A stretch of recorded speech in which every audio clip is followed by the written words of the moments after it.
User needle 1. 1 run. 521. Sorry, need a card for a parking problem.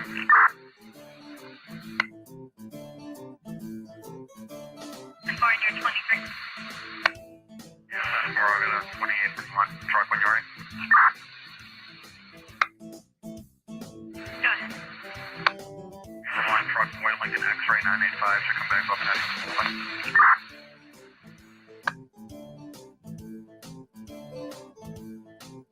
So you had 2000. Patrick Spalding. 10-4.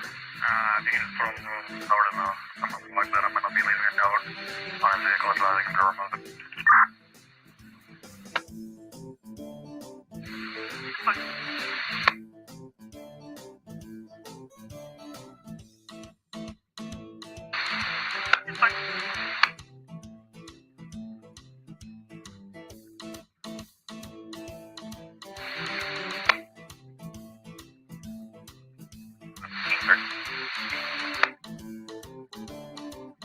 Rockingham 505.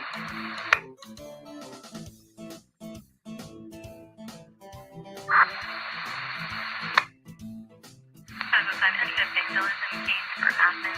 Complainant, soon to be ex, slashed her tires and has made threatening comments to her. She's concerned he might return.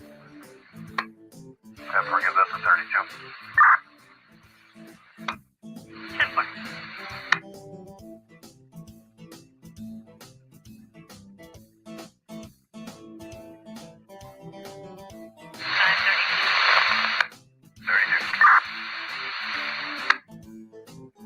532, you're assigned to a vandalism case in Athens. Can you copy the 505?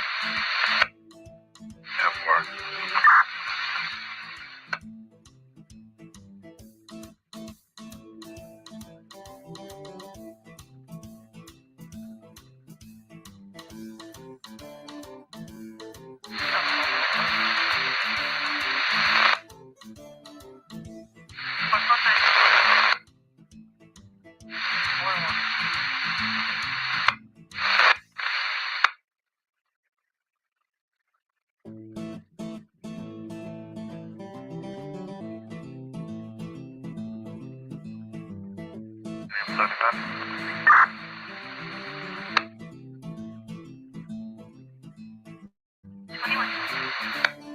No, 3 at Depot Street.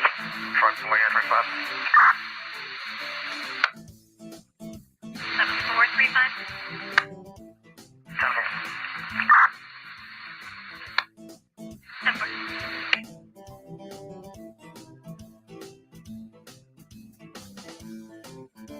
Can you go to 43 again? 143.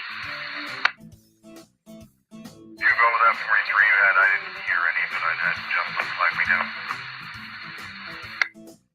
10-4, I just wanted to know if you should be put back 76 to Cavada Circle or to the subject's address. Yeah, I'll be 23 back on that found property case, and I'll be 76 to the Williams Road address to see if I can find the alert. 10-4. 449-1120. 449-1121, thank you. 10-4.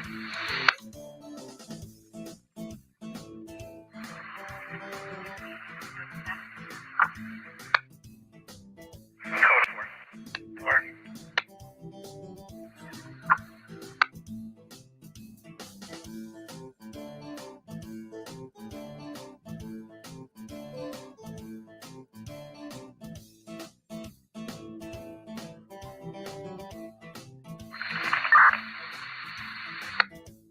Rockman 535. You have a great college.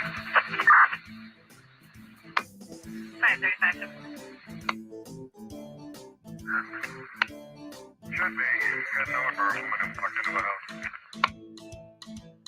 I'll flight up that way. caller is now been able to close the front door. She's now pounding on the door, trying to keep it still. About 5 foot, long dark hair, got tie-dye shirt on, and number 21-year-old. Switch is on, here comes the throttle. Circuit breakers in. We have separation. Inboard and outboard, you're on. Coming forward with the side stick. I've got a blowout. Neighbor 3. Introduce to 0. Pitches out. I can't hold it out for 2. Correction. Alpha is off. Flight is emergency. Flight call. I can't hold it. She's breaking up. She's breaking.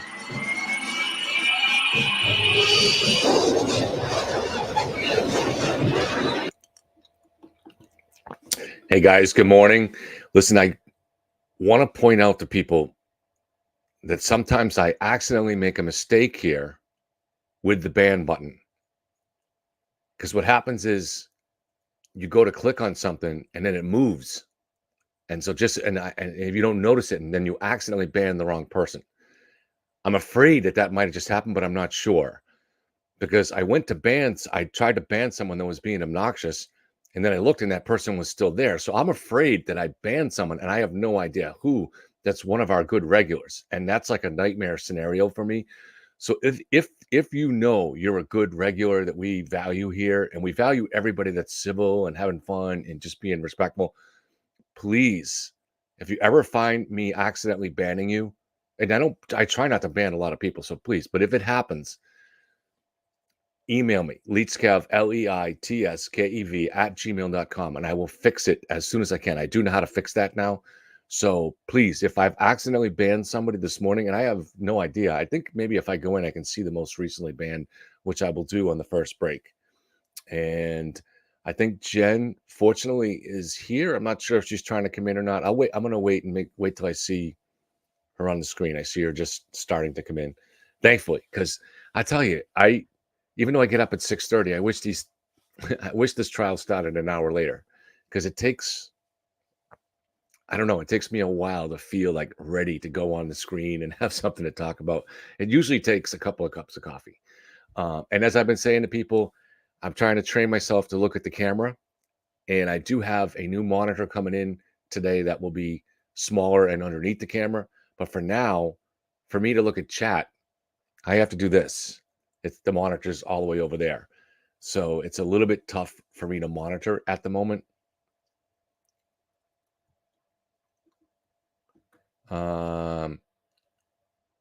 KK says, Kev, you need mods. Yeah, we could probably get more, but I'll still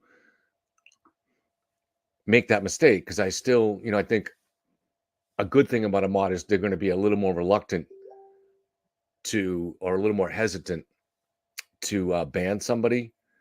But for me, I've been doing it for long enough now that sometimes I just look at someone and say, no, we gain more by losing this person. So I still want to have the ability to make that decision. So I'm turning over here because I'm watching chat. Yeah,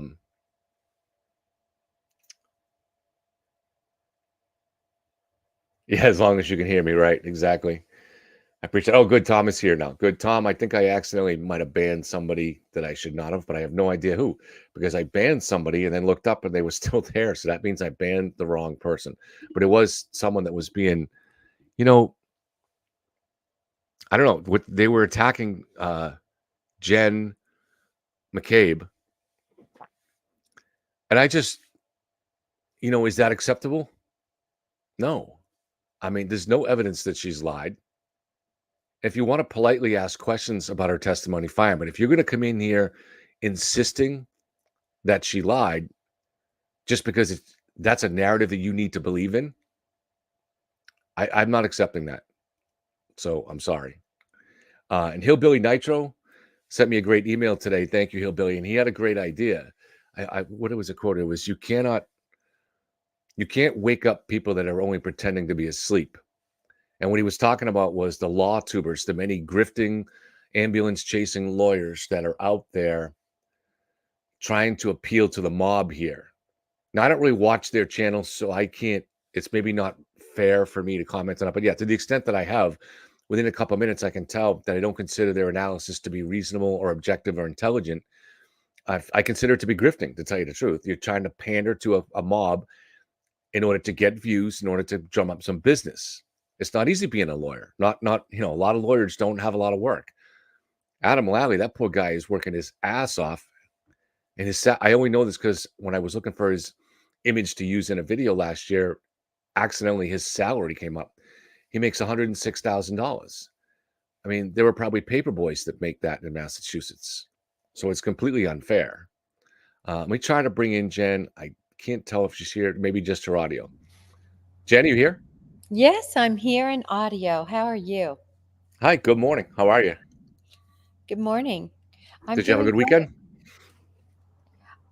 I had a very non-eventful weekend, which is unusual for me. So I prefer eventful weekends. But it was fine to relax a little. Yes, relaxing is definitely good, especially after the stress of this kind of trial. Even though it's not our families that are involved, it can be kind of stressful. So it's good to have some downtime. Yes, how was your weekend? Uh, um, my weekend was pretty good, but like there's never a full downtime on this case. I mean, it just seeing the article that came out in Boston Magazine on Turtle Boy really, really almost has me feeling a little bit down. And then the Boston Herald's coverage yesterday furthered that because I just feel like it's such an uphill battle to fight against the zombie horde here. And I can't help calling it that because there's just a level of inability to process information. And these media groups are feeding this because they're just like a YouTube grifter. There's numbers in it, there's views, they're struggling to survive, and they know there's a mob out there that wants to believe in a conspiracy, and so they misreport these things. I mean, the Boston Herald reported the 227 search for how long to die in the cold as though it's a fact, and they even gave the David Yannetti spin that the FBI confirms it. We don't know what the FBI said on 227. That's never been made public, and there's no FBI officials listed on the witness list of the defense team.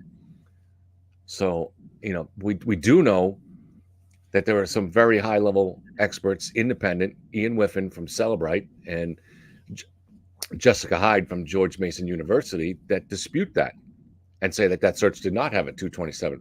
But the Herald just reports it as though it's fact, and it's I don't know, it bothers me at this point. Like they don't care about the truth. You know. It's interesting.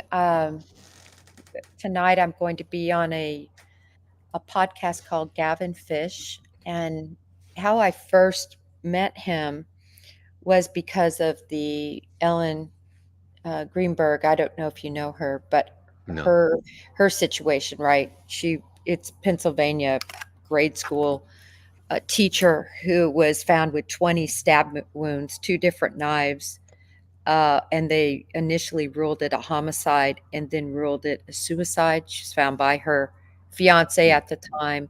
It just absolutely, they came in, took everything out electronically, meaning her uncle, who was a judge in the area. It just is so wrong, in my How, how, opinion. how could you stab yourself 20 times I know, and she's with two stabbed in the knives back. in the back? I Yeah, mean, in the back of her neck, her back, yeah, in the back, her back neck, and then a huge wound on her skull in the back of her head. I mean, a huge, deep wound. Again, two different knives used. What person commits a suicide and decides to just exchange knives after, 10 stab wounds and use a bigger knife for the other 10? There's supposedly broke down the door. I posted pictures that there's no, latch that was, assaulted in any way, or door that was assaulted. The whole case is just horrible, and these parents have been through so much.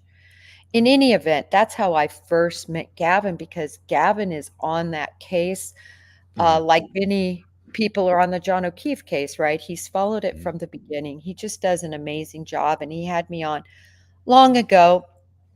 And the reason I bring this up is he called and asked if I would be on tonight. Uh, I, of course, said I would, um, particularly with creators that I think are, seeking the truth and looking hard at different cases. And he all of a sudden is looking hard at this case. He told me that he had the DEA agent. that has, Mhm. very much of an opposite view of me on. Sean, I saw that. Yeah. Yeah, Yeah. and I saw that actually, and this is a little teeny tiny account. By the way, hi Kate. And I saw this little teeny tiny creator, that doesn't have a lot of followers. He might have more now. When I was on with him, I think he had maybe 5 or 6,000, something like that. Mhm. Anyway, he had 140 something views on the particular episode with Mhm. Sean. And this is to your point, not about anything Gavin's done wrong, but this Mhm. is to your point as where the narrative goes that is in favor of a cover up. That is where the response is. That is where the affirmation is. Yeah. Not on the Yeah. other side, not on the other Right. side. So Yeah. Court TV realized that very early. Ashley Bamfield realizes it, I think, Yeah. and so that's where we see the narrative go. I think, good morning, Kate. I just want to say quickly on that. I give Gavin credit then for having you on, because this is one of the problems in these cases is once they go down that path, they don't even seek any information from people that know the evidence on the other side to debunk that. They don't even seek it. They just all they see is those views. Like, so normally you would see with, like, for instance, up here, you may not be familiar with these, but LTL and the jellyfish and the glare and those kind of places, they saw the views and they never varied. They're like, I can mine this for a lot of views and a lot of money. At least it sounds like he's willing to have you on and get the other side and hopefully pursue the truth. Yeah, I mean, hopefully I do appreciate that he, is reaching out on both sides, but if you knew him like I know him, Yeah. that's what kind of guy he is like. He's Yeah. not you know, a glare or any of these other uh, individuals that just really seek to absolutely sensationalize a case where everyone has forgotten this is not a story. It's not a movie. These are real people that are suffering. And to see what people have done to poor Jen McCabe, it is just honestly, it's stomach turning. And to have somebody like blogger Carney be able to command any sort of audience in a legitimate space is, I don't know what the world or journalism has come to. Yeah. Good morning, Kate. Good morning. Sorry, I was Signing out. kind of taken aback by the Facebook group this morning.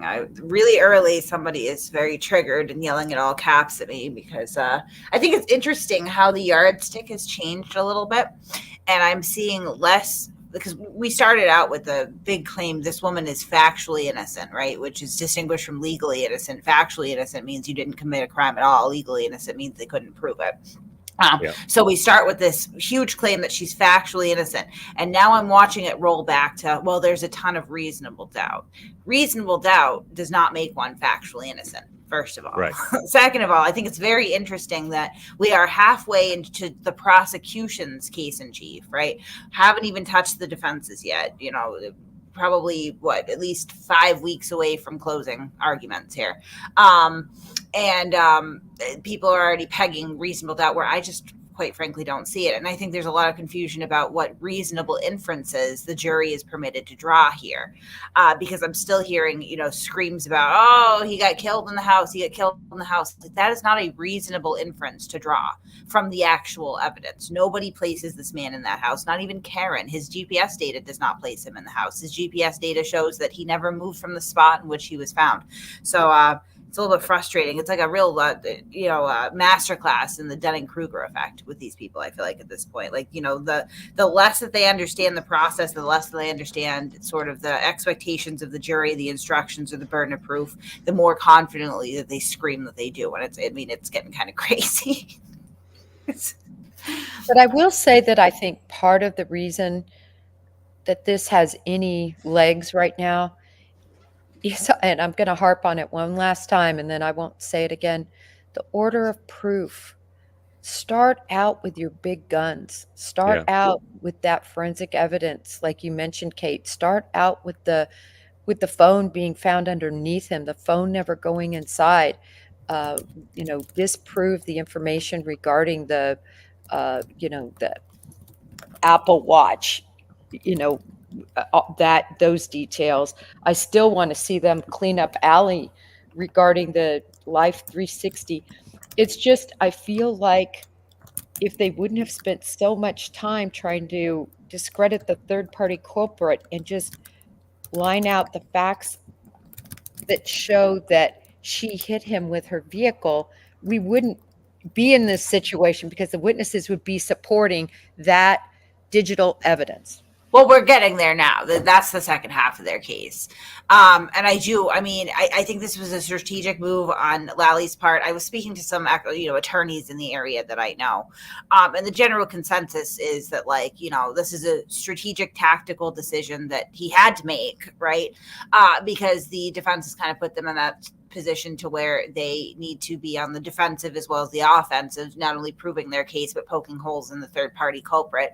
So it makes more sense, I guess. That's what I've been told anyway, to kind of get that out at the onset of the case and then have it pick up steam and leave the jury with, the evidence, which I think is why the order of the witnesses, the case really picks up. The actual case in chief picks up with Matt and Jen McCabe, and then from here on out, it's just sort of a steamroll down through all the evidence. And the last thing that the jury is going to be left with are the medical examiners.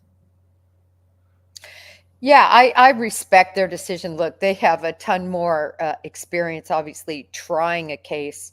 And so I respect their, experience. And I just hope that this strategy works because it's certainly not working in the media. Right. Well, yeah, the media, really, in theory, should not be, the district attorney's office should not be concerned with the media because the media is not the ones trying or deliberating on this case, right? And I think that particularly with Lally and Morrissey, you've seen from the very beginning a resistance to want to touch that poo at all. And I think that's appropriate. That shows that they're sort of uncorruptible professionals in this, that they don't want to, they know that they can't play in social media, that this is not their arena. They're ethically bound to stay out of it, and they're really trying to stay out of it. So I don't think at any point when Adam Lally, or I can't remember his female counterpart's name now, but when they're trying McLaughlin. this case, McLaughlin. I don't think that they are ever thinking, well, how is this going to look on social media? Because it has no bearing on their case, or it shouldn't. Except I think, and I 100% agree with this exception. I think you would admit that there's an aspect here when it comes to Turtle Boy being in court and potentially other people being in court, like the DUI guy, when it comes to jury intimidation. Right. And we can only kind of, part of making that case to the judge involves social media and what's going on. And I don't know how she's supposed to weigh that. How is she supposed to analyze what's real and what isn't in social media? Because that's always difficult.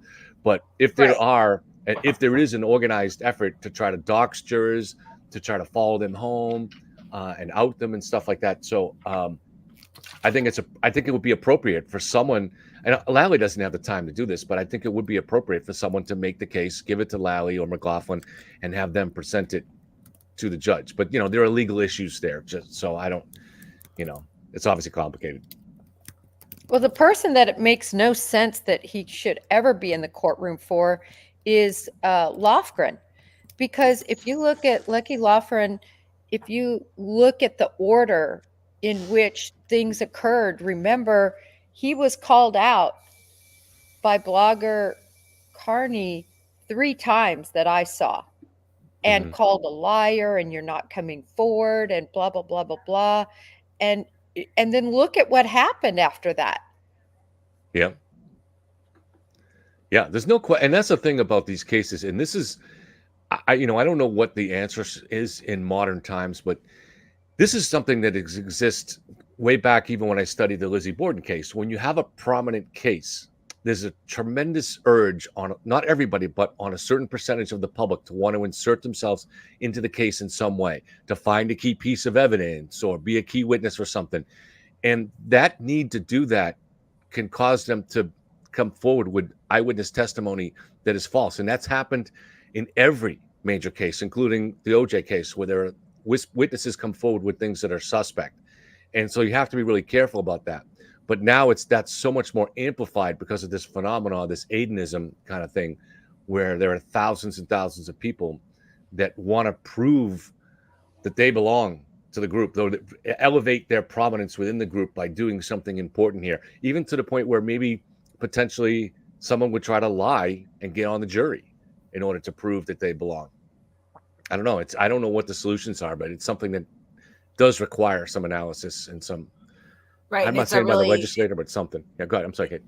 It's a tightrope that they're going to have to walk for this trial, though, because unfortunately these people do have First Amendment rights, and the press is a free press, right? As we were discussing last night, so it needs to be largely unencumbered by the courts. I do disagree with certain press credentials that have been issued, particularly where I know that they have been denied in the past, and the only thing that's changed from 2019 to now would be the addition of 20 or so felony indictments, right? Yeah. But also, I suppose, a fair amount of attention too. So I mean, I think it's a rock and a hard place. I do think that this case highlights a lot of issues, with the system's ability to protect itself and the integrity of its proceedings that probably need to be addressed down the line. But it's not going to happen while the trial's ongoing. I was kind of surprised that the judge said that the Chesnick case was not going to apply. Now, she was the judge in that case. Now, right. Turtle Boy, when they had the initial hung jury, he outed the juror, right, and then made clear to the next trial, you better vote the way I expect, or I'm going to out you too. So he was interfering in her next trial. Right. So, I mean, and he's made clear in this case here, he's bragged repeatedly about what he did with that juror. And has basically said, I'm going to do this here too. So I don't really understand how she just completely dismissed that out of hand. Right. Yeah, I found that very interesting too. I mean, as I sit back and look at this, and even looked at the text messages between Karen and Carney, and this is why this is, I think, relevant. When they were bringing up how they were going to approach this case, I remember reading one of the text messages from blogger Carney, where he says, like, nobody's ever going to buy this, basically. Like, are you kidding me? You want me to go along with this? Words to the effect. I don't know if you guys remember that particular exchange. I remember it. And he must just be thinking, I am getting away with the con of a lifetime. Who in the world would ever believe that somebody went into a house and was beat by a cop, an ATF agent, and a 17-year-old, and all the witnesses are just lying about that with no evidence of proof? It's mind-boggling to me. It's a different matter whether we're talking right now second-degree murder versus manslaughter. I understand that argument completely. But it's like something I've never seen, really. Kate, I think it's kind of, I'm gonna horrify you and try to do a Lauren De Laguna voice. I think a lot of times it comes down to, does it not bother you? This is what comes up in these cases. It's all about, isn't it odd? And then they list the odd things. And so, isn't it odd that Brian Albert didn't come out of the house? And those odd things exist in every case. I think Jen can. And isn't that odd? Because there's a perfectly reasonable explanation for most of these things that rings true, that makes sense, that is tested in real life. I think that if you go into this with the lens on already, that these are going to be suspicious things. I mean, I don't know how many free Karen Reed people I've seen commenting things like, every single witness is lying. I can just tell. Right? Like, because you came in looking for them to be lying. So that's what you're going to see. What I see, and I try to stay relatively objective, is people who are answering mostly honestly with maybe some evasive answers. Maybe they're avoiding some things, nothing of any real substance. I would point to, poor sweet Colin, like, nothing against the kid. And I know that he didn't kill anyone, but when he's being asked, the last time that he talked to Allie McCabe, and he's going, I don't remember. Like, come on. I don't know the last time he talked to her, but I'm sure that it was very recent to that, and he just didn't want to say that. I mean, knowing what I know of Jen McCabe, you're not going to get that from Jen. Jen's going to answer questions 100% honestly, whether or not people are going to say that it looks bad. You know, I believe that if you were to ask her, or not you, if Jackson is going to ask her, you know, did you discuss your testimony with anyone over the weekend? She's probably going to say yes. Well, they're in a catch-22. No matter how they respond, no matter what it looks, what the words that come out of their mouth, people don't want to believe them. I mean, the people, you know, many people don't want to believe them. And when that happens, that's exactly what I was discussing about. You parse out what words they said that help you or your side or your narrative, and then anything else you say are lies. So, for instance, when Matt McCabe is shown that group chat, and you know, he's certainly, you know, like, oh my gosh, you're going to use this. That's how I took it. And everybody else is saying it was a gotcha moment. But to me, it's like, oh no, you're going to take, when we were talking about this and what to tell the media, you're going to take that and make it a gotcha moment. Like, oh no, we're caught. We're, you know, covering this up, which is so ridiculous, because if they were covering up a murder, imagine the amount of communications there would have been, and a huge plot would have been hatched. We would see more communications after the Bureau went through their phones, erased or not erased. Right, and they're not, obviously, even with a federal probe, have not been able to pull up anything damning. You know. Yeah, I love the article. Were you guys able to read the article by Tuesday Gazette, The Innocent by Intimidation? How well done was that? It was, I never thought of that, those exact words, innocent by intimidation. And I don't know if it's going to end up proving to be true, but gosh, if they do that in this case, you know, what other cases are vulnerable to that? Yeah, everything. And I went over her article a little bit last night, not as much as I would have liked to. I got distracted. I had so many things I was going into, but yeah, and I played a clip. I think it's important to show people, in his own words, Aidan Kearney, because he does it on every show. He says something on every show that should be able to tell people what kind of phenomenon you're dealing with here. And no decent person would look at that and say, this is a truth teller, that this is a healthy thing for our society. Nobody would.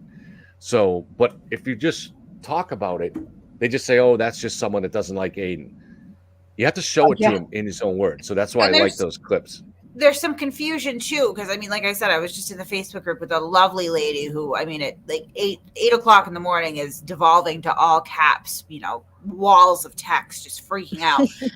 You know, they don't have to prove anything, the defense, and that's true. The burden is always on the prosecution to prove their case beyond a reasonable doubt. However, what the defense has done here is they have taken an affirmative defense, so they have shifted a bit of that burden onto themselves. They open up with, this woman was framed and we're going to prove it. Right now you have shifted some of that burden. I still cannot understand why this is the defense that they decided to go with. You could easily just take a more, I guess, what's the word I'm looking for? You could take the path of least resistance here and just poke holes into the issues with the investigation and say, yeah, you haven't done enough to conclusively prove that my client did this. But instead, they took an affirmative defense and said, my client didn't do this, they did over here, and we're going to show you. And that's a lot to have to prove when you don't have any actual evidence to substantiate that. I guess it makes sense when they were trying to get it dismissed that they want to really go in hard and affirmatively say, I didn't do this, someone else did. But 2 or 3 attempts on that, I cannot remember if it was 2 or 3 motions to dismiss. I want to say it actually might have been 3. I think there was one early on, then there was another one, then there was the last one that they tried.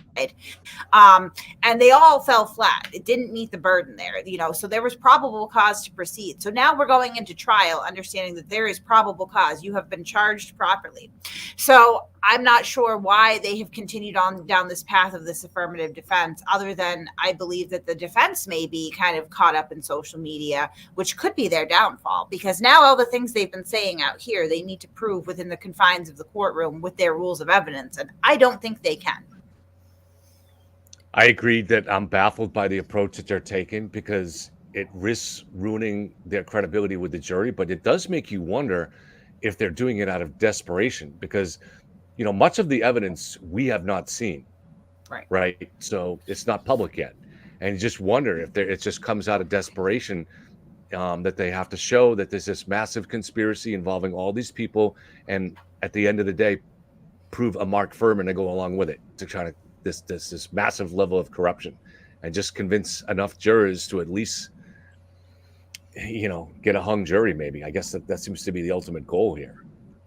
I'm going to have to say that I think I understand why the defense is doing it, and the reason is because historically it's been working. It has worked to convince tens of thousands of people, and I would dare say 100,000+ people. I'm not sure the exact number, but it's tens of thousands of people that's what happened. They're convinced.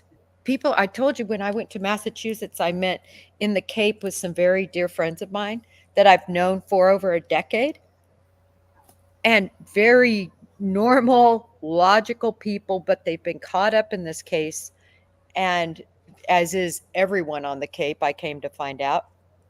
And they believe it. They want to believe it. People love to believe conspiracies. They love to believe the big bad government did something to this, woman. It's amazing. So I see why they're sticking with it. Shoot, if they're able to convince all these people in media people. The media people who have been convinced. Unchallenged, though. I guess that's sort of they've taken advantage of the ethical constraints placed on the district attorney's office, right? So the district attorney cannot counter anything that's been in the media this entire time. There's been virtually no pushback, right? And the little bit of pushback that has occurred has changed people's minds when they pay attention to it. Now we're in a courtroom, though. So now your narrative is no longer unchallenged. It's challenged, but look at the people that are staying steadfast. I mean, they only grab out the bits and nuggets, as I said, that help what their belief is. It's really odd to watch, the responses, I think, in regard to, as you said, the pushback. In other words, when Lally is disproving this theory, you don't hear anything discussed about the fact that there was no dog DNA. Everybody's narrative is solo cups. It's astonishing. There's another issue at social media at play, which is the gross amount of harassment and intimidation that occurs. So I get a lot of emails, DMs, quiet private messages on Twitter and Facebook and Discord and my email, from people who are changing their minds, but they don't feel comfortable voicing that in public because of the immediate, swift, and severe social repercussions that are going to occur. We're not just talking about people calling you an idiot. We're talking about them dragging up where you work, who your mother is, who your father is, where your kids go to school, and actively working to destroy that because you have changed your mind. We saw this just yesterday with that poor healthcare worker from Brockton, I believe. I don't remember where she's from. Doesn't matter where she's from, but she was caught questioning Karen on a different Facebook group, and she got a blog, and her employer was put up there, and her family and photos of her, and there was a very clear dog whistle to go, get her fired from her job. I think Aiden pretty much explicitly said that here. Whoops, hope her employer doesn't find out. So I think that, again, like, the narrative is quite skewered on social media because we have a dual issue here. Number one, it's more profitable and interesting for creators to pump out conspiracy content, right? And the money and the attention is going to drive that bottom line. And number two, if people do question their beliefs or openly say, hey, I changed my mind, this is actually not looking great for Karen, maybe she did do this, then there's going to be immediate and pretty severe consequences for that. So again, and this exists outside of the courtroom. This is not how the courtroom is operating. Yeah, and it even affects how police and lawyers operate in this state. They're afraid to take on this mob, not because they're personal cowards, it's because they have family, and they know that this mob isn't just going to go after them and affect their career and their job, but it's going to go after their family, and that's their biggest worry. You can see it in the Boston Magazine article that was just written, right? People being approached for content or for comment that refuse to give comment, and their explanation is, I have children. We saw this with the attempts to get a special prosecutor in the ongoing witness intimidation investigation and case, that you had many prosecutors that were approached that said, no thanks, I have kids. No thanks, I have a family. My wife would kill me. It's just not worth it for me. That's a problem. I mean, that's a problem outside of the courtroom, though. In this case, we do have prosecutors on here. We do have a judge. We do have a jury sitting. So, I mean, the only, I guess, snafu in that, the concern would be if these rumors of the attempted jury tampering are in fact true, then they need to be addressed very quickly, or that dynamic from social media does run the risk of bleeding over into the courtroom, and that's not justice. There was a great comment that I saw come up on the screen, one of these $10 comments, and it was regarding whether we think that the lawyers are watching. 110%.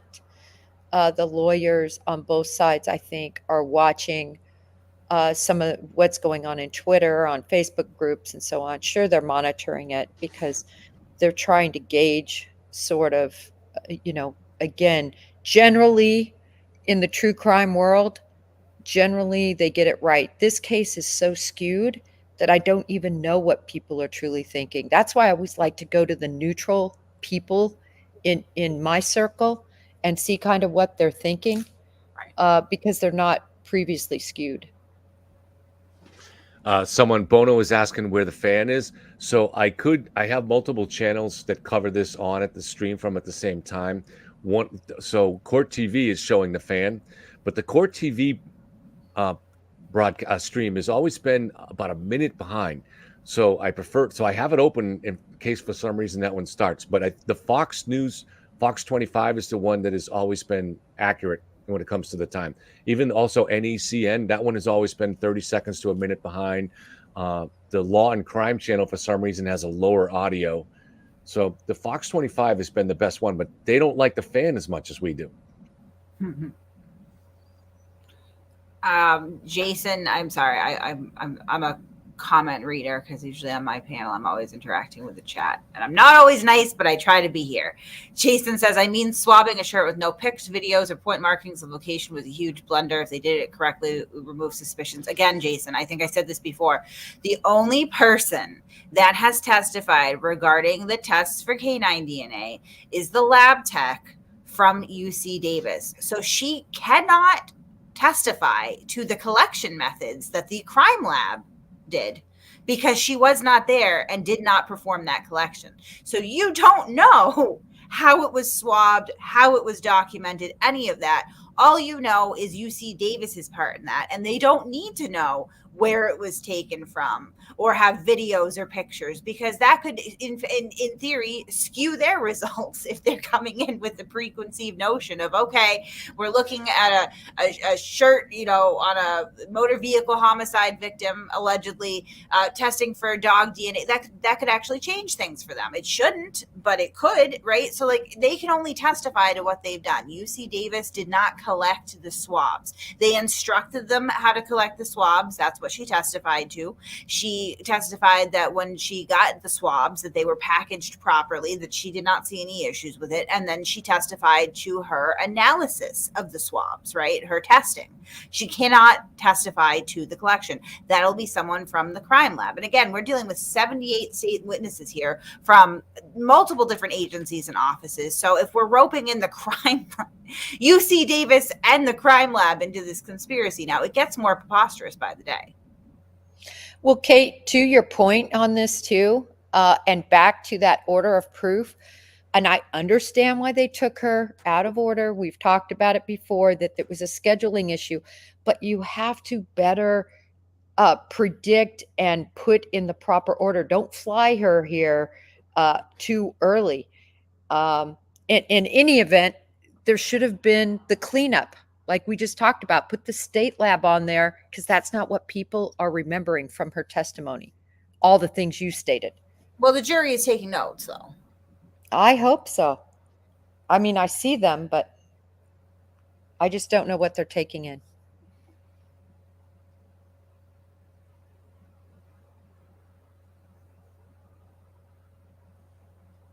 Karen has dressed herself in a curtain today, so that's nice.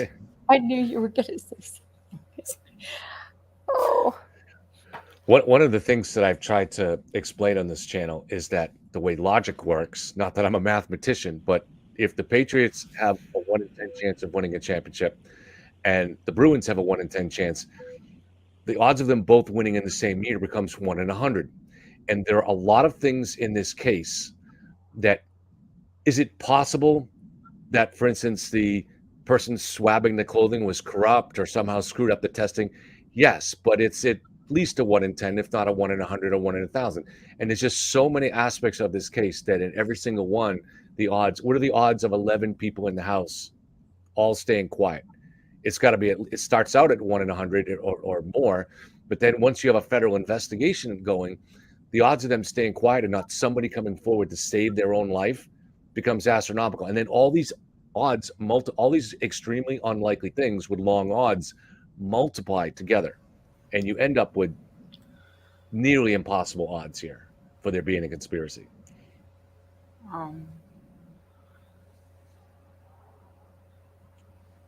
So we've got some friendly faces in the gallery today. Can you describe? I don't know some of those people. So there are some friends and family of Jen McCabe in the gallery today. Yeah.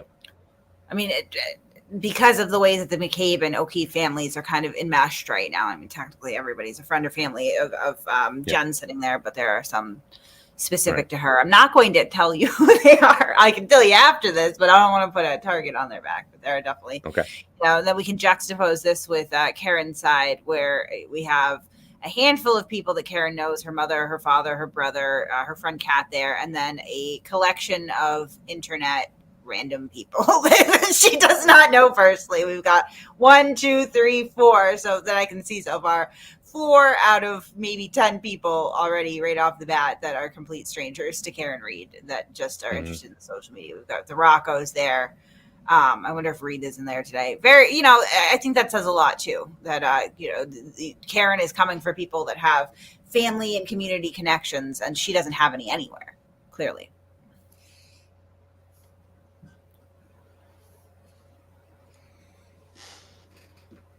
That was definitely something that stuck out to me, just getting to know some of the close friends to the John O'Keefe, was the fact that she didn't have any friends, independent friends, right, after all these years of life.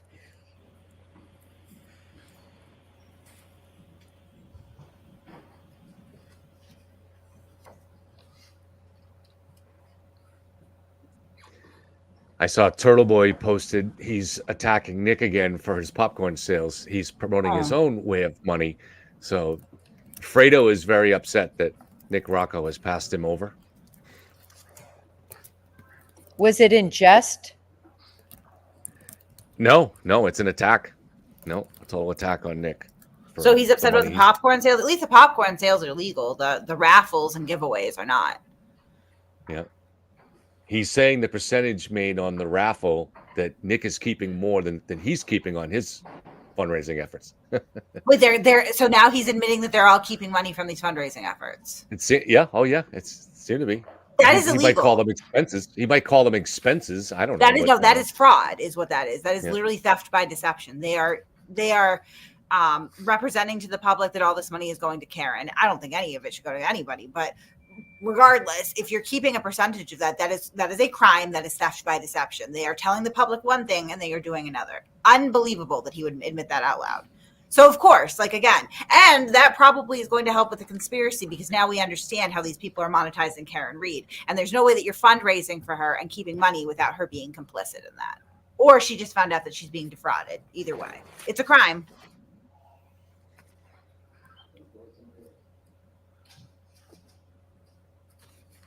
He's making $7 per sale as a raffle ticket. That is illegal. Oh my God. Well, I think it was expenses though, but yeah. There's no expenses in this. Well, there's a printing expense. There are expenses, but yeah.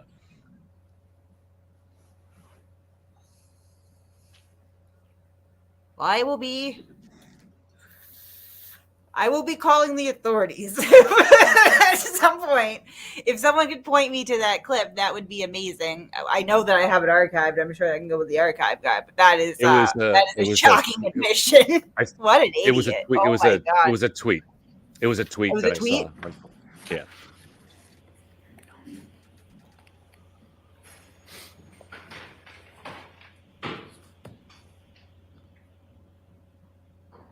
You can't have a raffle without having a registered 501c3. You have to pay a tax on it. Like, you surely should not be skimming money off the top. This is crazy. But thank you for that information.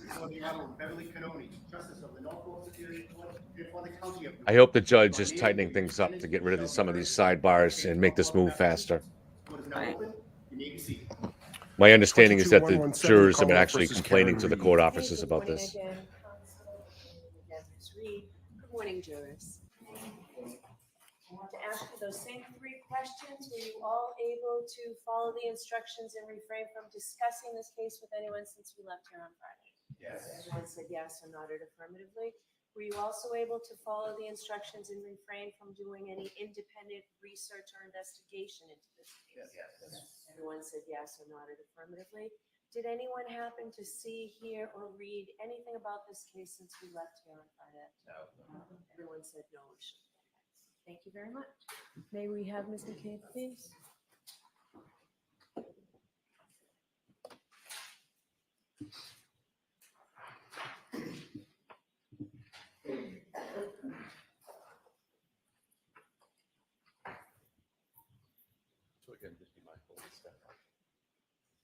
Raise your right hand.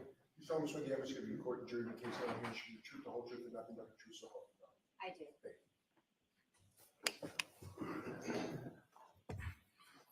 Good morning.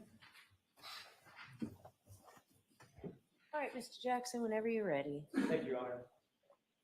Ms. McCabe, family is important to you, is it not? Yes. As a matter of fact, it's probably fair to say that family is one of the most important things in your life. Yes. You indicated on Friday that you know John O'Keefe, or you knew John O'Keefe, and you considered him a friend. Yes. You also indicated that you know Miss Reed, and at some point you considered her a friend. Yes. But clearly, John O'Keefe was not family, was he? No. He was not a McCabe, correct? No. He was not an Albert. No. Karen Reed is not family, correct? Correct. Not a McCabe. No. She's not an Albert. No. Ms. McCabe, when you were at Waterfall on the evening of the 28th, going into the early morning hours of the 29th, you spent some time with John O'Keefe and Karen Reed. Correct. You didn't see any tension between the two of them at the time? No. Matter of fact, they seemed like a normal couple to you? I didn't see them interact much. They were both engaging with you, correct? I had separate conversations with them. So John O'Keefe, we've seen from several videos, I'm not going to play the video, John O'Keefe was situated for the most part over in that corner as the camera is looking, the right corner of the bar, along with you, the O'Keefe's, I think Matt McCabe was over there as well, correct? I can't be sure, but I know I spoke to Karen in that corner.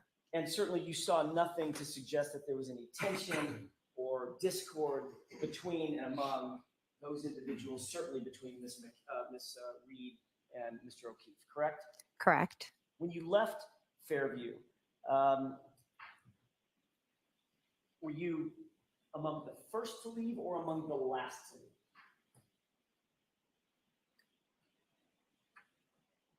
I left with, there was 4 of us that left total. It was Which were? myself, my husband, Matt, Julie Nagel, and Sarah Levinson. When you walked out, Karina Kolakithis was close by, close in town, correct? Oh, wait, are you talking about leaving the waterfall? The water. Oh, I'm sorry. I was confused. I was talking about Fairview. Leaving the waterfall? Correct. Yes, we were one of the last to leave. All right. And Miss Karina Kolakithis was sort of in tow right with you as you were walking out, correct? Yes. And Karen Reed, my client, was also heading that direction as well, correct? Yes. And you said something to Miss Reed, did you not? As you walked out. We were in a conversation. Yes. Did you say specifically, you're coming with me to Karen? No, You didn't say that. not exactly those words. What exactly were the words that you used? I said, why don't you come with me? And you even waited outside in what was ultimately freezing cold temperatures for the street, correct? Yes. If you could take a look, Your Honor, with court's permission, Exhibit 53, I'd like to play about maybe a 15-second clip from that. Okay. Actually, it's a little bit longer than that. It may be a minute. Can we pause this, Mr. Biggs?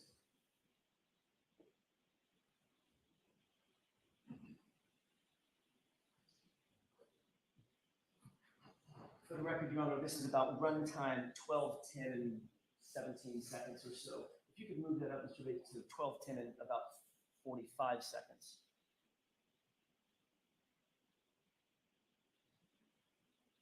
That's close enough. Ms. McCabe, do you recognize what's depicted in this portion of the video? I see a car. It's kind of hard to see. I don't know what the thing on the white thing is. Okay, let's go ahead and play it. Let's see if you recognize any of this.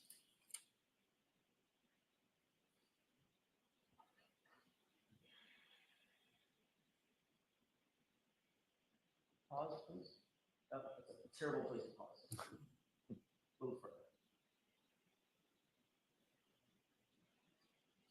It's also not super clear. Can you see a person in that video? From where I'm sitting now. It's a little tough. Yes. Let's go ahead and play it forward. Well, actually, we enhance that just a little bit. Did you see a person in the background right there? I can't make out what that is. Let's play it forward and see if this helps. Okay. Now do you see a person? Yes. The lighting is terrible. I apologize. Not my video. Do you know who that person is? I don't know. That's you, isn't it? I can't tell from that picture if that's me. Okay, let's maybe play it a little bit further forward.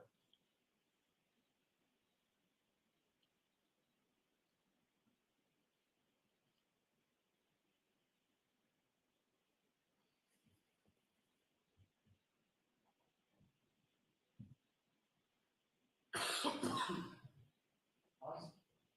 Now, with the flag out of the way, do you recognize anybody in the foreground down at the bottom right? That looks to be John. Mr. O'Keefe? Yes, Do you see someone to his right? I do. Yes. And who is that person?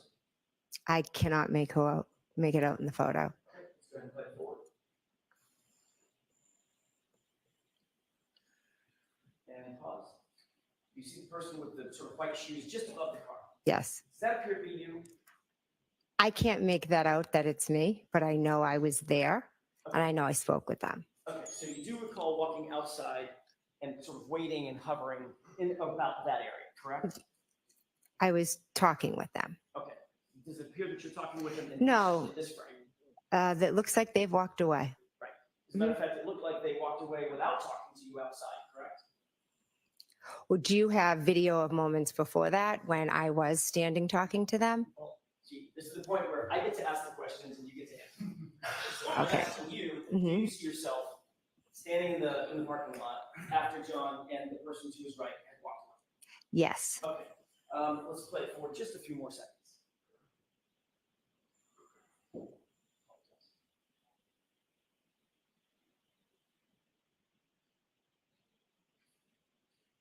Go ahead and pause. And what do you appear to be doing at that point? Walking to my car. Okay, so you turned around and left after Mr. O'Keefe and the person to his right walked away, correct? Correct. As you sit here, even though the video leaves a little to be desired, you know that John O'Keefe left with Karen, correct? Yes, So the person to his right, the more petite person with the long hair, that would be Karen. I would assume. Okay, so you waited out in the parking lot for a few minutes after you said or joked, "You're coming with me," or something like that, correct? I wouldn't, no, I was speaking to them and then I walked to my car. You didn't say to Mr. O'Keefe, "You're coming with me." You said to Karen Reed, "You're coming with me," or something to that effect, correct? Mr. O'Keefe was not outside when I said to Karen, "You're coming with me." I told Karen, "You're coming with me," because John was still in the bar with Matt. So you asked Karen to come with you in your car Yes, to give her a ride, yes, separate from John O'Keefe. yes. I figured he could go with Matt because they were still in the bar. Was there a reason why you wanted to separate Miss Reed from Mr. O'Keefe at that moment? No, Why not just walk to your car with Matt and go where you're going to go? Matt was still inside. So you thought it was important enough to make the statement, "You're coming with me," or something to that effect, to my client, to separate her from John O'Keefe, even though your testimony is John O'Keefe was just inside the bar. Objection. Sustained as to that form. Ask it differently. Sure. Did you believe it was important at that point to ask Miss Reed to come with you, which would separate her from John O'Keefe? There was never any idea of separating them.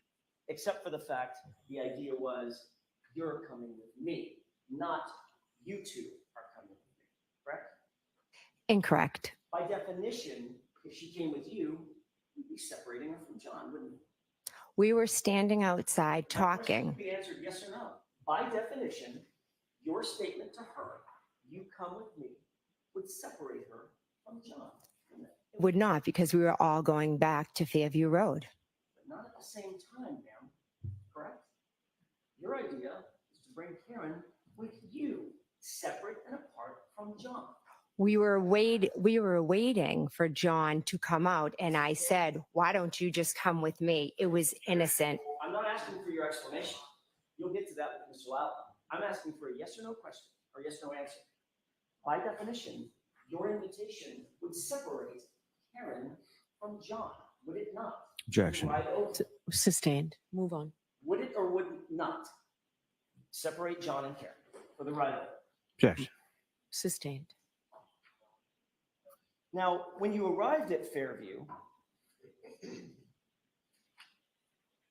some folks were already there, correct? Yes. Who was already there? Brian Higgins, Brian Albert, Nicole Albert, Caitlin Albert, Julie Nagel, Sarah Levinson, and Brian Albert Jr.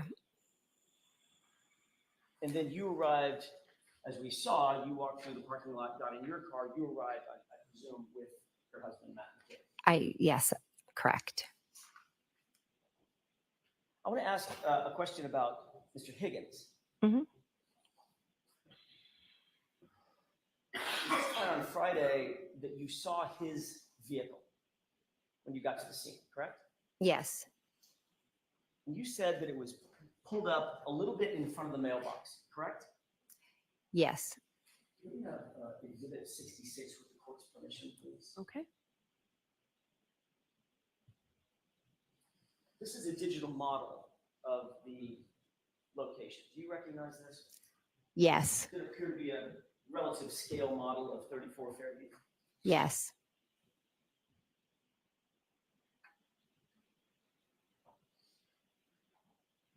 This would be the front door, correct? yes, And where's the mailbox? If you can point to it with the laser pointer. Okay, so you're pointing to an area just in front of a car that's in the driveway, correct? Yes. And then the driveway's to the right, Yes. and then along this line is the front lawn area and property line of 34 Fairview, correct? Yes. You indicated that that Jeep was just a little bit in front of the mailbox, meaning about there, correct? Yes. And the rear end of that Jeep would be butting up against the driveway, Yes. or at least the line of the driveway, correct? Yes. That's quite a bit of detail about where that Jeep was. Would you agree? No, because I drove down the street and I took a left into the driveway and there was a Jeep there. Okay. What I'm asking is, you didn't just say your memory was not just somewhere in front of a house. It's literally right in front of the mailbox, the front end of it, adjoining the line of the driveway, correct? Yes, That detail obviously stuck out in your mind. it did because I was wondering whose Jeep it was. Did you discuss that detail with your husband at any point? Not sure. You're not sure? You might have. I'm not sure if I said whose Jeep is that.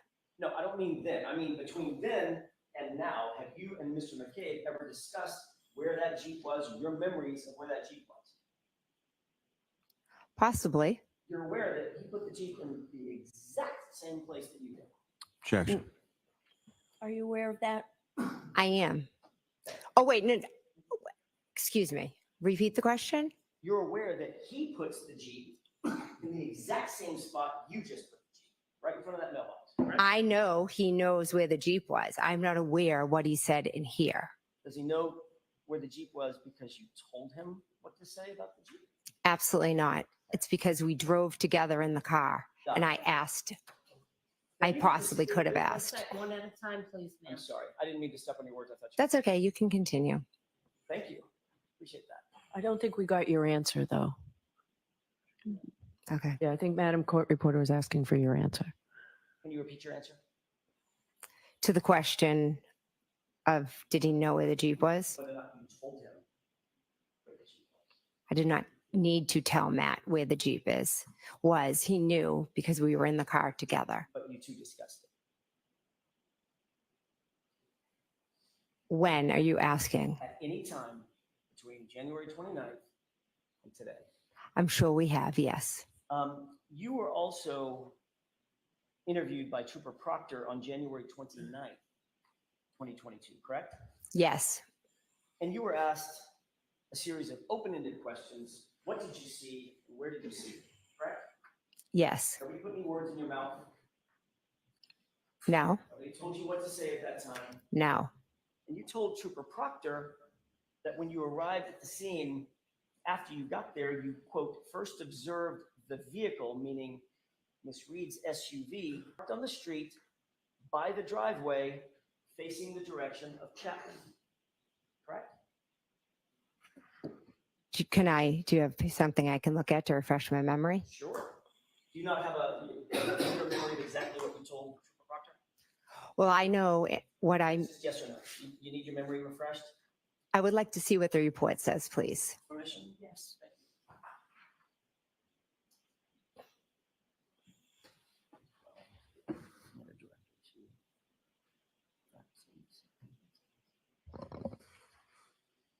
Paragraph 3. Mhm.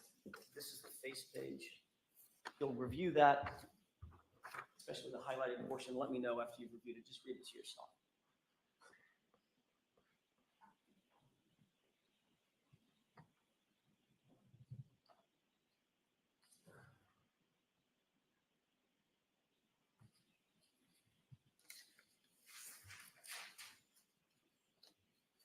Do you have that? Does that refresh your recollection? Yes, I know I told. All I'm asking you, I'm so sorry to do this. I don't mean to be rude. I'm just asking you, does that or does that not refresh your recollection? Regarding? What you said to Trooper Proctor on the 29th. Well, I know what I said to Proctor Trooper on the 29th. Okay. I have to do it this way, it's the court rules. Mhm. Does that help you with your recollection of what you told Trooper Proctor? I didn't tell I told Trooper Proctor the car was outside when I looked at the front door, it was straight outside. I can't quite get the answer I'm looking for. The court is going to require me to ask this question again. Does that refresh your recollection, yes or no, as to what you told Trooper Proctor? Yes. I did not say this to Trooper Proctor, no. It doesn't help. No. Okay. May I approach? Yes. Thank you. So you did speak to Trooper Proctor on the 29th, correct? Correct. And Trooper Proctor asked you some very specific questions about where things were, correct? Correct. Focused on Miss Reed's SUV, didn't he? Asked you questions about where Miss Reed's SUV If you was. can show me in the report. Just read it. So just off of what I just read, is that what you're going off of? Yes? I'm asking for your memory. You're testifying. Yes, so my memory is exactly where the car was. Hold on. So it's very important that both of you, one person at a time, speaks. Okay. Madam Court Reporter has to do what you're both saying, and she can't do it simultaneously. So the best way to do that is, Ms. McCabe, just let counsel ask the question Okay. and then you answer. And if it takes a lot more time than we expect it to take, it does. Okay, so just Thanks. go ahead, Mr. Jackson. Thank you, Your Honor. I'll slow it down. Did you talk to Trooper Proctor about where the SUV was? Yes. Thank you. And he asked you questions about where it was situated outside, correct? Yes. And you told him that you first observed it parked on the street by the driveway facing the direction of Chapman, correct? I told him that when I looked out the front door, the car was straight ahead. And yes, it was facing up Chapman. But you left out a little part by the driveway, correct? That could have been his interpretation or an error on his part. I see. So Trooper Proctor is wrong about what you said. Objection. No, I'll let him have it. Do you think he's wrong about what you said? I 100% said it was straight out the front door. Okay, next question, please. Thank you, Your Honor. And during the course of that conversation, you never once, Ms. McCabe, not once, mentioned a several-ton Jeep with a snowplow attached to it, did you? I'm not sure if I did or not. Let's take another look at the report. Would that refresh your recollection to see the report? Objection. Do you think that will help you? I'll take a look at it. Okay. May I? Yes. Direct your attention once again to paragraph 3.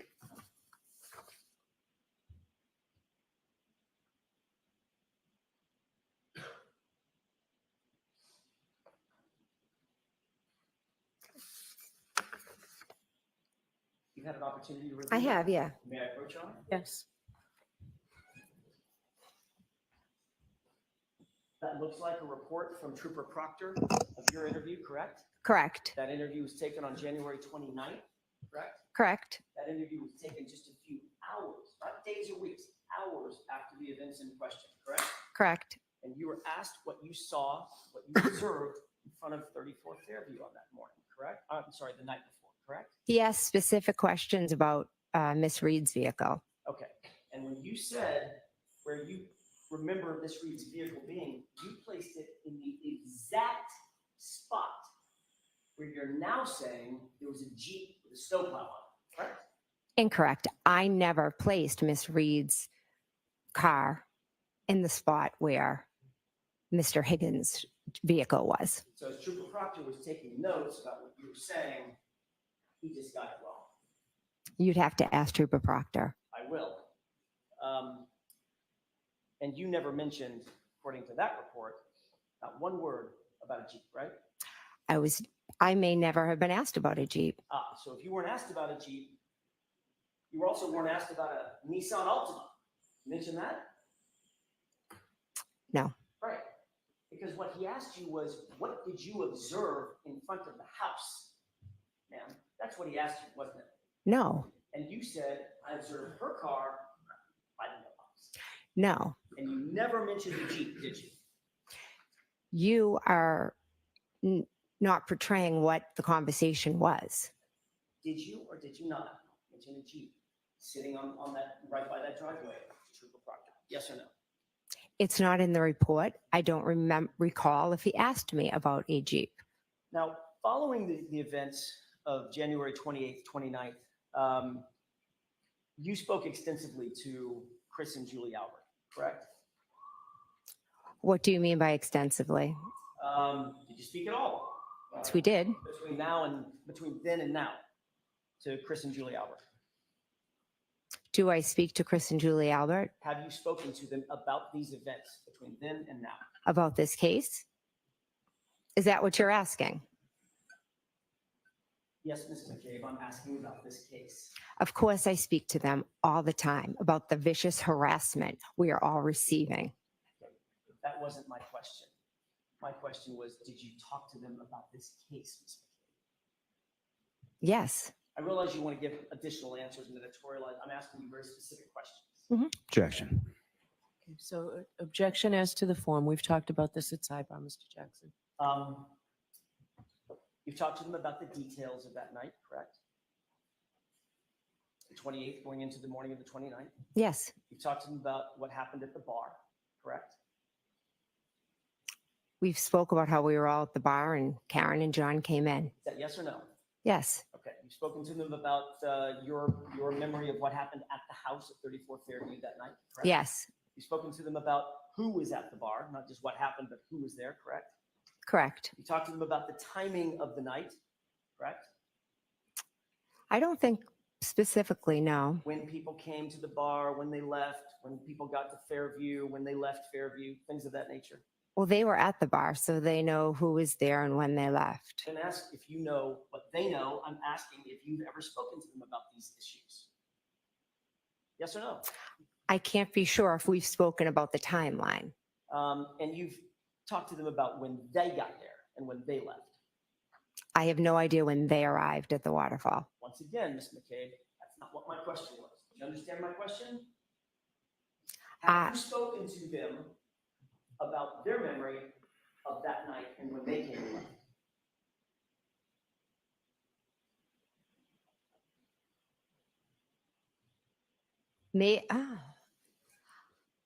They have not shared with me when they got there or when they left.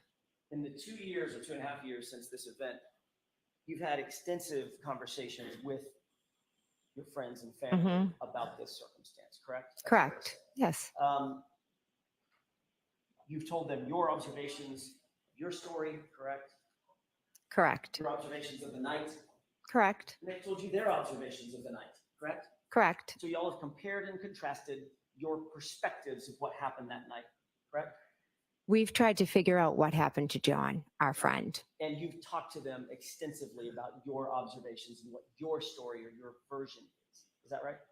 To be honest, not extensively. Speaking about it is very painful and difficult. What does extensively mean? More than twice? Well, you tell me. I'm asking the questions, Ms. McCabe. That's how this works. I understand, but extensively would mean almost every day. Do you talk to them almost every day? I do, but not about the case. Subjects about this case come up every day? The harassment of the case does, yes. What about the specific facts of the case? No, it's the facts aren't spoken as much as the vicious harassment is spoken about. Understood. So you've told them your version of the events, correct? And they've told you their version of the events. Correct. And remind me, Chris and Julie Albert are, in fact, Colvin's parents. Correct. At some point, you became aware that your daughter, Allie, was involved in this matter to some extent, correct? Yes. You became aware that there was an extraction of your phone that revealed some data about her whereabouts. That's not how I became aware now. Like 360? Yes, I know what that is. Okay, that's what I'm asking about. Mhm. You became aware that you know your phone was extracted, correct? I willingly handed over my phone. Oh, we'll get to that. Oh, okay. You know that your phone was extracted. Yes, I handed it over. And you know that your daughter's whereabouts were revealed based on data on that phone, correct?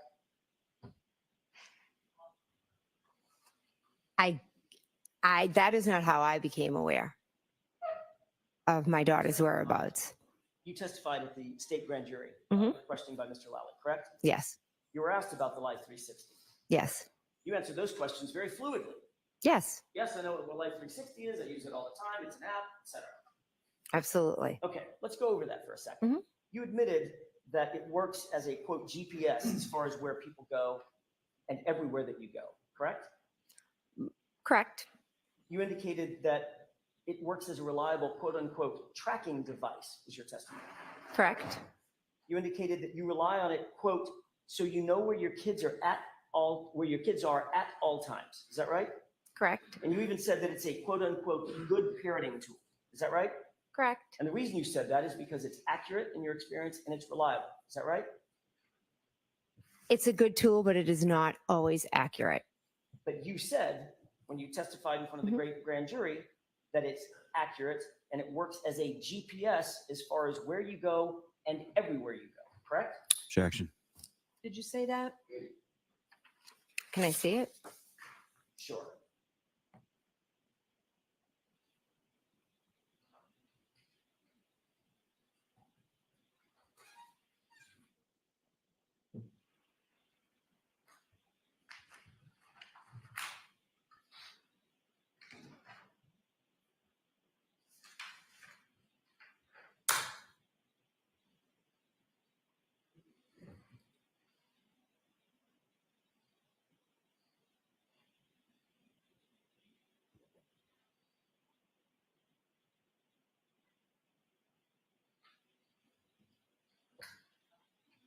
May I approach you? Yes.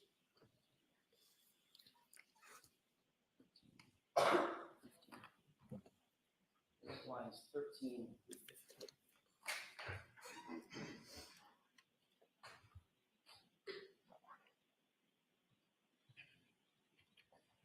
You said 13 through 15? Yes, ma'am. Mhm.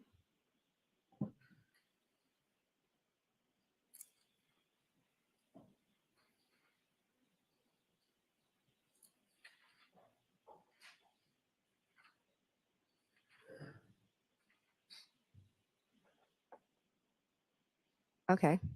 May I, Your Honor? Yes. Mhm.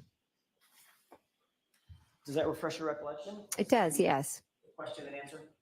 Well, I just don't see the word accurate on there. I don't know if I missed it. Ms. McCabe, does that refresh your recollection as to the question and answer about whether you said it works as sort of a GPS as far as where you go and everywhere that you go? Correct. And your answer was yeah. Correct? Yes. Okay.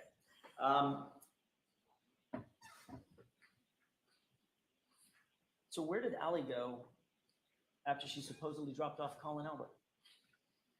She went nowhere. Did you check her Life 360 app to verify that she went, quote, nowhere? At that point, I had no reason to check her. So the answer is no, you didn't. No. Okay. Did you ever verify through the Life 360 app that in fact Allie did not go home, but rather was out driving until after 1:30 a.m.? Ever check the app and see that? Did I ever check Life 360 app for that? Yep. No. Okay. But you believed her when she said she came home. Yes. And just like you believed her when she said she picked up Colin, dropped him off, and then came home. Yes. Okay. The Alberts had a dog, pardon me, correct? Yes. What was the dog's name? Chloe. You indicated that on the morning of January 29th, after 6 a.m., it was still relatively dark out, you burst into the bedroom of Brian and Nicole Albert's home, correct? Yes. You did that specifically to wake up, according to you, Brian Albert and Nicole Albert, correct? Yes. Where was Chloe? I don't know. So you'll agree that, at least from their perspective, you walked in the front door unexpectedly, correct? Yes. You walked upstairs unexpectedly, correct? Yes. Still dark outside, right? Yes. You walked through their door, and you said you burst into the door into a dark room where they were sleeping, correct? Yes.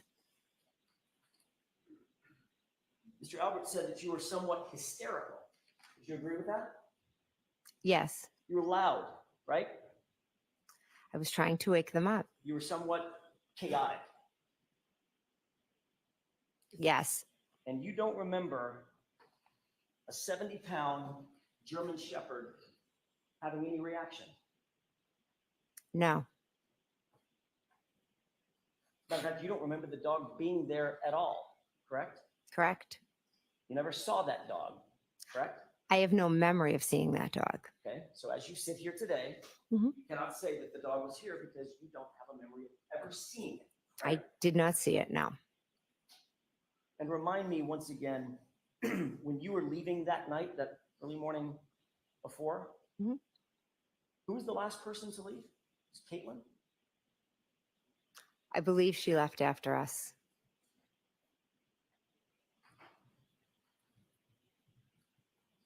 We've talked about this, and I want to get into a little bit more detail about it. You indicated that at some point you looked outside and you saw Karen Reed's SUV in front of the house. Safe to say, correct? Correct. About what time was that you first saw it?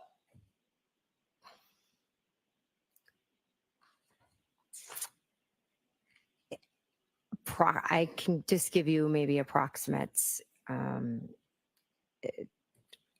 know I texted when I saw them, so whatever time that was. All right, let's see if we can narrow that down just a little bit. Mhm. You also indicated that you saw Ryan Nagel's vehicle outside. Saw lights. Okay. Lights belonging to the vehicle, right? Yes, I knew there was another vehicle outside. And where was that in relation to Miss Reed's vehicle? It was behind it. I didn't pay much attention to it. Okay. And where was the Jeep in relation to Ryan Nagel's vehicle and Karen Reed's SUV? I remember seeing Karen Reed's SUV straight, and then I saw the lights of Ryan Nagel. I did not pay attention to where it was. I was just looking at Miss Reed's vehicle. Was Ryan Nagel's vehicle and those lights that you remember, Mhm. were they in front of the Jeep or behind the Jeep? I am not certain. Haven't you testified previously that you remember the Jeep being between Ryan Nagel's vehicle and the SUV?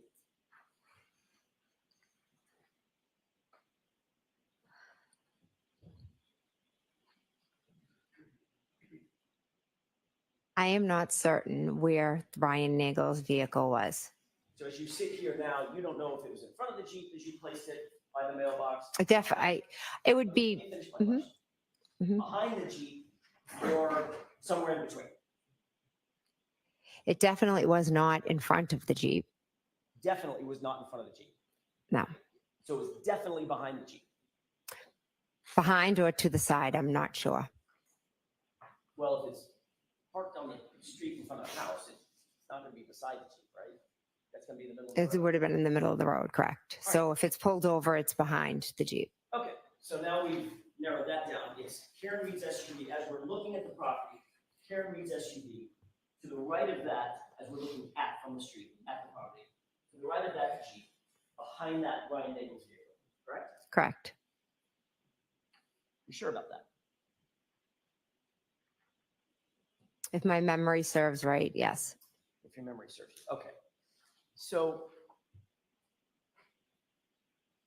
you were asked about the arrival of Mr. Nagel's car at the state grand jury. Do you recall that? I believe so. That was in April 26th, 2022. Mhm. Just Okay. if you remember. Okay. Does that sound about right? I Yep. don't expect you to Yes. surprise that date. Yes. You were asked what time did you see Ryan Nagel's vehicle arrive at the location, and you indicated that it was 12:23. You remember that? Do you have it? I do.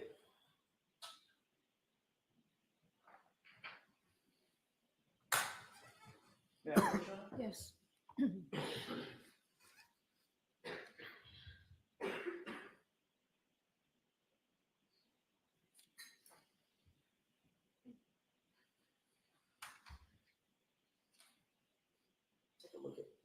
lines 21 down, the highlighted portion. Let me know. Okay. May I interrupt? Yes.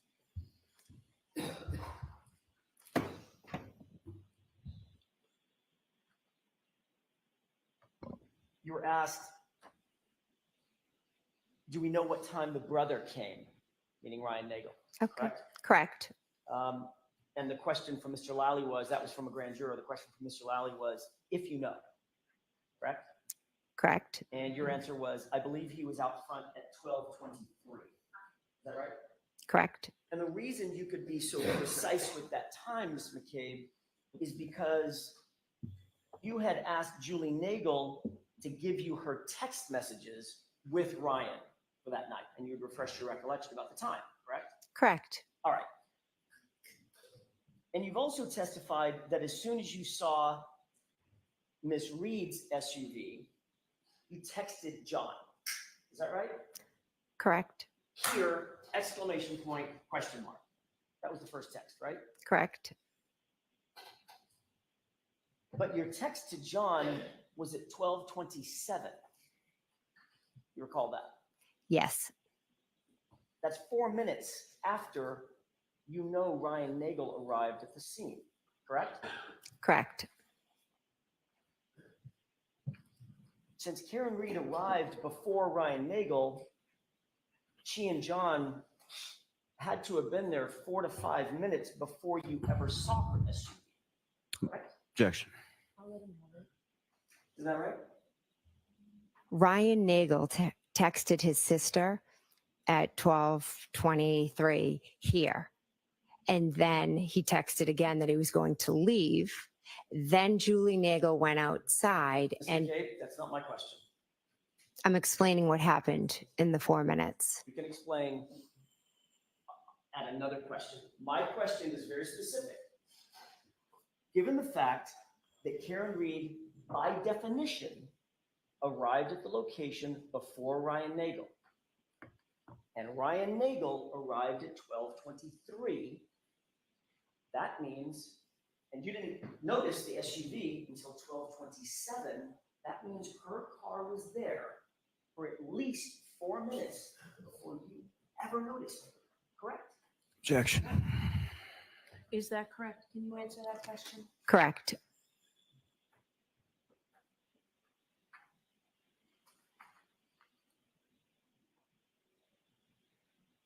The snow condition. We've heard a lot about the snow condition. I'm not going to beat that dead horse. But it's safe to say that you would agree with me that it was a light dusting of snow, correct? I should be specific about the time. It was a light dusting of snow at or around 12 to 12:30, 12:45, something like that. It was starting to accumulate. Okay. And accumulate means stick to the ground, not just fall and melt, right? Yes. So it was starting to turn like a very thin blanket of white. Yes.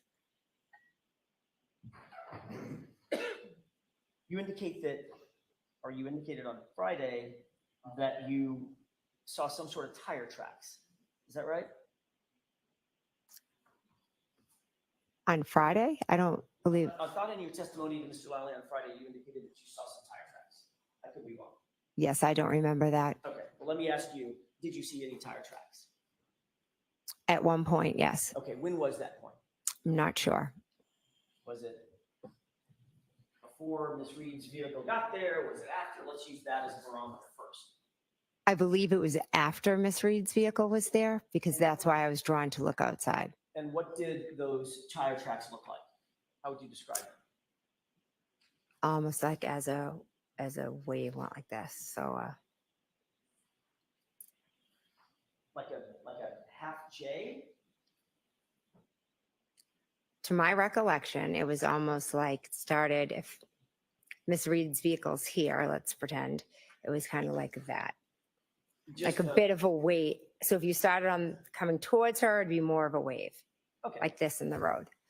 What it sounds like is perhaps, I don't want to put words in your mouth, but perhaps what you're describing is tracks in the middle of the road. If someone is pulling off parallel, they would pull to the right and then stop and Those are the tracks that you saw? That's the wave that you saw? It wasn't up to her car. It doesn't look like your description. Okay, fair enough. I'm just trying here. So if it didn't go up to her car, those tracks belong to somebody else. Well, when I saw her car, it had already moved up. Well, wait a minute. You already said that when you saw her car, it was directly in front of you. And then it moved at one point. Right? That's not what I'm asking about. Let's just take the point at which you first saw the car. Mhm. Is that yes? Yes. Okay. When you first saw the car, that's when you saw the tire tracks. You just said that. No, I did not say when I first saw the car, I saw the tire tracks. I thought you just said a couple of questions ago that you saw the tire tracks because your attention was drawn to her car. That would be the first time you saw her car, correct? I'm saying I saw the tire tracks because I was looking out at her car. I never said when I saw the tire tracks or where her car was when I saw the tire tracks. Well, I thought you just said, as I asked, when did you see the tire tracks? You said, I saw the tire tracks when I looked and saw her car because my attention was drawn to her car. I saw the tire tracks. That would be the first time you looked at her car, correct? Doesn't have to be the first time I looked at her car. I looked out multiple times. Did you see the tire tracks the second time? Well, I'm not exactly sure. Did you see them the third time? Again, I'm not sure. Okay. So it could have been the first time. Could have been. But they didn't lead to the back tires of her car, did they? No.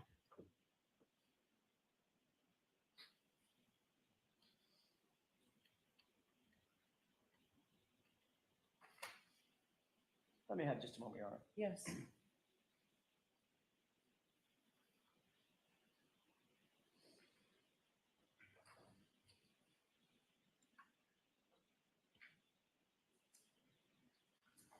In addition to Trooper Proctor interviewing me on the 29th, you also gave extensive testimony on April 26th, 2022 in front of a state court grand jury, correct? Correct. And you were asked about the location of Miss Reed's vehicle. I'm still staying with that for just a quick second, if you don't mind. Is that right? Correct. You were asked where that SUV was in relation to Ryan Nagel's car. Is that right? Would I be able to look at it to refresh my memory, please? Well, let's start with this. Do you remember being asked about Karen Reed's SUV and Ryan Nagel's truck? To be honest, I've had a few grand juries, so if you could show me what you're talking about, I would greatly appreciate it.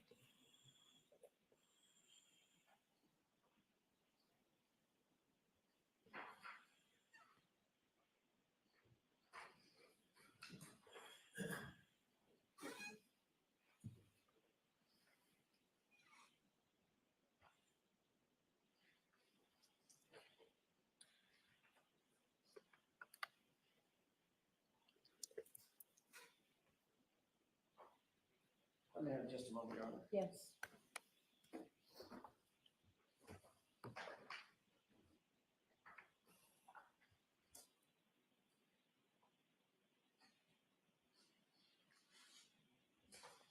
May I approach? Yes.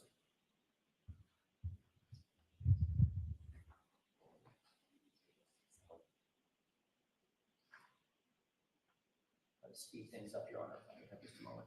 Okay, take your time.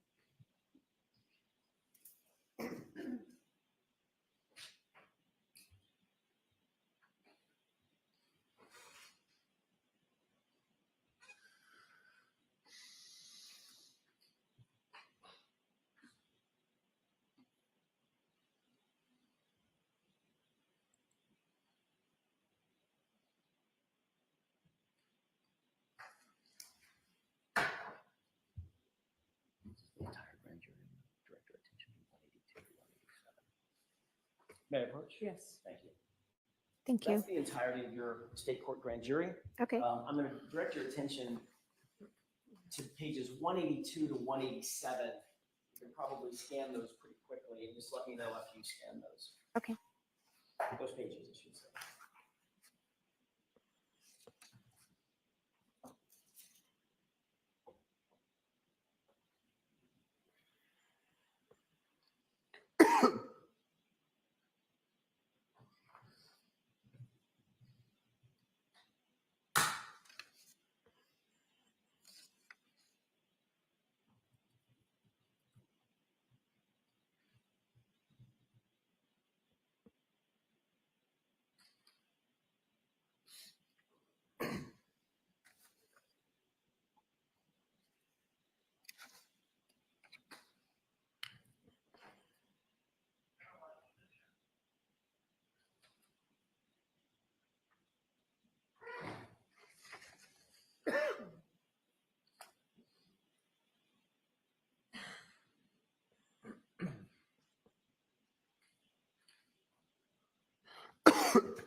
May I, Your Honor? Yes. Thank you. Thank you. Did you have an opportunity to glance at those pages? I did, yes. As you glance at those pages, my question is a relatively simple one, but I wondered if you have an opportunity. At no point, when you were describing the vehicles that were out front in front of 34th Fairview on that night, at no point, under oath in front of that grand jury, did you ever mention a Jeep? Did you? I was not asked about any other vehicles out front. So when you were talking about the vehicles that you saw in front in some painstaking detail, talking about the black SUV and Ryan Nagel's truck, you just left out the Jeep because nobody asked you about it. I didn't read anything in that about Ryan Nagel's vehicle. Did you miss it? I must have. Okay. Is it in there? Yeah, it is. Okay, You were, what? in fact, asked about Ryan Nagel's Jeep, weren't you? If you want to show me. Well, I don't want to sit here and, did you review your transcript? Just read it all. I didn't see it. Ms. McCabe, Objection. you can't interrupt when I'm talking. Okay. I will do the same for you. Okay? As you reviewed those pages, you were asked about the cars that you saw in front, did you not?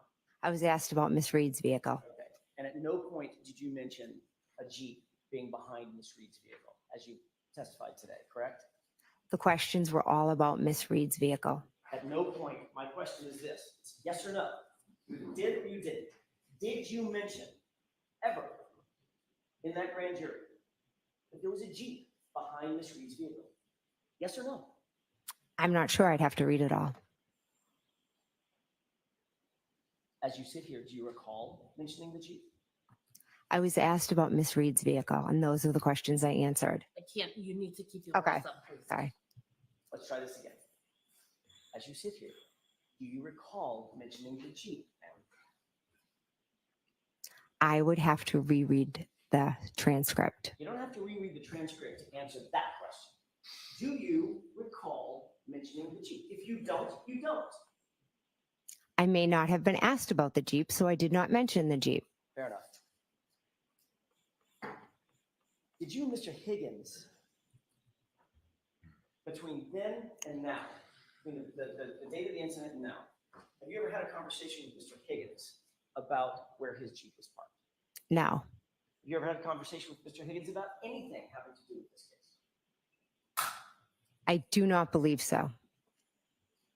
Did anyone, leaving Mr. Higgins aside, did anyone tell you anything about Mr. Higgins's Jeep and what he testified to? No.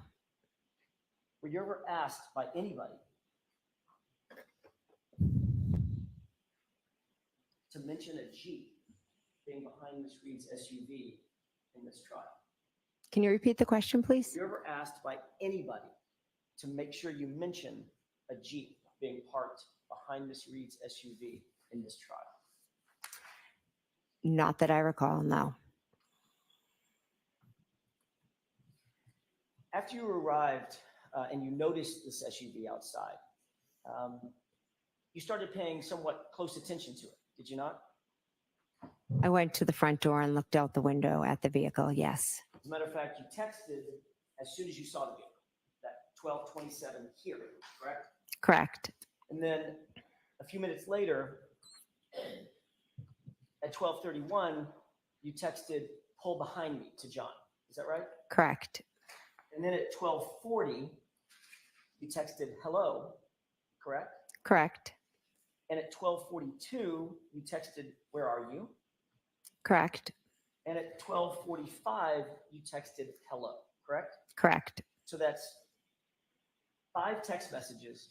And each time you texted him, you were walking to the door and looking out at the vehicle as you're texting, correct? I know for the first 2 I was.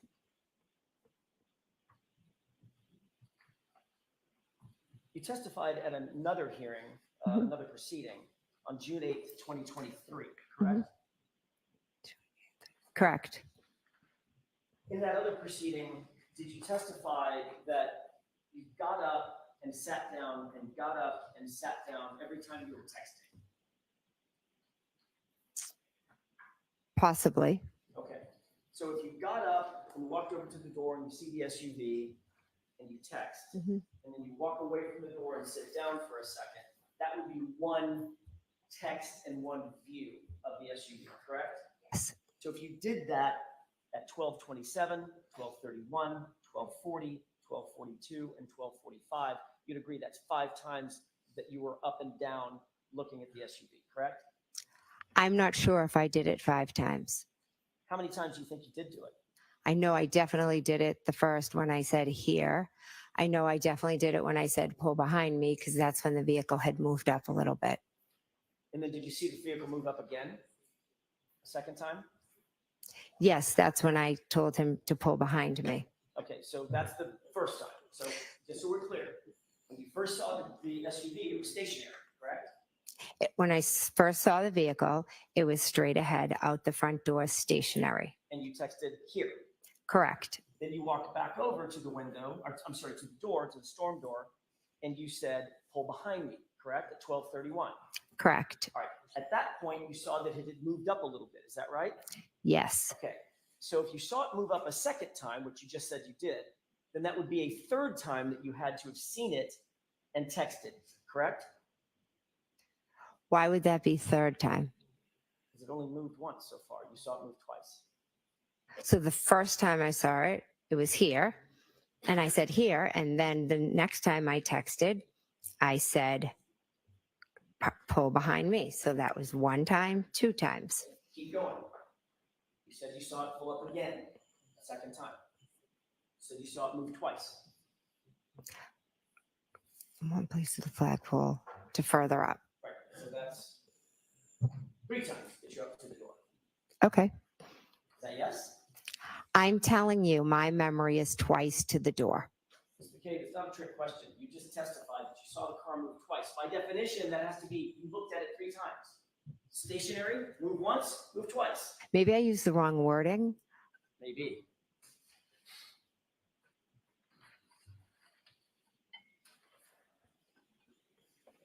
Let me have just a moment, Your Honor. Sure.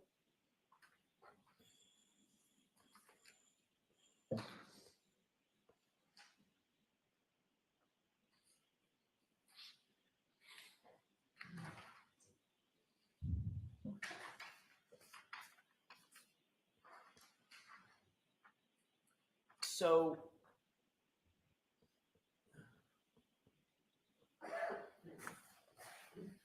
when you testified in front of this other proceeding,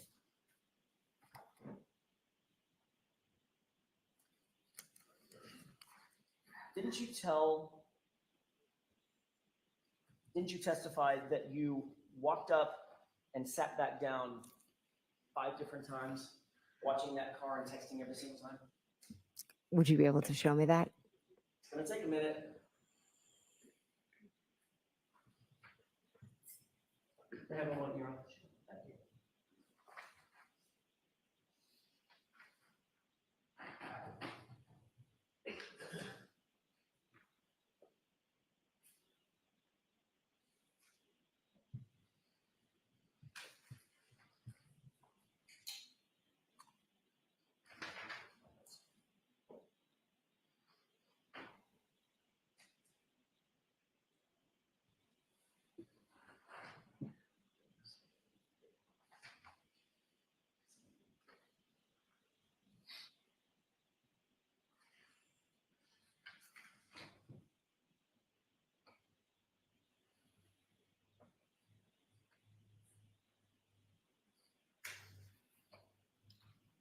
Thank you.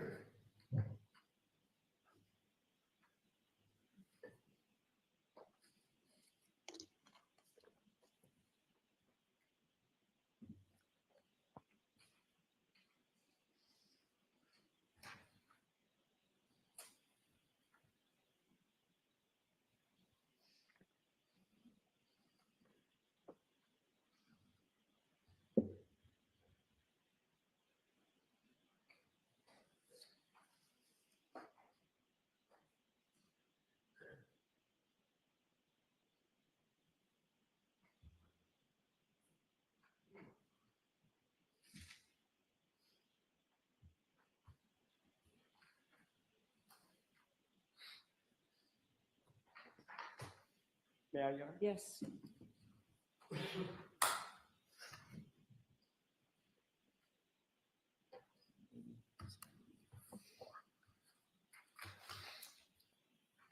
Take a look at those 4 pages. For the record, that's pages 780, 784.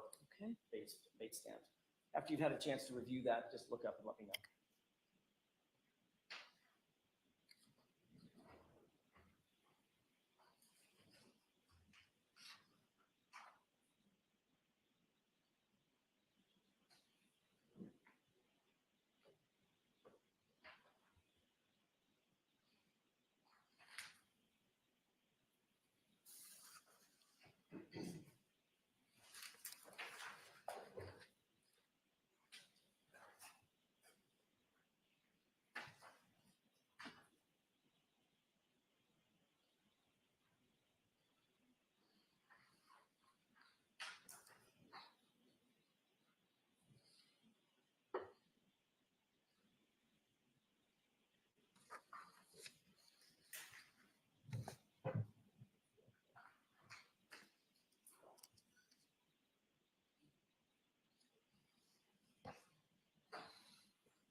May I? Yes.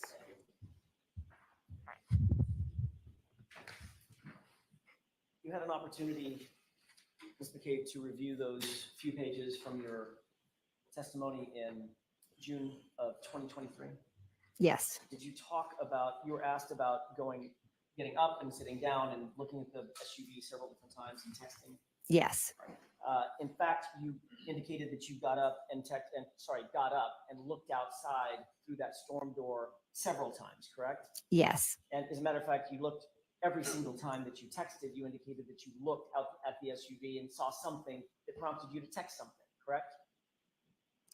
Correct. And then after the last time, which would be 5 times, 5 texts, 5 looks, after the last time you texted, you got back up, which would be a 6th time, and the SUV was gone. Just chronologically. Correct. My husband and I were both getting up and looking. So, I didn't ask you about your husband. okay. Just about you. The answer is correct. Yes. Okay. So you're indicating that you were trying to communicate with the occupant of the SUV that was sitting, what would you say, 30 feet outside the front door? I'm not good with distance. It's further than you and I are from each other, correct? Correct. At least double that, right? Correct. Okay, so could you give me, maybe yards are easier, like 10 yards, 15 yards? Again, I'm not good with measurements. Okay. Just right outside the front door, though. Within, Straight outside, yes. well, straight outside until it moved. To the front door. Of the front door is where it was. Ms. McCabe, straight outside until it moved, according to you, correct? Yes, and then it moved. Correct. And then moved the second time, correct? Correct. It moved to the flagpole, and then it moved up again. Okay. Then you indicated that you had an absolutely clear view of the SUV. You were asked those questions, correct? If I had a clear view, Clear view. I could see the car out front. Yes. You were asked, you were looking out the front door of the house. Your answer was, uh-huh. You were asked, and there's a window in that door, right? Answer, it was opened. Yeah. Question, so you had a clear view outside. Answer, a clear view outside. Yes. Remember that? Yes, And is that your memory? You had a clear view? I had a clear view of Karen's vehicle outside, correct? And then you reiterated that with the following exchange. Question, was the amount of snow coming Objection, down Your Honor. sufficient? So let's hear the question. Was the amount of snow coming down sufficient to obstruct your view of the vehicle, or did you have a clear view of it? Answer, I had a good view of it. Objection. The objection is as to the form of the question and the reading. No, that's okay. I'm going to allow the question. Was that your testimony? Yes, So not only did you have a clear view, you indicated in your words you had a good view of it, right? correct. Then you noticed that the SUV was gone after the 12:45 text, right? Correct. So you're looking at that SUV over the course of between the beginning text and the end text. It's about 19 minutes, right? 12:27 or so to 12:45, 18, 19 minutes, something like that, correct? Correct. You maybe add a minute because you got back up and didn't text, the SUV was gone, right? Correct. So you would agree, we just do some basic math, you're looking at that SUV on average about every 3.5 minutes. I guess I'm, if you want to pull out the times and you can look at them. Well, we talked about the times and you agreed that you were texting between 12:27 and 12:45, Correct. right? So if you were just to divide that by 5 times, getting up and looking, I don't know, I'm doing the math in my head, maybe it's every 3 minutes or so. Correct. At no time did you hear any noise or sound outside that was unusual? Caught No. your attention? You didn't hear any squealing of tires or squealing of brakes? No, You didn't hear any screaming or yelling? no, You didn't hear any loud voices or foul language or doors slam?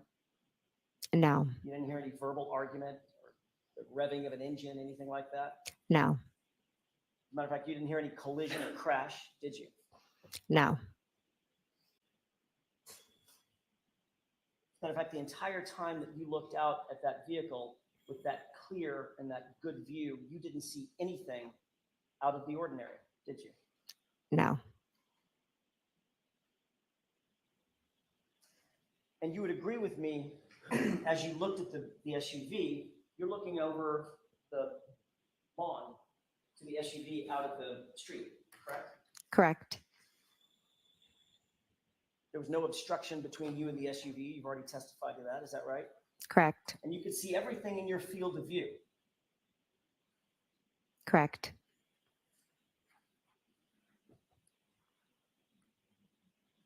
And then you saw the SUV gone. It had driven away after 12:45. Correct. So I have a question, Ms. McCabe. Mm-hmm. Where was the body? I have no idea. I'm assuming the body was on the front lawn. The problem with that is you were looking at the front lawn, weren't you? I was looking at the vehicle and where it had moved. Do you know what field of view is? Would you like to explain it? You had a clear and good view across that lawn to the SUV, didn't you? When it was straight out, I did, yes. You had a clear and good view of that SUV the entire time until it left, didn't you? I could see the black SUV, correct. Nothing was obstructing your vision. I wasn't looking at the ground. I didn't ask you about the ground yet. We'll get to the ground. Nothing was obstructing your vision, was it? No, So you had a clear and good, your words, not mine, a clear and good view of the SUV yes. and everything in front of it. I never said everything in front of it. I saw the SUV. It's black. It has lights on. And as it moved, I could see it with its lights. And you had a clear view of everything between you and the SUV. All the things closer to you and the SUV. I wouldn't say that. So your view was obstructed on what was between you and the SUV, but not obstructed on the SUV? That's not what I was saying. No, of course not. Because if you the SUV, you could see everything in front of it as well, meaning between you and the SUV as well. If I'm looking straight out at an SUV, I'm not looking down at the ground. Let me ask you a question about that. You're focusing right now on my face Yes. as you're answering these questions. Mhm. You think you'd see, I don't know, an alligator sitting in front of me if it was there? Objection, Your Honor. You think you would see something? Can you clearly see that there is nothing between you and me except a podium? Yes. Well, there's a table. And you don't have to look down to see that, right? Correct. You're looking directly in my face, but you can see things that are between you and me because you have a field of vision, right? Objection. So I'm going to see counsel at sidebar for just a minute.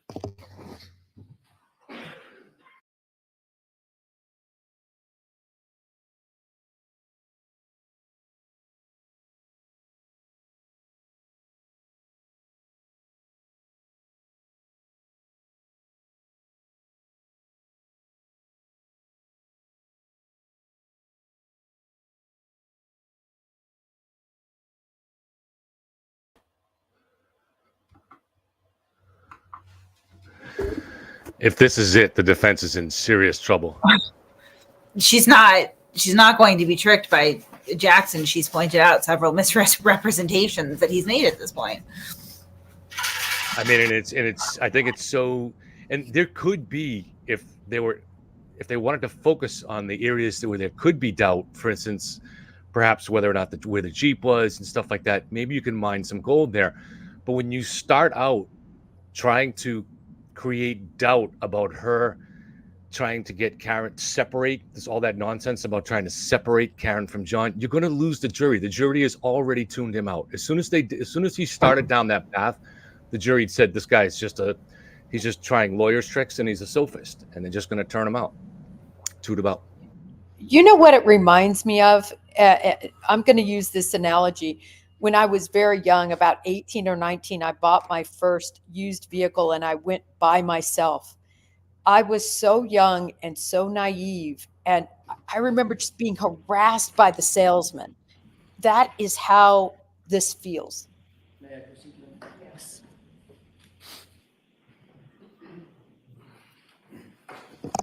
Ms. McCabe, as you looked over that flat lawn with that good and clear view of the SUV, you could see the SUV and everything between you and the SUV, correct? When I looked out the front window, I could see the SUV clearly, like I'm looking at you right now, and it was further away than you are. And you did it not once, not twice, not 3 times. You did it 5 times, and then a 6th after it was gone, correct? Correct. And after that SUV was gone, and you looked out that window with that clear and good view, there was no body, was there? I never saw a body. Thank you. I wish I had. Sounds like that's a little rehearsed. Not at all. It's not at all.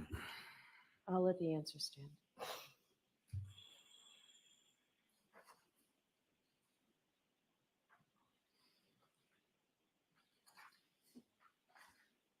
You left the location about 1:45. Is that right? Yes. You didn't see anything out of the ordinary as you got in. Was it your car or Mr. McCabe's car? It was my car. When you got in that SUV of yours, you didn't see anything out of the ordinary outside, correct? I wasn't looking outside. Okay. I know that that is the answer that you want to give to every question. My question is yes or no. Did you see anything out of the ordinary? No. Thank you.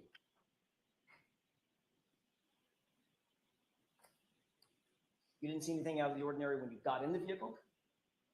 No. You didn't see anything out of the ordinary when the vehicle backed up? No. When that vehicle turned to the, I guess it would be to the right, to leave toward Chapman, and the headlights illuminated the area in front of you? Didn't see anything out of the ordinary then?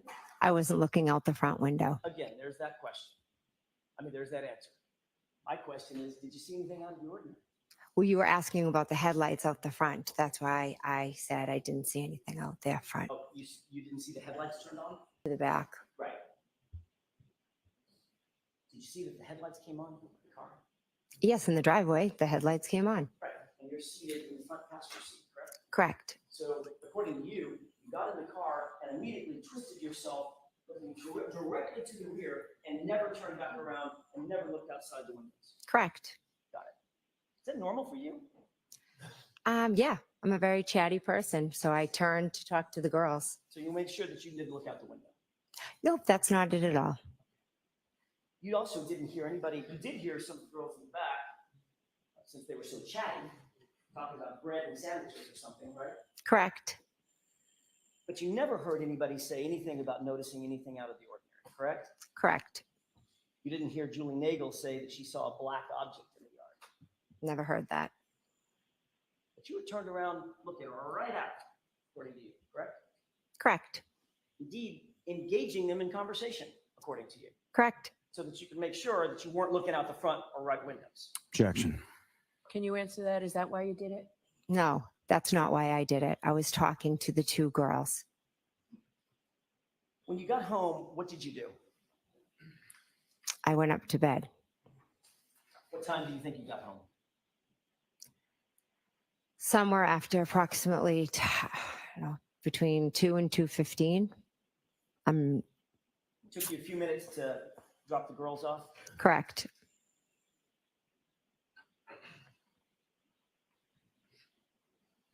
When you got home, you got on your phone, correct? Yes. Before you got on your phone, you went upstairs to your bedroom. Yes. Did you use any applications? Well, let me ask it this way first. Did you make any phone calls, just using your phone, any phone calls after you got home, either downstairs or upstairs? I do not believe so.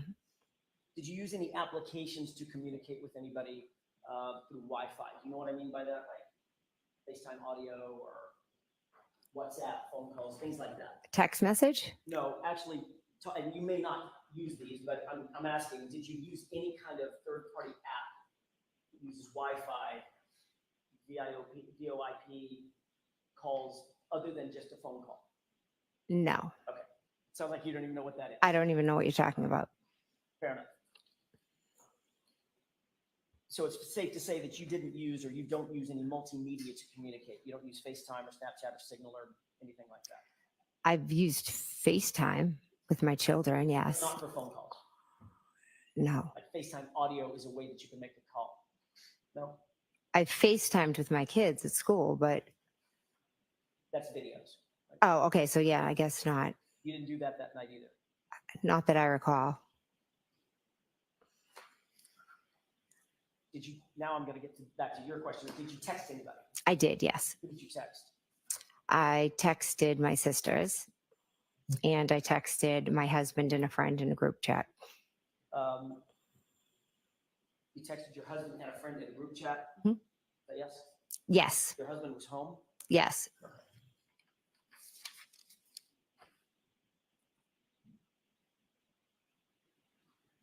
I want to switch gears for a second.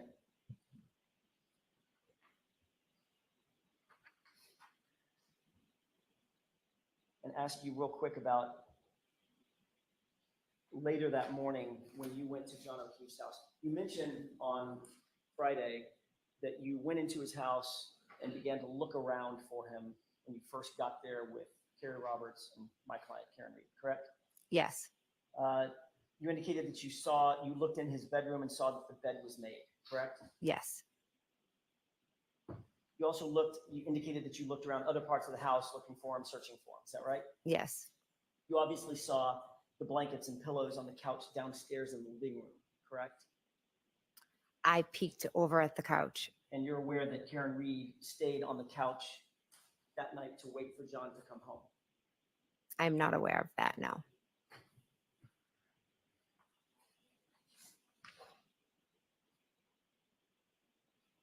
You testified on Friday that my client said at the scene, when you got back to the scene, 34 Fairview, just after 6 a.m., that she said, I hit him 3 times. She declared it, correct? Correct. Not once, not twice, 3 times. I hit him, I hit him, I hit him, correct? Correct. You have a very specific memory of that event, do you not? I do. Obviously, that's an incredibly impactful thing for you to remember. Is that right? It was an impactful statement. Yes. And you remember it today as well as you remembered it the day she did it. Yes.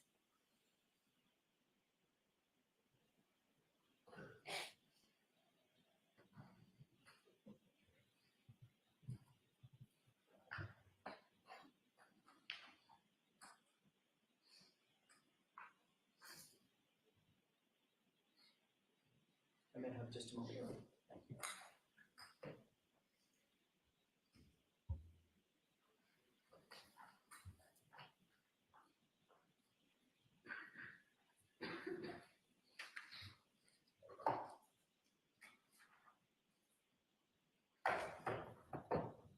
May I? Yes.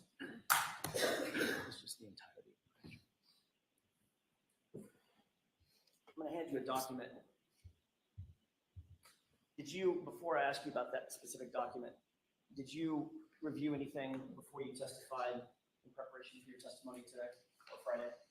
Yes. Did you review your grand jury testimony? I did. Yes.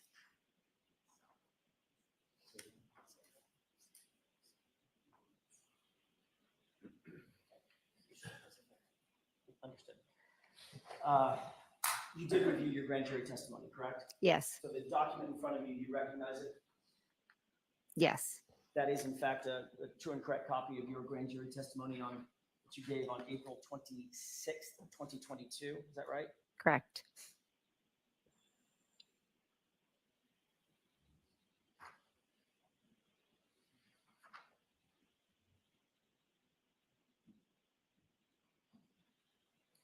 You'll agree that your testimony in that case, in that hearing, rather, April of 2022, that was just a few months after the events in question, right? Yes. You were under oath at the time that you gave that testimony, Yes. and you were subject to the penalty of perjury when you were answering those questions, correct? Yes. Ms. McCabe, I'd like you to turn to the page, since you've reviewed this, turn to the page of that document where you ever said in your testimony that my client said, I hit him, I hit him, I hit him. Was I asked what she said? I get to ask the questions. Well, I'd like you to direct me where to look. I want you to look at the entire grand jury testimony if you need to, and turn to the page where you ever said that my client said, I hit him, I hit him, I hit him. I'm not sure if it's in this document, but I can tell you today with 100% clarity, she said, I hit him, I hit him, I hit him on that morning. So it's not in that document, is it? I'm not sure if I could take the time, and do you want me to read over 200 pages? May I approach? Yes. No, I don't want to take the time. Because you just indicated that you reviewed this document in anticipation of your testimony, right? Correct. So you've gone over it recently. A few weeks back. So we don't need to read it. You know that you never testified to that in the grand jury in April of 2022, don't you? I don't know that as a fact. I would have to reread 222 pages or however long it is. You think you might have missed it when you reviewed your testimony in anticipation for, I'm sorry, when you reviewed your transcript in anticipation for your testimony? Objection. Hello. I read it a few weeks ago, It's probably the most powerful part of your testimony, ma'am. and I will never forget it. Objection. Okay, so that's stricken. Would you agree? Do you think that's a powerful part of your testimony? Objection. I'll allow that. It is, yes. Did you see it in the transcript? I cannot recall. It's over 200 pages.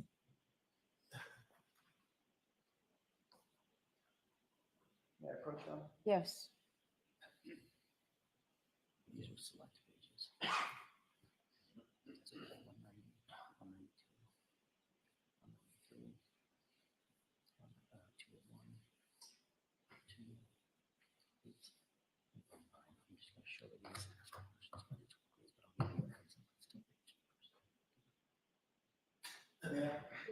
These are select pages out of your grand jury testimony.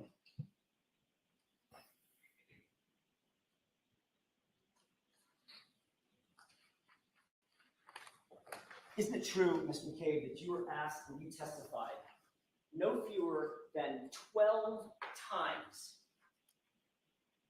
what my client said, either at the scene or on the way to the scene?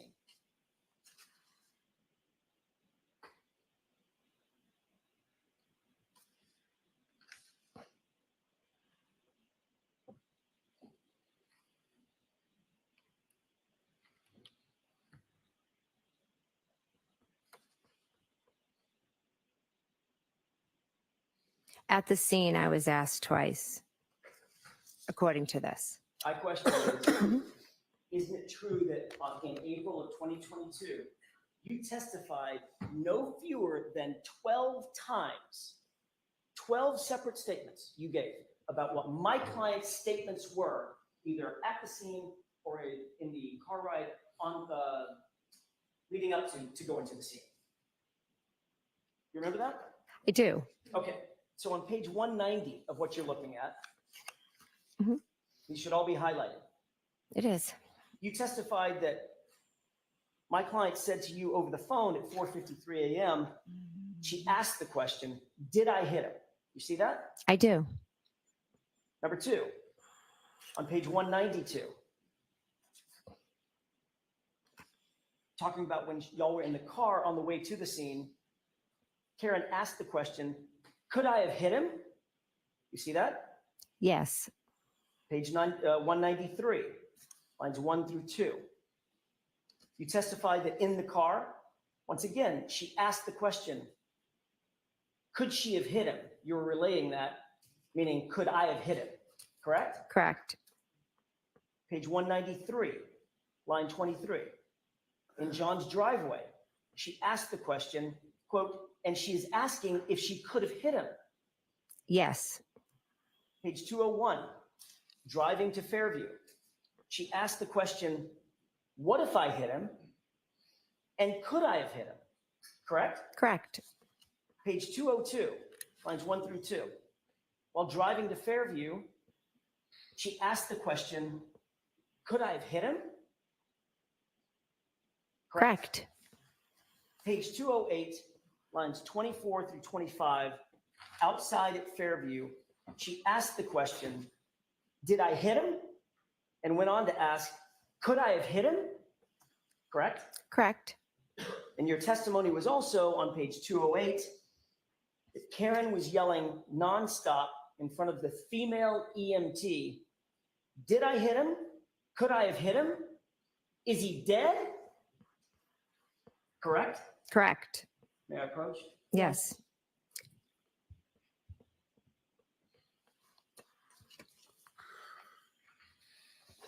That's 12 times that you reiterated under oath, under penalty of perjury, in April of 2022, what my client's statements were, either at the scene or leading up to getting to the scene, correct? Correct. Every single one of those, 12 separate times, you indicated that she asked a question, something like, could I have hit him or did I hit him, correct? Correct. Not one time in that testimony did you say she declared, I hit him, I hit him, I hit him. Did you? The questions that were asked, when she said, I hit him, I hit him, I hit him, that was at the scene in response to an officer asking questions. What I just read was us when she first called me, or when we were driving in the car, or when we were at John's house. So I was answering the question that I was asked. So you believe that you weren't asked the question, did she say to an officer, I hit him, I hit him, I hit him? And if you're not asked the question, did she say to an officer, I hit him, I hit him, I hit him? You're not going to volunteer that she said, I hit him, I hit him, I hit him. That's your testimony. No, that's not. Your testimony. My testimony is an officer was asking her what his name was and different things about him. And at that point, she was saying, I hit him, I hit him, I hit him. Which officer? I do not recall. Well, you recall the I hit him. You just told me that was the most impactful thing in the morning. It was shocking. So what officer did she say this to, supposedly? I was more focused on her and her hysteria than which officer was asking the question. So you have no idea who the officer was even, correct? I'm not sure which officer was asking her. It could have been an EMT. Someone said, what is his name? Does he have medical conditions? How old is he? But you were asked that question, ma'am. On page 208, you were asked what she said in front of the female EMT who was asking her questions. And her answer was, your answer was, she said, did I hit him? Could I have hit him? Is he dead? Is that right? That is correct. That But might have been a good time to offer up that she confessed, I hit him, right? Objection. Sustained as to that form. Ms. McCabe, the truth of the matter is you've manufactured this new story for this jury because you think it helps you out. absolutely not.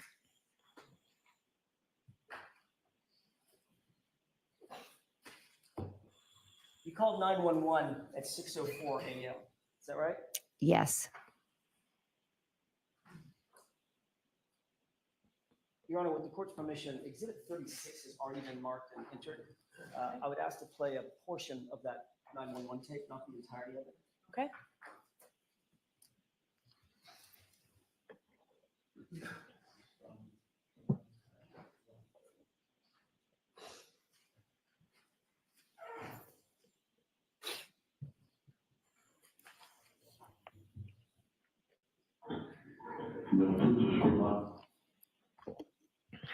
With the court's permission, I'd ask to play about runtime 130 to 145.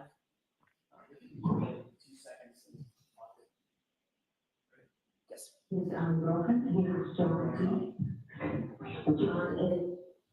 Do you recognize the voice on that tape? Yes, that's mine. That appear to be a true and accurate, at least that portion, a true and accurate reporting of the 911 call that you made that morning? It was a very brief clip. I'd have to hear more. Go ahead and play starting at runtime 130 to about runtime 145. 46 years old. 46, how long has he been outside? I don't know.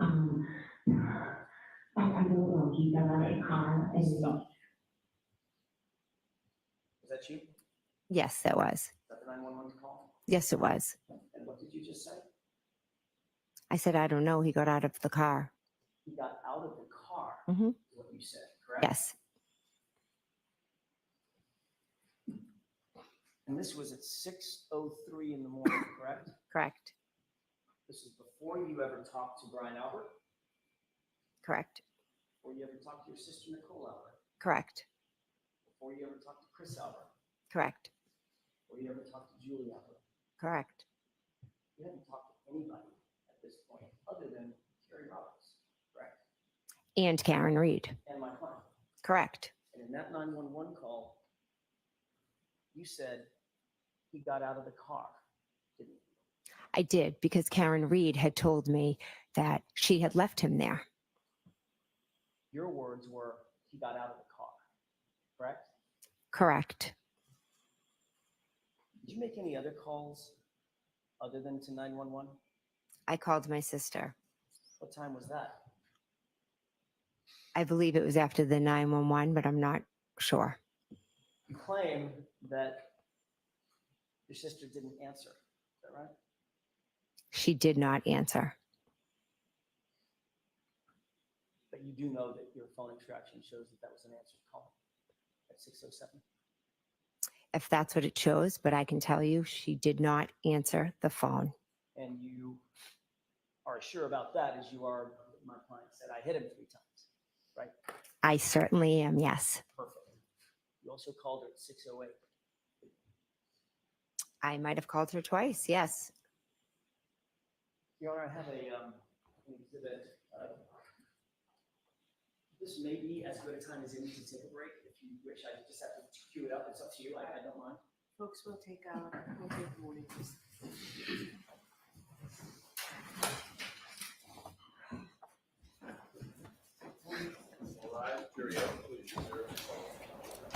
What a disastrous cross-examination. She needs to get her money back. Karen got ripped off. This is not working at all. I mean, she's staying strong. It's so hard up on the stand with somebody berating and coming at you. And she's staying strong with her memory. Obviously, he makes a point about why didn't she say that in other testimony, but she clears that up. She says, I wasn't asked. Right. She was asked about very specific things. Should she have said that at the time? You So, know, Mr. Jackson, when you said it's an only exhibit, is answer it in questions. evidence? It's not. Okay. I'm going to ask to mark it. It's a digital recording of a 4-minute voicemail on John O'Keefe's phone. It does include the 911 call.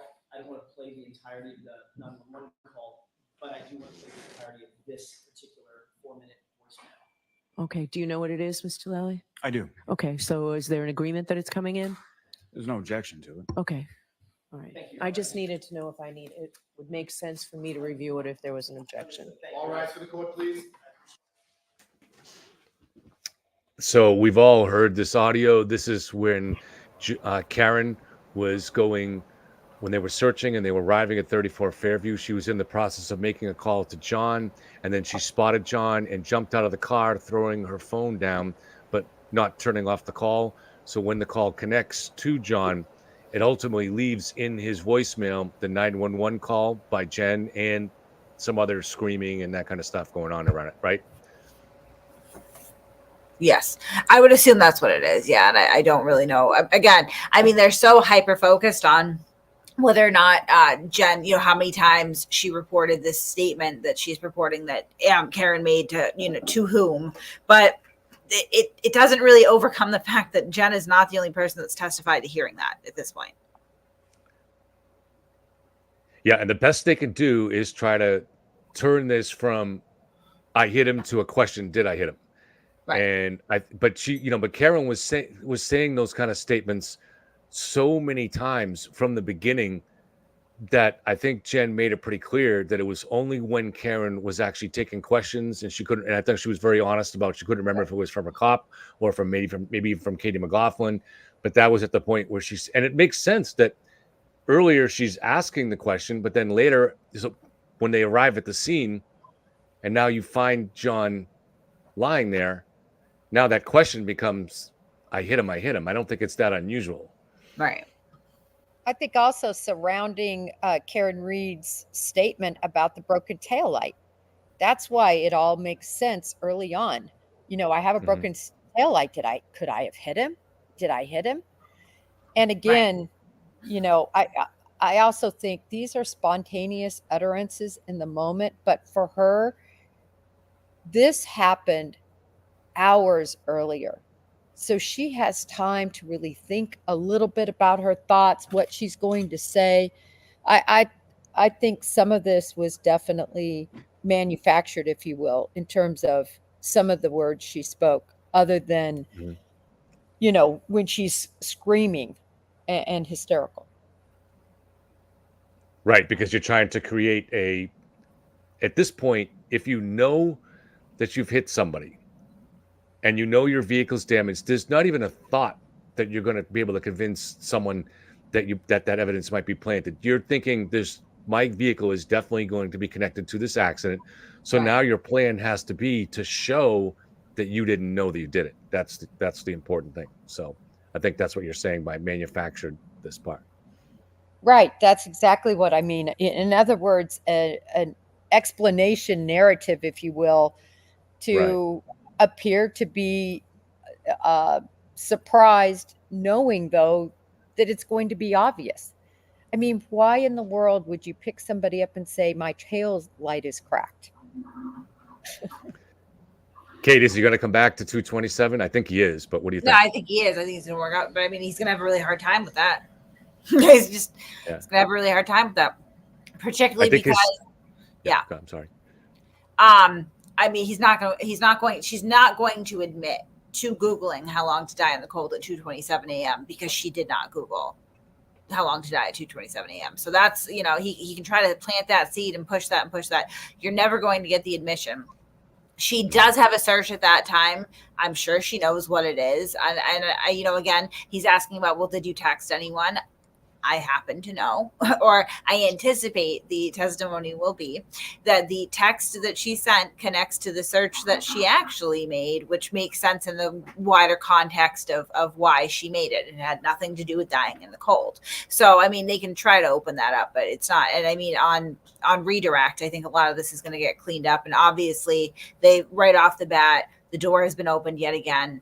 We're talking about harassment. And I think that'll help put some of her defensiveness or hostility in better scope too, if they can really expound upon that and redirect, because she's a little bit snarky with AJ at a time, but the guy's a douche. That's what he is. Like, right. I think AJ broke away from the chronological order there because he wanted to first try to hopefully establish that she was lying about that or inventing the I hit him. So establish some problem with her credibility and then go back to the 227 and hope that people don't believe her when she says, I didn't make that search.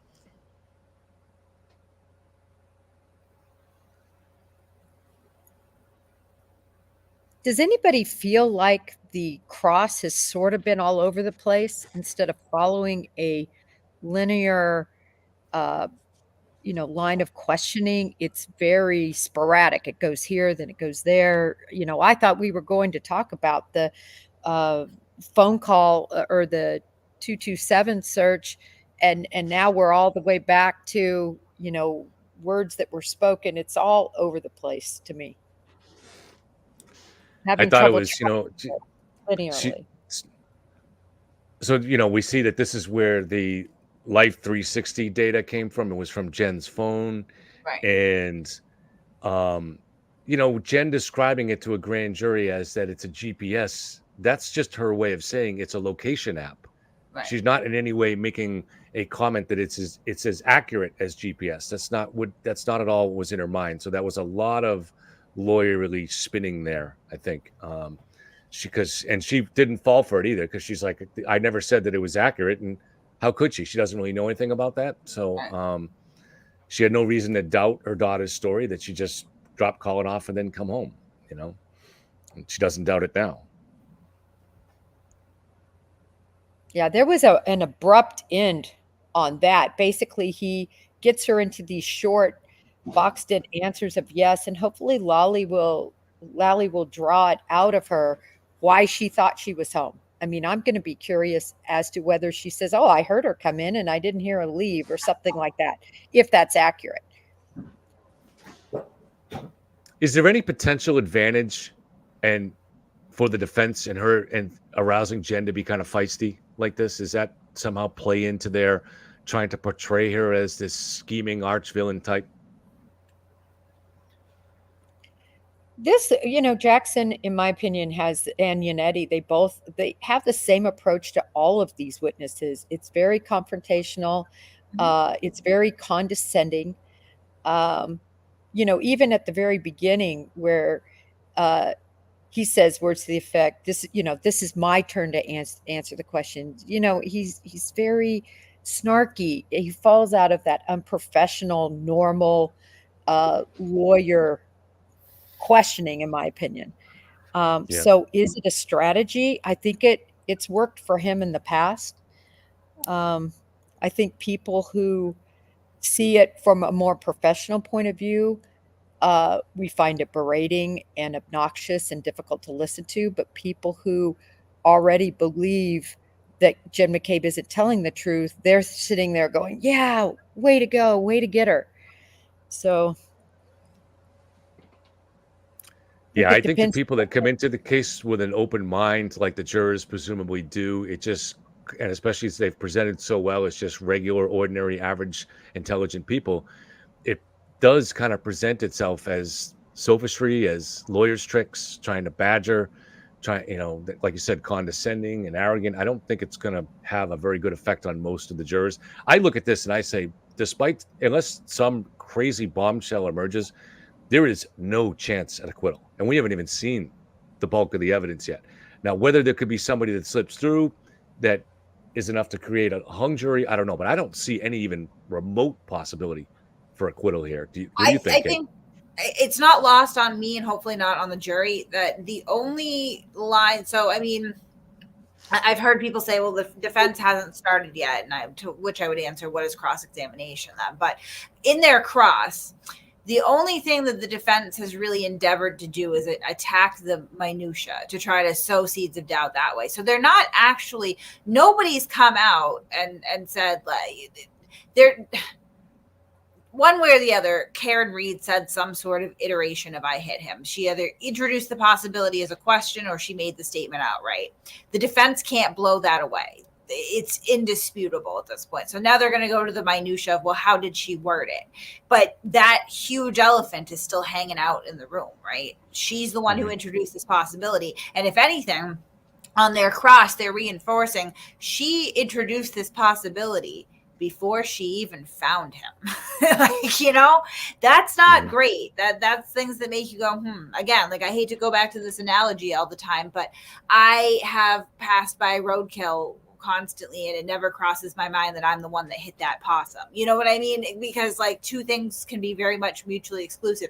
If I drop my significant other at a home and I know that they go safely inside, which is what they're trying to argue now. He went in that house. She knows it. She's the only one. She won't come out and say directly that she saw him go in the house. Nobody actually places him in the house, but she is trying to suggest that, yep, he was up there. He was going in the house. That's what happened. If you know that and you drive off, when you go back out looking for him and you find him hit by a vehicle, your first thought is not, oh my God, I hit him with my vehicle, right? Because why would you? He went in the house. I'd be like, what happened? Somebody hit him with a vehicle. Not I hit him with a vehicle. Somebody hit him with a vehicle. Did somebody beat him up and leave him here? Oh my God. Did he fall and hit his head? Because there's a million other things that can go through that don't directly involve yourself. Like, nobody initially introduced the idea of Karen being involved in John O'Keefe's death, except for Karen. She's the first one to introduce this possibility. That's pretty compelling. And that has not been attacked through any cross. It's been consistently reinforced. I don't think that's great for her. I think it's a great point you make, Kate. And that's the first time I've heard your possum analogy. But it's a great analogy. I say it all the Who time. goes by roadkill wonders if they did it. You know, Right. It's so true. In terms of one of the points that Jackson was really trying to bang home was that, well, you could clearly see the Tahoe, you saw tire tracks, but you didn't see John O'Keefe. I wish she would have talked about how that yard undulates, how there is a slant, especially back to that corner, the bushes, the fact that there were lights on the SUV. She mentions that. But in other words, that was the dark corner over at the right. Hopefully Lally again cleans that all up, and she gets a chance to say how focused she was on the vehicle, because she was wondering, are they coming in? That's the other thing that really doesn't come out. She's wondering, what the heck, are you guys coming in or not? I thought it was great when asked, do you and your husband talk about the case? Do you and your family talk about the case? And she's like, yeah, but mostly we're talking about the harassment. And that was really, I knew she wouldn't. I impactful. knew she wouldn't say anything else, honestly, because like what I know of Jen, like, she's not going to mince words. She's not going to lie. She's going to answer truthfully, even if it could be misconstrued as something negative, right? So we all know, obviously, what they're trying to get to when they ask, have you talked about this case with anyone? Have you read about it? Have you, they're trying to establish, were you getting your story straight? And, no, they're not getting their story straight, but of course they're talking about it. This has absolutely dominated their lives for the better half of this year anyway, and before that, of course, they lost a friend. Somebody had floated an accident theory. Now, there's reasons I don't believe this is the case, but it's still interesting. So looking at where Higgins, let's say his plow, he's got a Jeep with a plow on the end of it. So their idea was, could Karen have backed into John and he fell on the top of the plow and got the head wound that way? What do you guys think about that? I don't think so. The idea of a plow, I don't think so either. I mean, I think that they probably would have been able to piece that together. I mean, the problem is the cocktail glass, and where John was found. Right. It's not just the fact that he was found where he was found. It's not just Karen's statements. Like, I would say that, if you're looking at this from presumably how this would be investigated, right? You start with a blank slate. There is a man in the snow, and you're trying to figure out what happened. Something that would be a viable lead is the girlfriend of said man, who admittedly drove him there the night before, that other people can place her as driving there the night before, is screaming that she hit him. Like, that would be something that perhaps would merit further investigation. Maybe look at that a little bit closer, right? And then you realize that her car is damaged. And so we're a little bit closer to that. Then you realize that there are pieces of the car, the damaged vehicle, next to the body. And then, obviously the cocktail glass. So, I mean, like, all lines kind of lead to Karen. And Karen really helped accelerate that with her own statements before and after finding John O'Keefe, which they're not really heavily in dispute here. The difference between positing it as a question or making a definitive statement, although somewhat nuanced, still introduces this possibility quite strongly. And so she kind of gave them a leg up with that, and then all the evidence matches. And I think no matter how much minutia and how many times you want to badger witnesses about the minute and second that they got home, and why did you say this to this person, but then say that it was a question to somebody. I mean, all these things are really small. They're kind of trying to capitalize on how faulty human memory is, and how you can tell the same story 3 times and tell it a slightly different way every single time, right?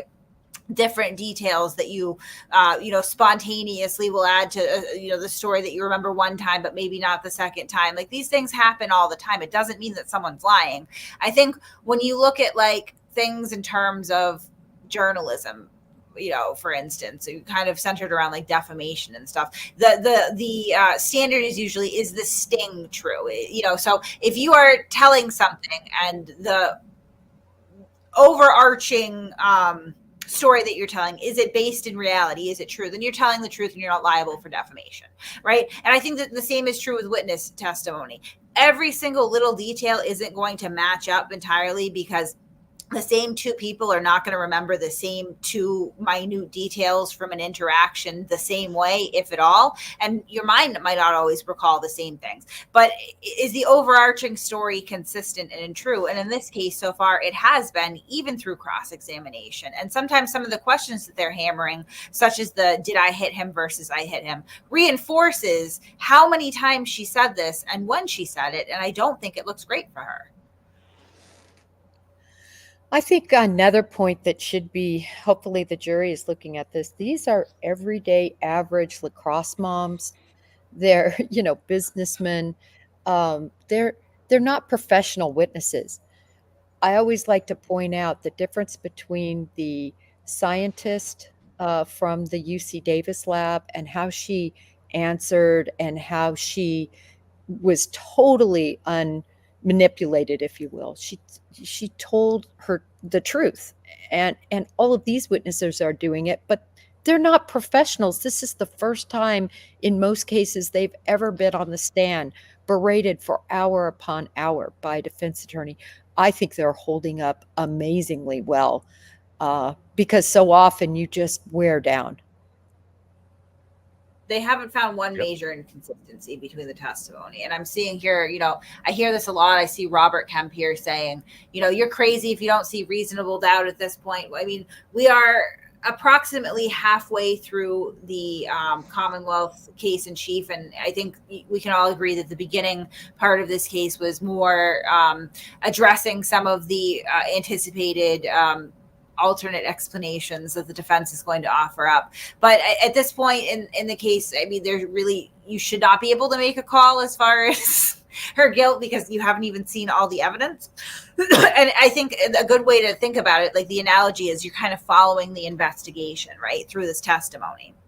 So at this point, we haven't gotten to the real, damning stuff, the forensics, all the testing they did afterwards. But if you're following the testimony and imagining yourself as investigating a situation, then, they are establishing that they were absolutely justified in charging Karen Read because of all these things that people witnessed that creates that probable cause, right? And the bar is really low. And so I think that what you're seeing with the prosecution is they're building up. Okay, so we're at the probable cause right here, and now we're going to show you more testimony. testimony and more information that leads us to beyond a reasonable doubt. So, I mean, it's kind of silly halfway through to go, well, reasonable doubt, throw it out, because you haven't even seen all the evidence. But where the evidence is leading right now is not really great for Karen in terms of, an acquittal.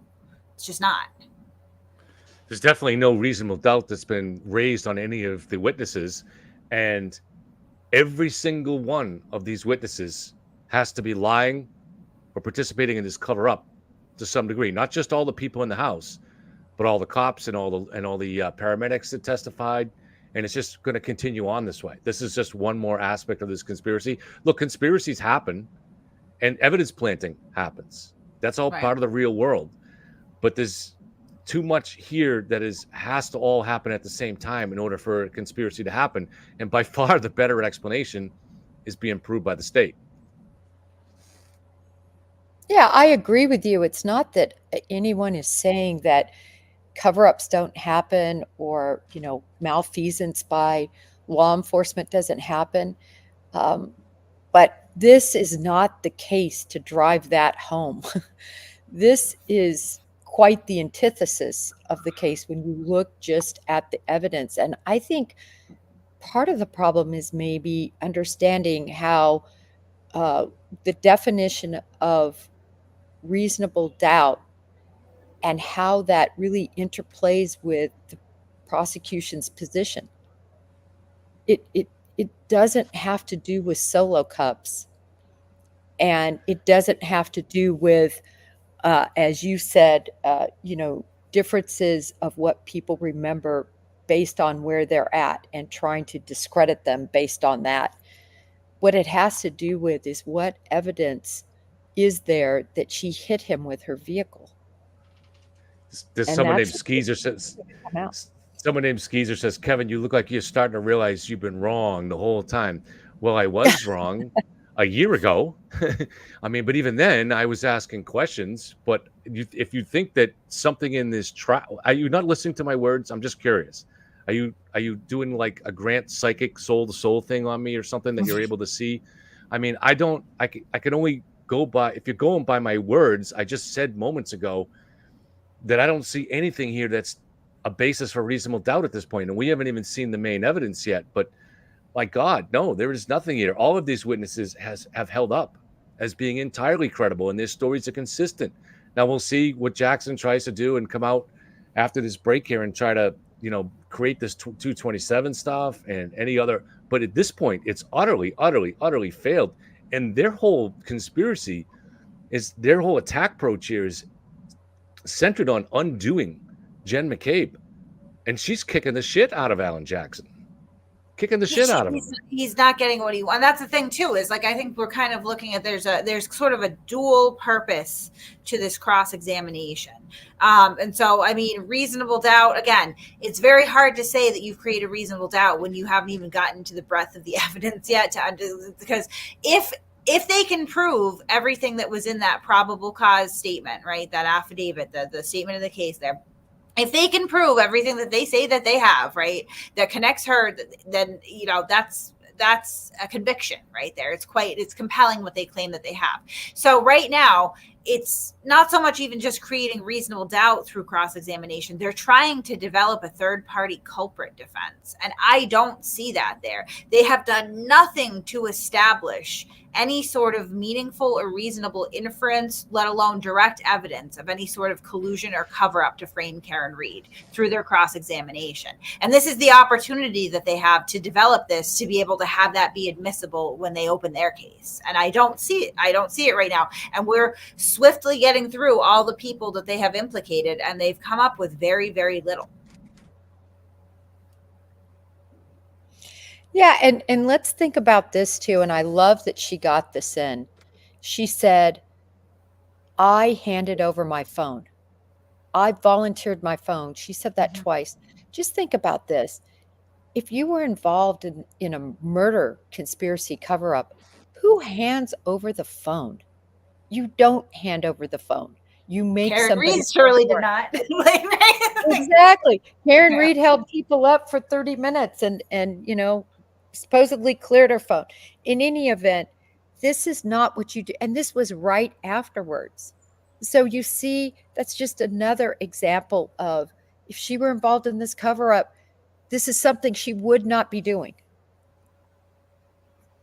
Yeah, and it's interesting too is that it's also an example, I guess, why you don't give up your phone. I mean, no good deed goes unpunished, and Jen giving up her phone has resulted in that data being used to smear her daughter as a liar Right. and as someone that's part of a conspiracy theory. So, I mean, you think just because you're innocent, then therefore you're better off giving up your phone, but maybe you're not, especially in the hands of not only a shady defense team, but a shady federal government here. Well, But and I a also, shady defendant has shady friends. But I would say that Mhm. probably I would assume, based on what I know, that her biggest regret with giving up the phone wasn't even whatever they would try to misconstrue, because not a lot of that has happened, right? Out of the unfettered access to her phone that they got, they can only point out that stupid Google search in discrepancy. I think what she really is probably kicking herself for is that all of her friends and family's contact information was subsequently leaked on the internet and led to a absolute barrage of uninvited, unwanted, and unwarranted harassment and threats. I mean, up until last night, this woman is getting voicemails calling her every name in the book, threatening her life. Up until last night. I would regret that personally. That would not make me feel good. Oh my God, I handed this over trusting the police, and it went into the hands of a monster who has used it to terrorize me and everybody that I love. This is interesting, this notation about Court TV's body language expert. I could go on and on about that. People talk about polygraphs not being admissible. A body language expert is never admissible. It's not scientific in any way, shape, or form. A person can literally have an itch on their nose and itch their nose, and a body language expert will say, "See, they itch their." Actually, I've seen it in this case where they said, "See how she went toward her face." You know, many people over time, and certainly in the FBI, you get a lot of training about body language. And you also get on the job training, right? Because you see things with people you interview that you come to prove are liars, and you look back at that body language, right? But it is not an You are exact science.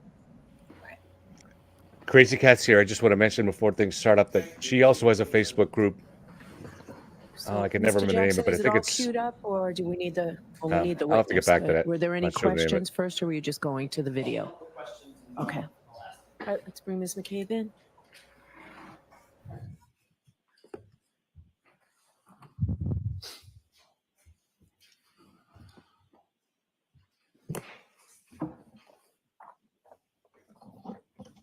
Okay, whenever you're ready, Mr. Jackson. Thank you, Your Honor. Ms. McCabe, I want to go back very briefly to something you said just before we broke, and that was in respect of the statements that you attribute to my client out of the scene. You said, well, there was an officer possibly asking questions, or it could have been a female EMT, and I wasn't answering questions about that, correct? Hence, you didn't say, I hit him, I hit him, I hit him. Can you be clear on your question? Let me rephrase that. Before we broke a few minutes ago, you had said, the reason I didn't say, I hit him, I hit him, I hit him, is because I was never asked. And the subject never came up about what an officer asked her when she declared that. So I just didn't offer it. And then you said, or it could have been an EMT. Yes, I'm unclear who was there.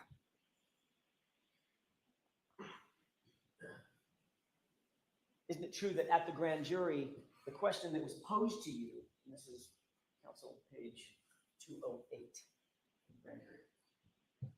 The question that was posed to you is, quote, so what happens next with yourself, Ms. Roberts, and Ms. Reed?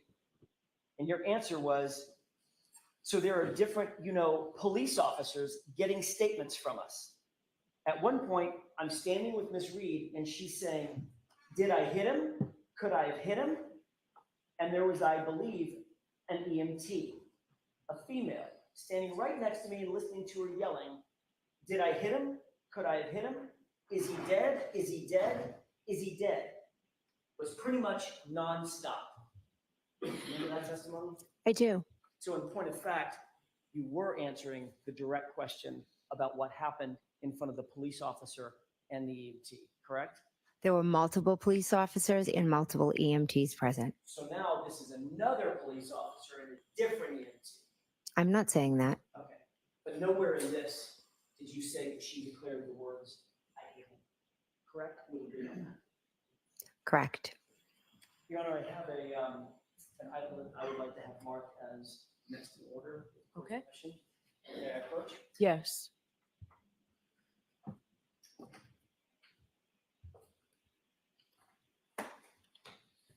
Agreement one, that will be exhibit 96. Thank you.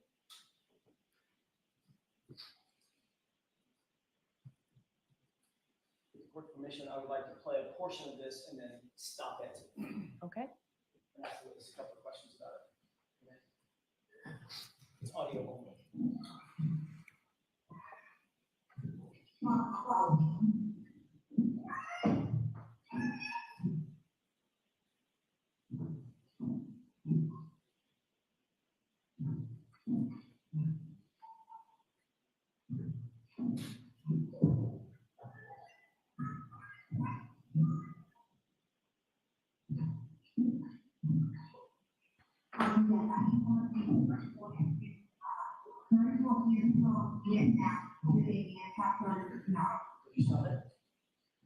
Mr. Cape, I've paused the audio tape just to ask you a couple of foundational questions. Do you recognize what's on that audio tape?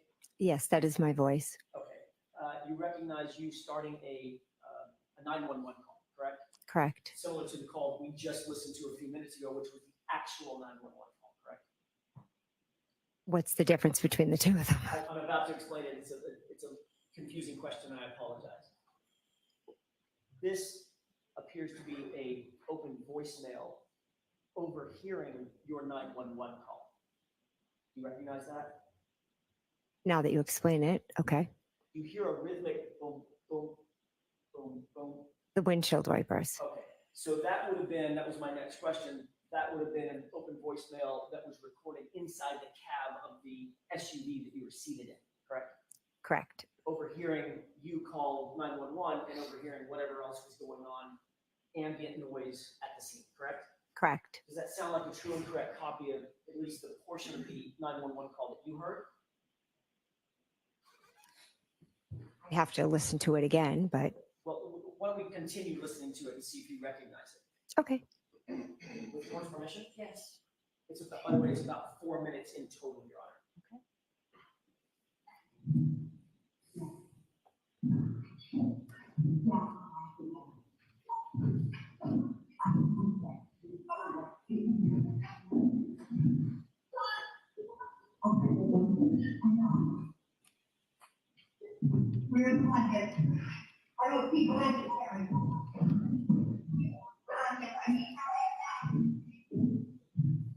Pause it.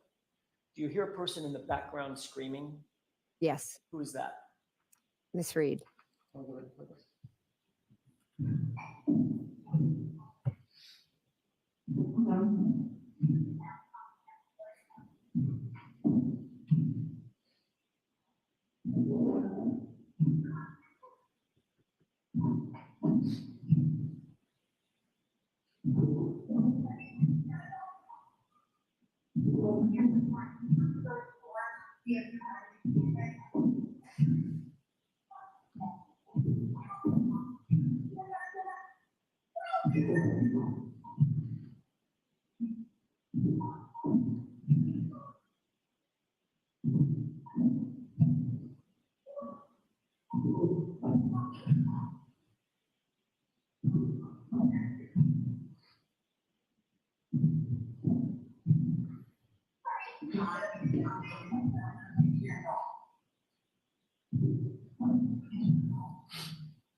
Mr. King, did you hear the audio recording that we just marked into evidence?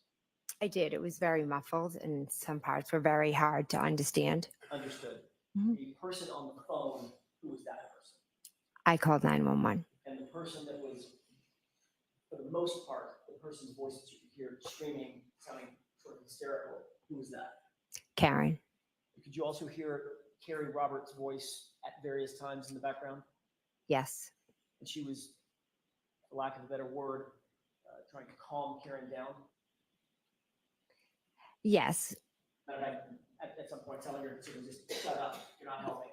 Yes, exactly. Because she was so hysterical and so upset. Erratic. I want to play the rest of this. It appears that this recording is longer than your 911 call. You would agree with that? Well, I'd have to see. Well, the 911 call is already ended, correct? I'm not sure how long was the 911 call. Okay, this is about 3.5 minutes into a 4-minute recording. My only question is, would you agree that the 911 call is subsumed within this full 4-minute recording? I couldn't make that from that muffled. You couldn't tell? I couldn't tell. So if you have my phone record, you could, I'm assuming, tell when the 911 call ended, because I know the 911 call was long because there were multiple, they had transferred me multiple times. Right. My question to you is, I'd like you to listen very, very closely, and I know that it is a muffled recording by definition. I'm not going to do that. From this point forward, I want you to pay very close attention. I want to ask you if you hear a voice, very muffled, toward the end of this recording. We can play it with the court's permission. Yes.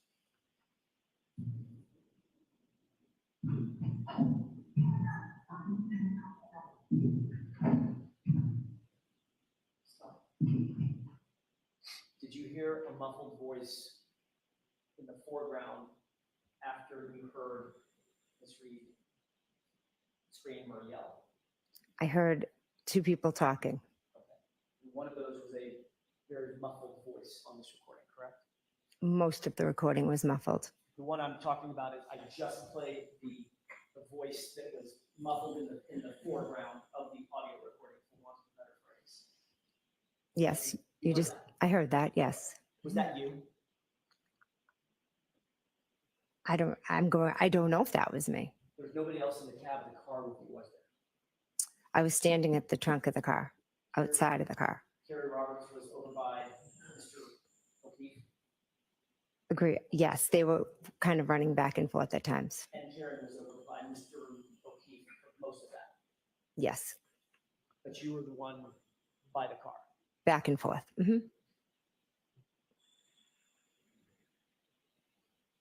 You called Nicole, your sister. By the way, did we finish playing this just for? Okay, thank you.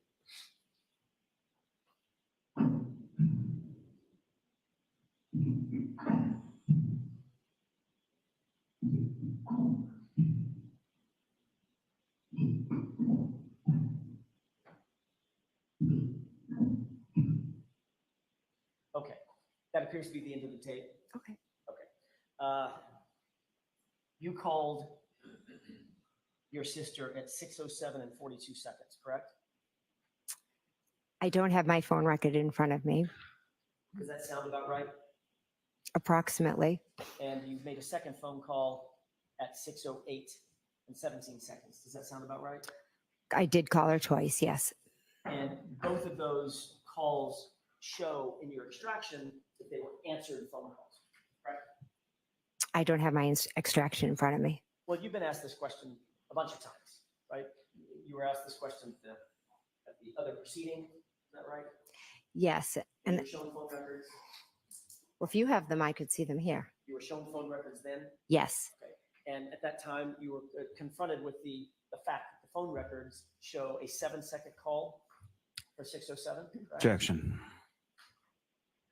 I'm going to strike the word confronted. Go ahead and ask. I'll pick another Go word. ahead and You ask the were- question. You were shown evidence that the 6:07 call lasted 7 seconds? My sister never answered the phone. Okay. I know you want to answer your own questions. Yeah. I'd like if you'd answer my question. Were you shown records that showed the call lasted 7 seconds? I cannot recall the exact record I was shown, but I was shown a phone record. Okay. And you were shown the same phone record showed that the 6:08 call lasted 8 seconds, right? Again, I don't have it in front of me. Does that sound about right? About right. And there were a number of other calls that showed answered that weren't answered. Well, we'll get to those in a minute. So the two calls at 6:07 and 6:08, at least the records indicate about 15 seconds worth of open line time, talk time. 7 seconds, 8 seconds, right? You have the record in front of you. I don't. I'm just asking if you were confronted, there's that word again, if you were shown records that established that based on your own phone extraction, your phone records, that the 6:07 call, 7-second call, the 6:08 call was an 8-second call, right? I was shown records, but I don't know exactly what they were, how long the call said, because she never answered the phone regardless. You also made another phone call at 6:23, did you not? To Brian Albert? If you could share my phone record, it would be very helpful. Do you recall it? I know I called my sister and I called my brother-in-law in the house. I do not know the exact times. That's all I'm asking. You made a phone call to Brian Albert as well, right?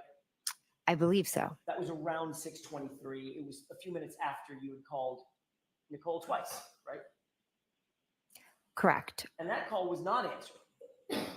None of them were answered. But the records showed that call was not answered, as opposed to Nicole's 2 calls, right? Right. Okay. But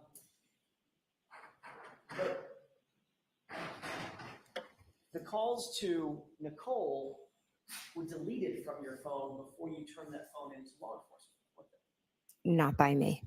By somebody else? I never deleted any calls when I willingly handed my phone over. You claim that you didn't delete calls, but you do know that your phone was forensically analyzed and those calls were in the deleted file folder, correct?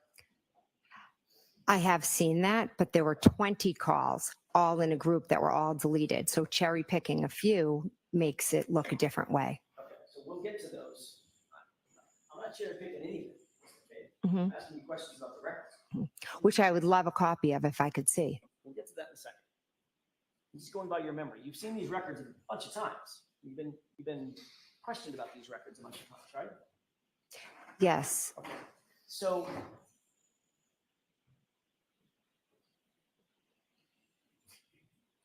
we know that you called at 6:07, 6:08, or thereabouts, and about 6:23. 2 to Nicole, 1 to Brian, correct? Correct. And you'll agree with me that notwithstanding those phone calls, by the way, did you leave voicemails? No. When did you hang up? Before it went to voicemail, or was it into voicemail before you hung up? So it was a bit of a hysterical scene that morning, and I was in a state of shock. And I was just calling my sister and my brother-in-law. They did not answer the phone. I cannot tell you when I hung up because it was a hysterical scene. I was in a state of shock. Everyone was running around. And what seems to be forgotten is that my friend was lying there on the ground. Oh, I don't think anybody's forgotten that. You, in fact, did not leave voicemails for any of those 3 calls, did you? Again, I don't have my phone record in front of me. And that's because Nicole didn't get any voicemails. Because the calls were answered, right? The calls were not answered. You do agree with me that Brian and Nicole Albert, Brian Albert being a police officer, never came out of the house, right? Correct. Neither did any neighbor. I know you'd like to continue editorializing Mhm. after the fact. It's probably a time and a place for it. This isn't it. If you can answer my question, I'd ask that you do that. Did Brian Albert come out of the house? No, Did Nicole Albert come out of the house? no. Thank you.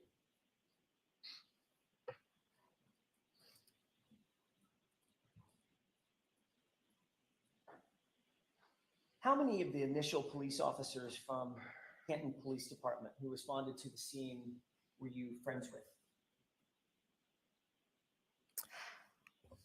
I would say I am friendly with Mike Lank. He was 5 years older than me. I knew him growing up. If I saw him around town, I would say, "Hey, how are you?"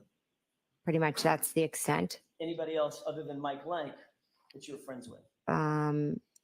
Not that I am friends with. I knew of Officer Sean Good, but I wouldn't say I was friends with him. I just knew who he was. And you also knew that Officer Lank was very good friends with the Albert family. Good friends, yes. You knew that Mike Lank and Chris Albert had a long-standing friendship, correct? Correct. You just indicated you also knew Officer Good, is that right? Didn't know him. I said I knew of him. Okay. With regard to names like Seraph, Delaney, not so much. Seraph has a sister that's the same age as my sister, but I had never, to my knowledge, met Seraph. And of all the officers who responded to the scene, the 2 who actually went inside the Albert home to talk to Brian Albert and others was, in fact, Mike Lank and Officer Good. I don't remember Officer Good in the house. I only remember Officer Lank. The reason you know that, the reason you have a memory of what was happening inside the house is because you were allowed to actually go into that home, correct? Correct. And you went into that home before any of the officers went into the home. Is that right? Correct. You were allowed to have private conversations with Brian Albert? I woke Brian Albert up. Were you allowed to have private conversations with Brian Albert? Yes. And you were allowed to have private conversations with your sister, Nicole? Yes. And that was before the police ever went in to do any formal interviews of you, Brian, or Nicole, correct? Correct. Did you discuss in these private conversations how you 3 were going to answer any questions for the police when you were asked? No. Did you talk about what you were going to say in any respect? We were in shock. There was Yes or no. Did you talk about what Brian and Nicole were going to say in their interviews with the police? No. Did Brian Albert give you any advice as a police detective what you should do or say when you were interviewed? No. Did he give you any advice as a police detective what you should do with your cell phone? No. Did he tell you that the police might want to get a hold of your cell phone at some point? No. Did you 2 discuss the calls that you made to Nicole Albert at 6:07 and 6:08 and the call that you made to Brian Albert at 6:23? No. Did you ever discuss the idea of potentially deleting any of those calls that were made in that early morning? Absolutely not. Would you tell us if you did? Yes, because I'm an honest and truthful person. Did you tell him which officers were outside? I don't recall. Did you tell him that Officer Lank, specifically, friend of the Alberts, was outside? I don't recall. And then your husband, Matt McCabe, arrived at the scene, correct? Correct. He was allowed to come in the house as well, right? I believe Officer Lank was in the house before Matt came into the house. And a little bit later that morning, Julie Albert came over, correct? Correct. And by the way, Officer Lank, after just a few minutes, then left the house, correct? Correct. leaving all the witnesses inside together. Correct. And I can't remember if I asked this question or just thought it out loud. Did Julie Albert come over? She did. And then Chris came over. Yes. Even Brian Higgins came over. Correct. These are all friends and family of yours, correct? Not Brian Higgins. I had only met a handful of times. But you consider him a friend. A friend of Brian Albert's is how I would reference him. Fair enough. So these are friends and family of Brian Albert. Correct. And everyone was permitted to discuss the circumstances of the evening before, going into the early morning hours, with each other, with no police there, correct? I sat with my family in shock and horror. Were you allowed to discuss the circumstances of the night before, going into the early morning hours, amongst yourselves without any police presence? Yes or no? There was no reason for us to be allowed or not allowed. We did nothing wrong. Understand my question? Did you get it? Yes, I understand your question. Can you answer it, yes or no? Were you allowed, that group of folks, Mhm. were you allowed to discuss the case without a police presence? Yes. Okay.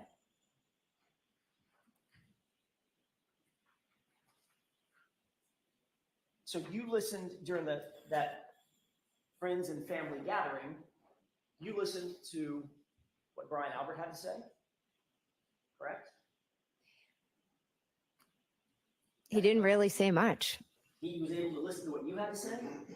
Again, you're creating a scene that didn't happen. Anything, Ms. McCabe, I'm asking some questions that you don't seem to want to answer. Objection, Your Honor. All right, so let's ask a question and let's get an answer, okay? Yes or no? Was Brian Albert there within earshot when you discussed your version of what had happened? I didn't discuss much. I sat there in shock and horror, so I spoke very little, to be honest with you. But what little you did speak, he could hear. Yes. And Nicole could hear. Yes. And Chris Albert could hear. Chris came much later. And your husband, Matt McCabe, he could hear. Yes. Okay. And then when Chris is talking about what happened at Waterfall, you could hear and Brian could hear. In other words, everybody could hear everybody. Chris came much later. When Chris came, I was almost about to leave. I'm guessing that the topic of what had happened was still on everybody's mind. Everybody was trying to figure out what had happened. And you're discussing it amongst yourselves. That's my point. With my sister and my brother-in-law and my husband. Correct.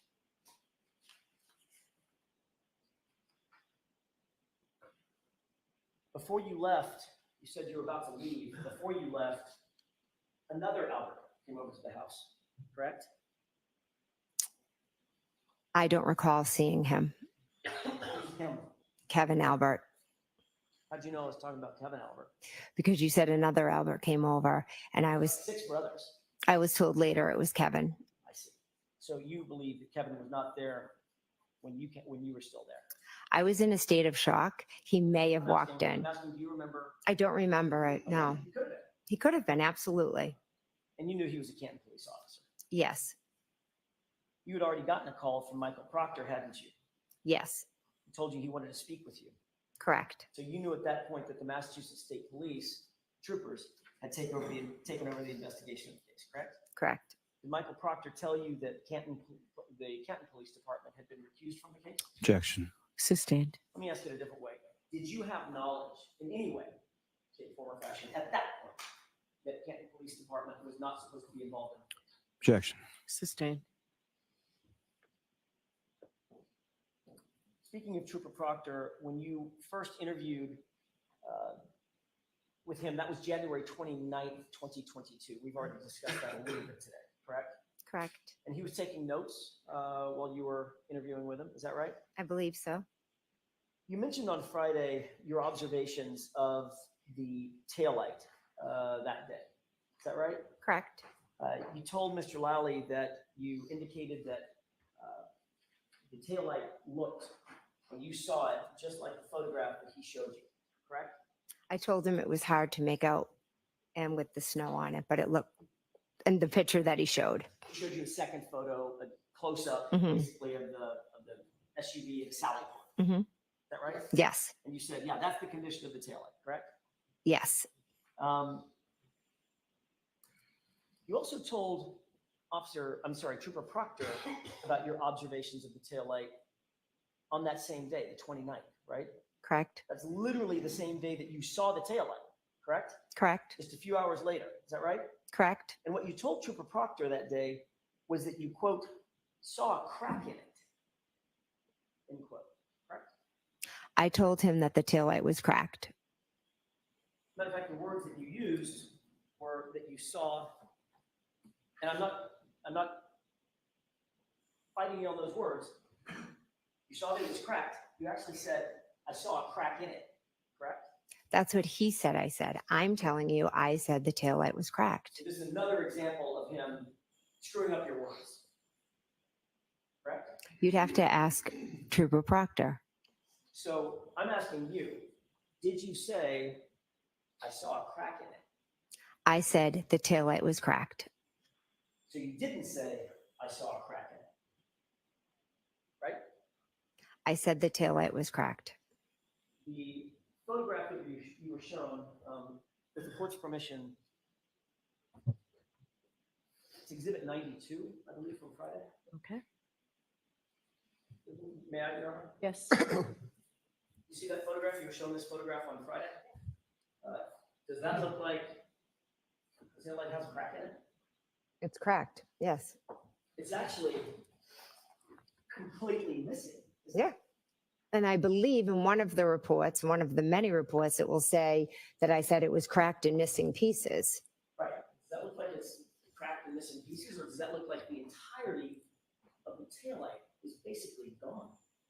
Again, in that picture, there are the red pieces. There are some of it still there. So it's cracked and missing. In a state of shock, that was my description. Got it. So in a state of shock, you said there was a crack in it. No, Hours after. I said it was cracked. I never said there was a crack in it. So if Trooper Proctor wrote that down, that would be an example of him getting your words wrong yet again. Objection. Correct? That's been answered. Let's move on, please. That's okay for that. Thank you, Your Honor. Okay.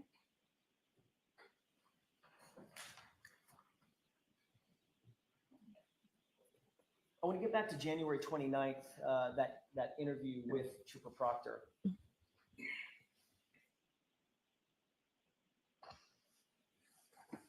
After this interview with Michael Lank, you eventually made your way back to your house. Is that right? Yes. You went with your husband, Matt, Yes. and you knew that Trooper Proctor was going to show up and interview you and Matt, Mr. McCabe, correct? On the phone, he wanted to speak with me. Is that a yes? So I wasn't aware. He asked to speak with me. I wasn't aware if he was going to speak with Matt. Okay. You were at least aware that you were going to be interviewed. Correct. You told Brian Albert that Trooper Proctor was planning on interviewing you as well. Correct. Before Trooper Proctor showed up to conduct that interview at your house, Brian Albert actually showed up at your house, correct? Correct. So Brian Albert made sure that he was in your home before Trooper Proctor made it to your house, correct? Objection. This thing.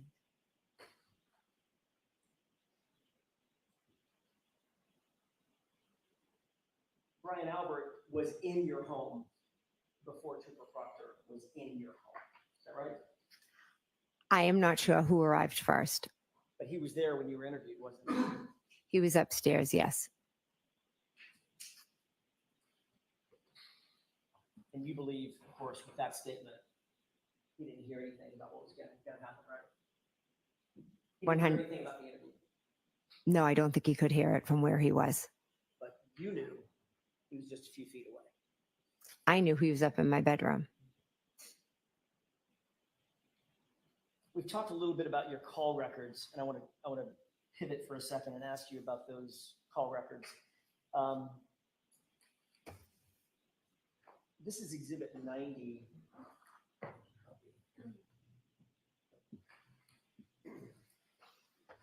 May I approach? Yes.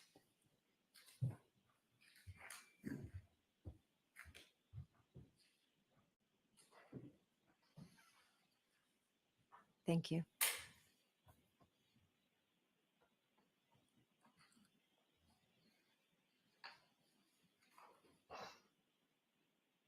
Do you recognize that document? I do, yes. You were shown this document last week, is that right? Correct.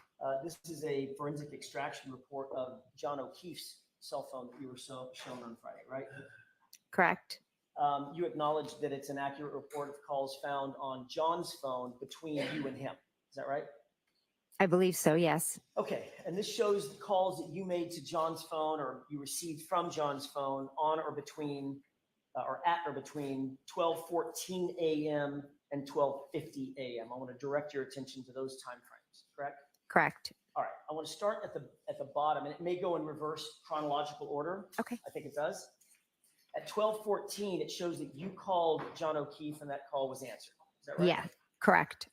At 12:18 a.m., it shows that John O'Keefe called your phone and that was answered as well. Correct. And then at 12:29 a.m., you also called John O'Keefe's phone and y'all had a short conversation as well. Is that right? No. That the record shows, I think it shows, pardon me, unknown, correct? In terms of whether it was missed or answered? Excuse me, can you repeat that? Sure, the 12:29, I want to concentrate on the 12:29 a.m. call. Okay. That one in the Celebrite extraction, it shows in terms of whether the call was answered or not, the status is unknown, correct? It's on the last page. Yeah, Second row from the top. at 12:29. Unknown, yes. Unknown. However, you've already acknowledged that y'all did have a short conversation on that 2:29 No, call, correct? we didn't speak at 2:29. We spoke at 12:14 and we spoke at 12:18. We never spoke at 12:29. So you're indicating that the 12:29 call was either missed or otherwise went to voicemail, something. The 12:29, yes. Okay. I want to show you a document. Well, let me ask it this way. According to this, there were 6 more calls between your phone and John O'Keefe's phone. Correct. Count them, correct? 1, 2, 3, 4, 5, 6. And that's before, or that's up to 12:50 a.m. Is that right? Correct. All right. I'd like to show you another document. I don't know if I could approach briefly.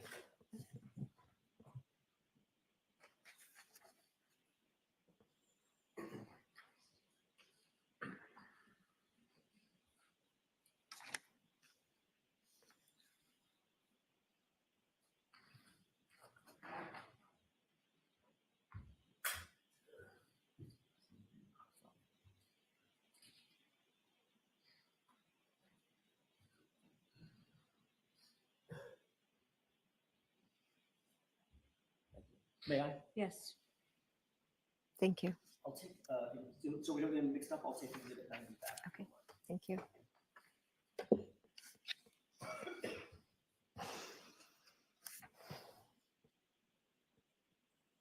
I want to show you one more document that you weren't shown on Friday. Do you recognize this one? No. Okay. If you look where it indicates on the left column, I'm just putting my thumb here, the Okay. left column, the MSISDN user, there's a number that ends there. 0142, sorry, 0142. Your Honor, may we approach? Yes. So I'm going to answer this question before we approach. I have no idea what we're approaching about. This document? Yes. Why don't we just go up there? Sure. May I have that, please? I know you need to.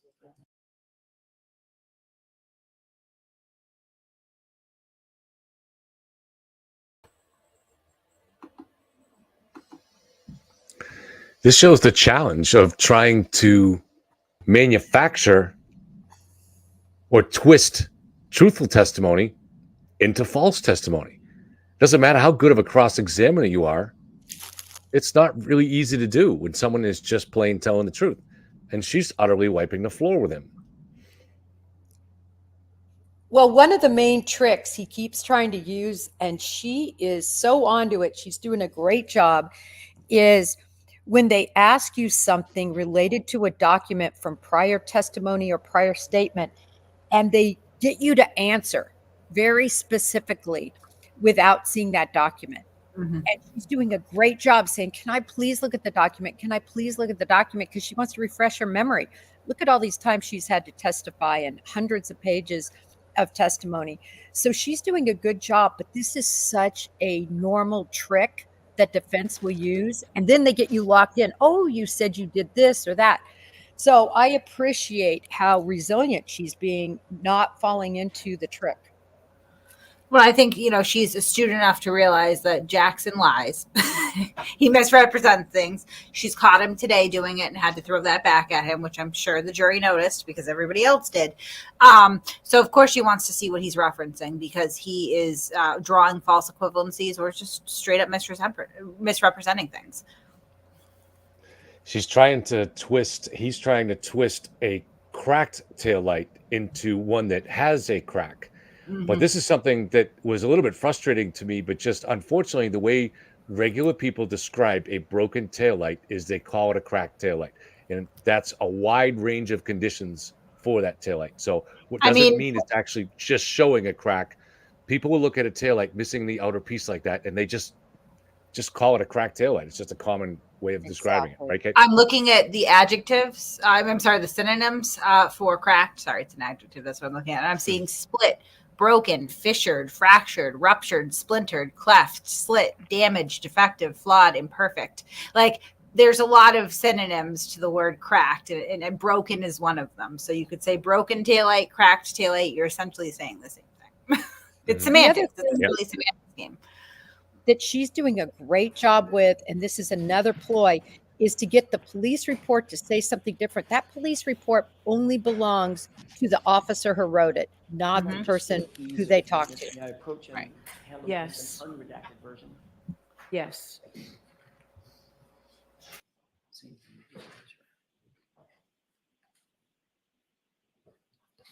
Thank you. You're welcome. If you look on the left column, Ms. McCabe, Yes. You'll see something that says Apple ID. Yes. Look to the right of it. Do you recognize that unredacted portion? I don't want you to read it out or anything. Do you recognize that? Yes. Whose Apple ID is that? That's mine. Okay, if you look 6 lines below that, there's a full phone number. Again, don't read the phone number out. Just tell me if you recognize it. I do. Whose is that? That's mine. Okay. May I coach on it? Yes. I'll take the unredacted copy back. Okay. So we don't get it mixed up.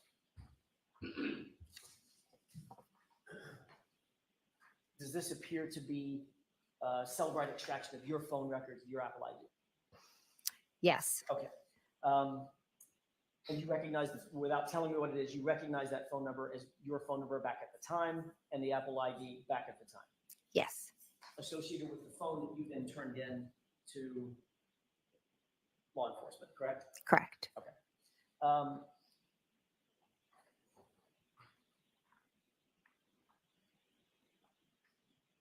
You've just looked at the extraction report for John O'Keefe's phone, and you saw those calls between your phone and John O'Keefe's phone after going from 12:14 after that all the way up to 12:50, correct? Correct. Take a look at the last couple of pages, page 3 and 4 of your own cell phone extraction report.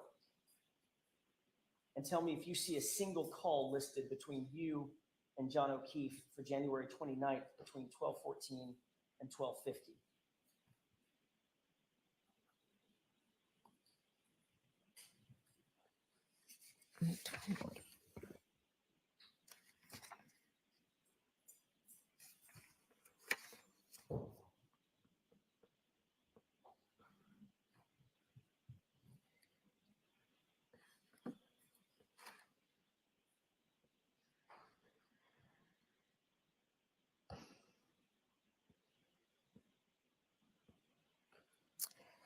There are calls to a number that I'm assuming is John. What I'm time? just not sure. I see a call at Wait a minute.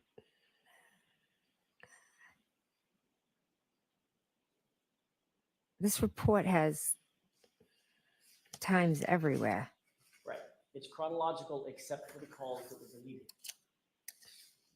You see a call at 5:52 to John O'Keefe's phone. I see a call at 5:52, yes. But there's not a single call before 5:52 a.m. between 12:14 and 12:50 a.m. Is that right? Not one.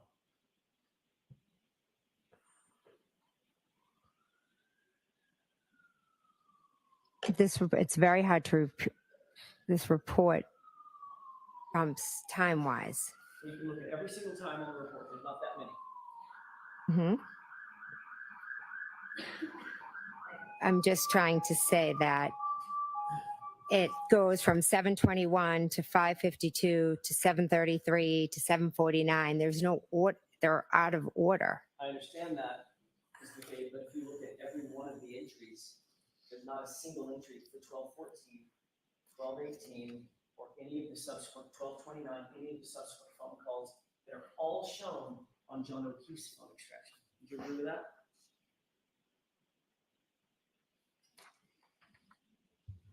Correct. May I approach? Yes. Thank you.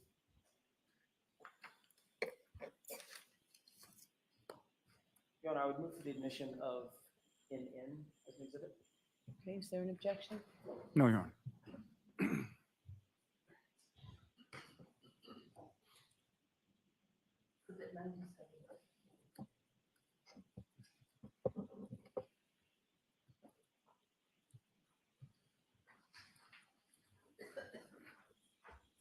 May I inquire, Your Honor? Yes.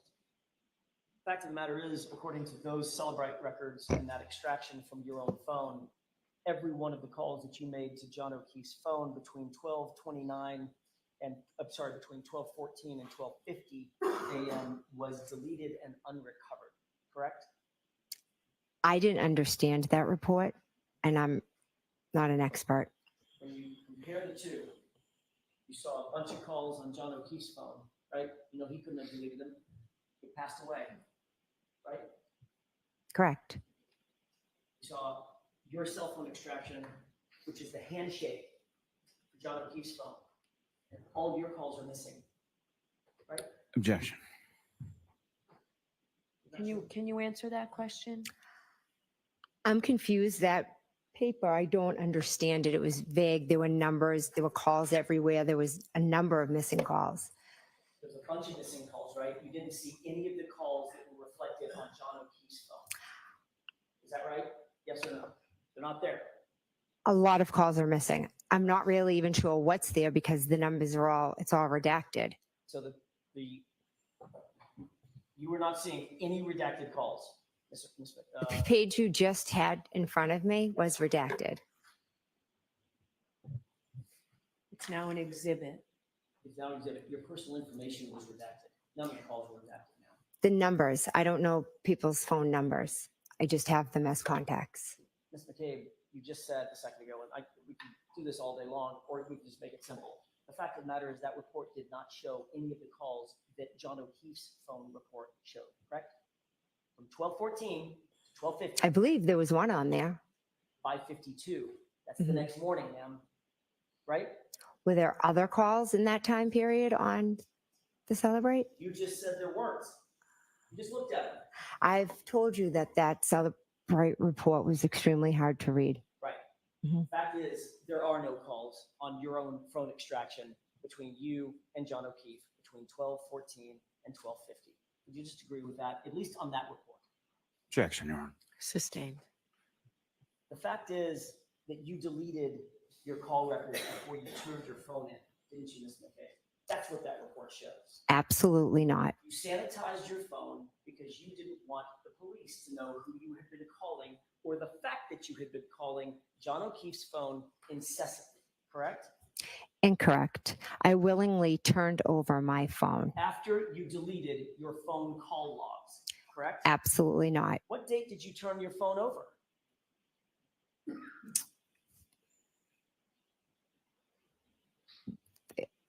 Possibly February 3rd. How many days after this incident was that? 4 or 5. So you had plenty of time to talk to that friends and family group and ultimately decide to delete your phone calls, correct? Objection. Sustained. Did you ever have any group chats with family members who are witnesses in this case? Yes.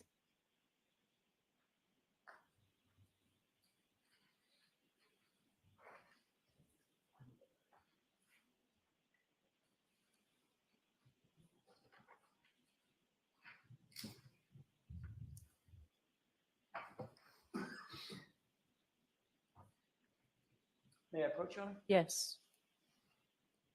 Flip through those.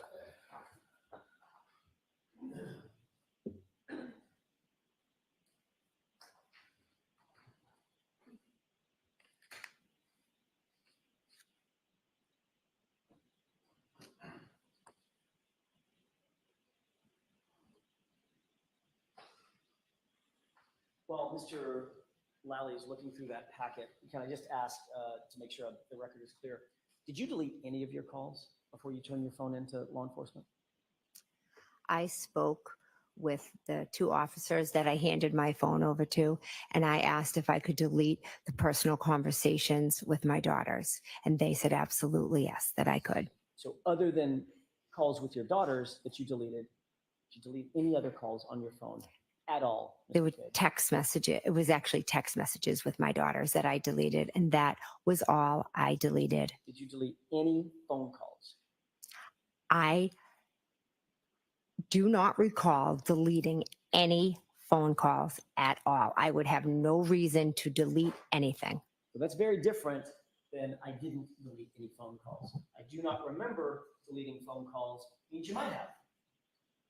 In day-to-day life, people delete things, but I do not recall deleting any phone calls. In day-to-day life, did you delete any of the calls to John O'Keefe? No, Did you delete any of your calls with Nicole Albert? no, Did you delete any of your calls with Brian Albert? no, With Chris Albert? no, With Julie Albert? no, Colin Albert? no, With any of the witnesses in this case, did you delete any calls before you turned that phone over? no, no. May I approach you? Yes.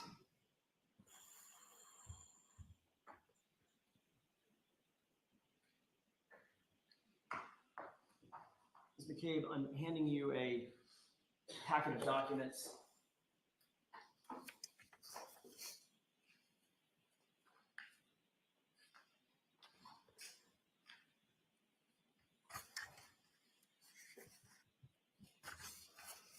Appears to be about 10 pages long. Do you recognize what's in those documents? Yes, You indicated already that you were part of a group chat with certain members of your family and friends. correct.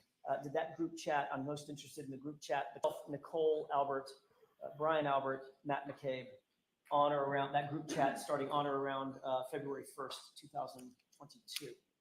Okay. Does that look like a true and accurate reflection of the text messages between, or certain of the text messages between and among that group? Yes, the ones I've seen, yes. On February Can you just 1st tell me what page you're on? I'm sorry. Of course, Your Honor. The Bates stamp number? 2148. Okay, is where thank we're you. going to start. Thank you. And they should go relatively chronologically, Your Honor, page by Okay. page. On February 1st, 2022, around 2:15 in the afternoon on this group chat, did you receive a message from your husband on the group? This is on page 2148. It should be the middle bubble, the middle and the bottom bubble. Quote, Julie said channel 4 is in DE. You see that? Yes, And the response from Matt McCabe is eating, I assume, quote, ask Chris to ask some questions. Tell them the guy never went in the house, end quote. You see that? yes. You look at the next page, the top, Mhm. 149. There's a one-word answer from Brian Albert. Mhm. What is that answer? Exactly.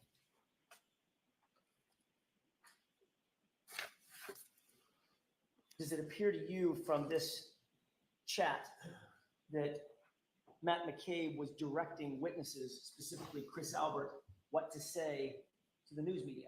Objection. I'll allow that. Is that what you're seeing? That is not how I would understand this. He never went in that. Tell them he never went in the house was the story that had been concocted between and among this group of people on this chat, correct? Objection. I'll allow that. No. John never went in the house. It wasn't a story. It was the truth. And it is the truth. Just like she said, I hit him. Correct.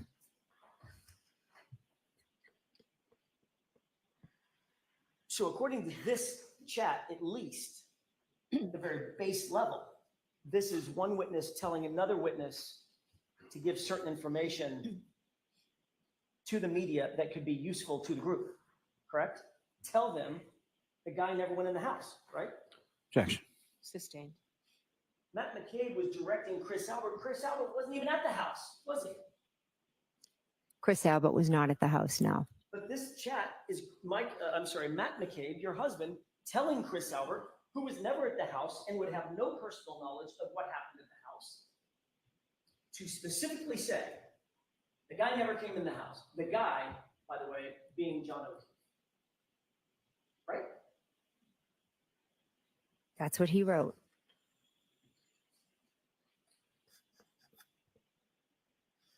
Does that sound to you a little bit like collusion? Objection. Sustained. At some point, you sought out Carrie Roberts' cell phone number shortly after the 29th, or maybe not, maybe on the 29th, correct? Correct. You didn't have her cell number in your phone? No. One of your primary concerns was to make sure that you got in contact with Carrie Roberts before the day's end, right? I wanted to speak to Carrie as she was on her way to the hospital, and I wanted to check in on John.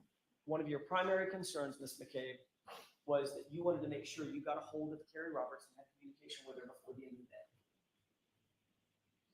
It had nothing to do with getting in touch with her by the end of the day. It was a friend reaching out, wondering how her friend was doing, who was just taken off the front lawn. On the 29th. Yes. So before the end of the day, Ms. McCabe, you can do this all day long. Before the end of the day, you were trying to get a hold of Carrie Roberts, correct? Immediately in the morning, I wanted to get in touch with her. Right. So you sought out her phone number. First, you tried my client, Karen Reed, correct? Correct. But then you found another source for that information. Is that right? Correct. And you said just a second ago, you were claiming that you needed that information because you knew that she was on the way to see John O'Keefe's parents. She was picking them up. And you wanted to check on them. Correct. You've been friends with the O'Keefe family for years, haven't you? Correct. So you didn't have a need to get Carrie Roberts' phone number, did you? I wanted to speak with Carrie, see how she was doing. I was not going to call Peg. You had her phone number, didn't you? I do, yes. So if you wanted to check on somebody, you could have just called her. I was not going to call Peg O'Keefe on the way to see her son at the hospital. Check on your friend? That was just too much? I wanted to ask Carrie. I am sure she was boggled down and probably did not want to speak with anyone. It was a simple thing. I made sure I got Carrie Roberts' number so I could check in and see how John was doing. Also, we had just been through an extremely traumatic event together. There's nothing evil here. Carrie Roberts' number, Ms. McCabe, is because you wanted to make sure that you controlled her story as she left your site, correct? Absolutely not. Did you take any steps whatsoever, to influence Carrie Roberts' statements? No. Because that would be collusion, wouldn't it? Objection. Sustained. Did you write a text to the group, including Brian Albert, Nicole Albert, and Matt McCabe, where you informed them that, quote, and this is, Your Honor, on page 2158, where you informed them, quote, Carrie is here going over timeline, end quote. Correct. So you reported back to Brian, Nicole, and Matt that Carrie was where? She came over my house. And you two sat down and went over a, quote, timeline together. Peggy spoke to Carrie. Yes or no? I didn't ask about Peggy. Well, that's where the timeline started at. Did you ask Carrie, or did Carrie show up at your house and, quote unquote, go over a timeline? Carrie showed up asking to sit down with me to do a timeline so we would remember everything that had happened. And you wanted to be super helpful about that, right? Objection, Your Honor. Ask it differently. Sure. You wanted to be helpful to Carrie Roberts. The two of us were trying to figure out what had happened to our friend. And so you made sure that you created and drafted with Carrie Roberts a timeline, correct? I didn't make sure of anything. She was the one that asked me to do it. And not only did you create a timeline, you then reported back to your group, Ryan Albert, Nicole Albert, Matt McCabe, that she was creating this timeline with you on February 1st, 2022. Isn't that right? Yes.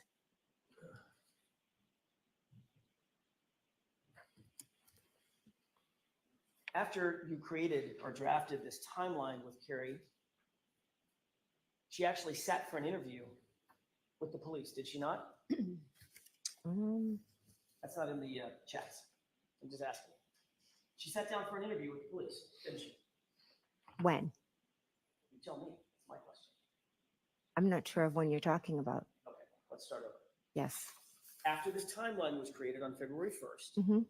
at some point thereafter, Carrie Roberts conducted a formal interview with the police about this case, correct? Do you have the report of that date? We're sort of bearing the lead. She did the interview in your living room, ma'am. Right? There was on Tuesday, 2 officers came to the house and she sat in the other room and spoke with them. So, using my question, she did the interview at your house. Oh, correct? they came to my house to interview me and she happened to be there. So they asked if they could speak with her also. Okay. Did she or did she not do an interview at your house? Did, yes. That wasn't that hard.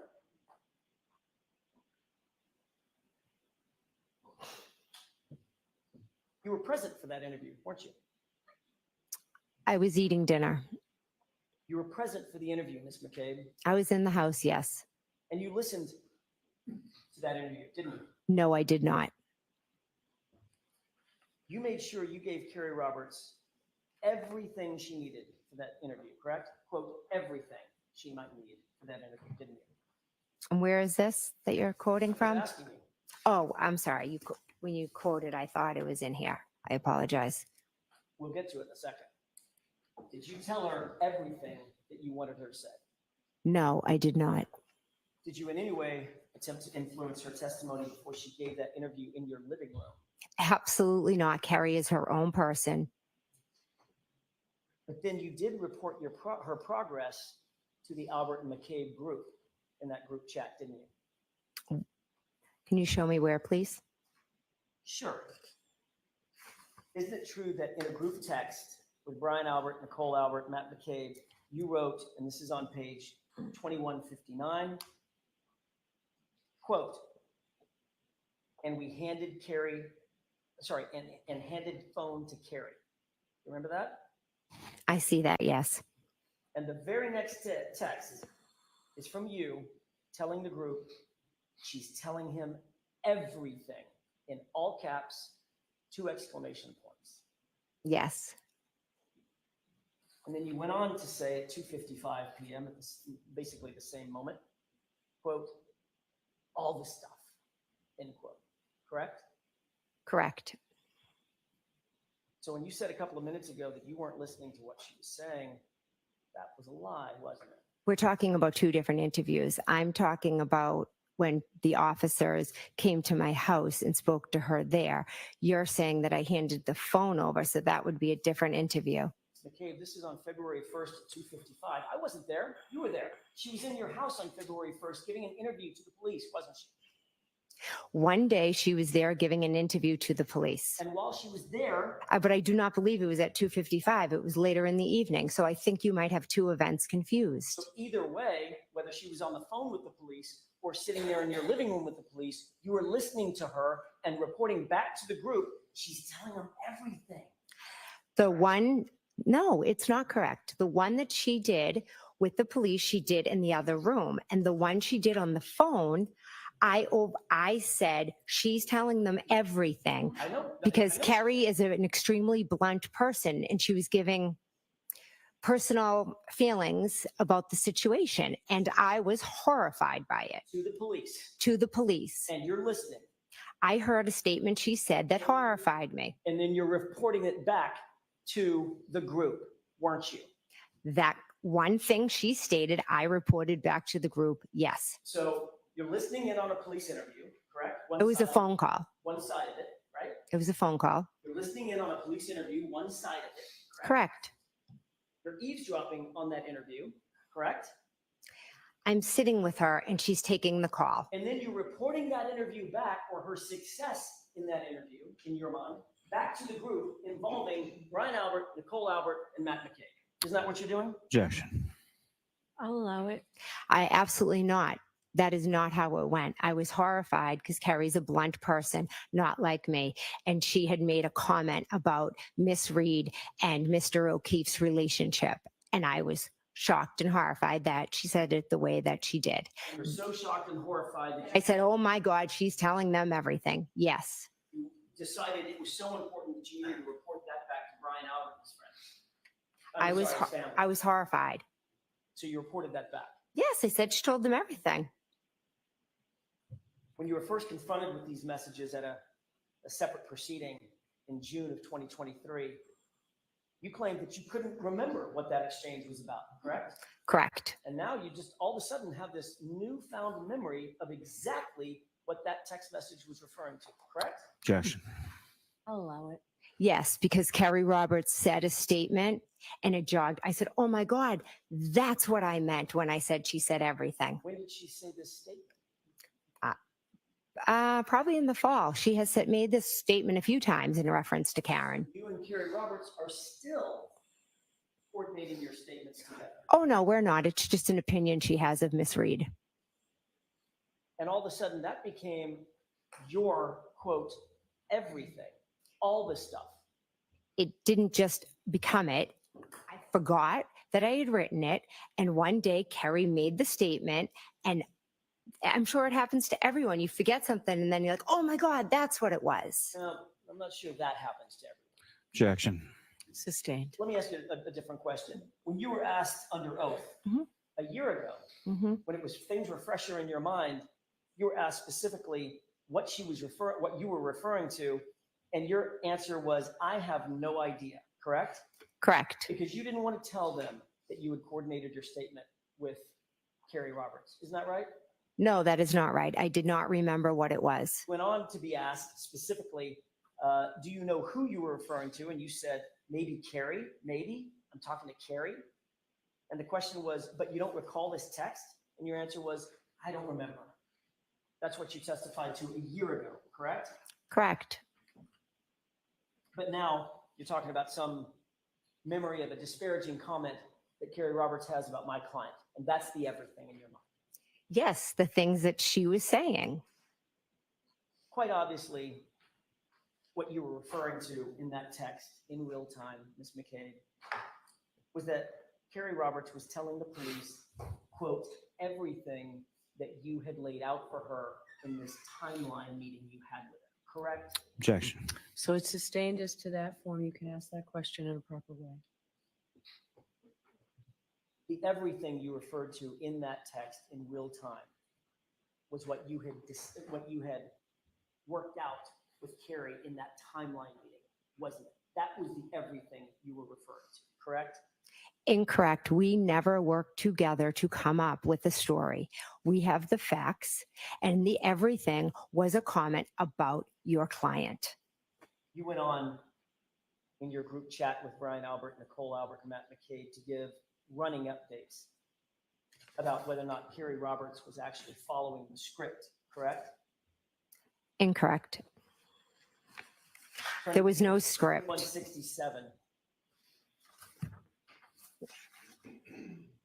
Matt McCabe texted the group, Brian, comma, sitting separate, end quote, correct? Yes. Sounds like Matt McCabe is reporting back to Brian Albert, following your instructions, we're sitting separate. Objection. Sustained.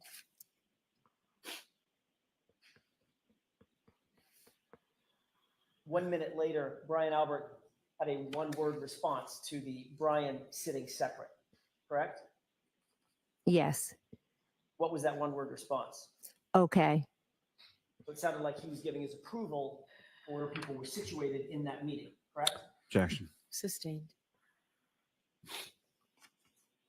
At page 2168, 515. It's very hard to just look at two texts and try to understand what the context is. Ms. McCabe, if you don't understand a question that I have, just let me know, but otherwise let me ask a question.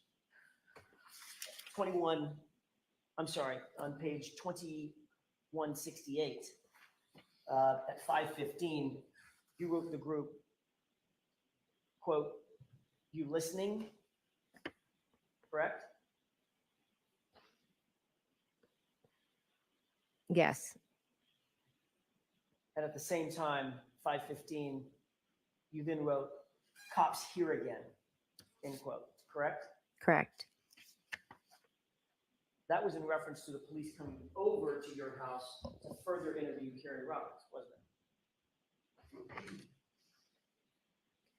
That was when they came to talk to me.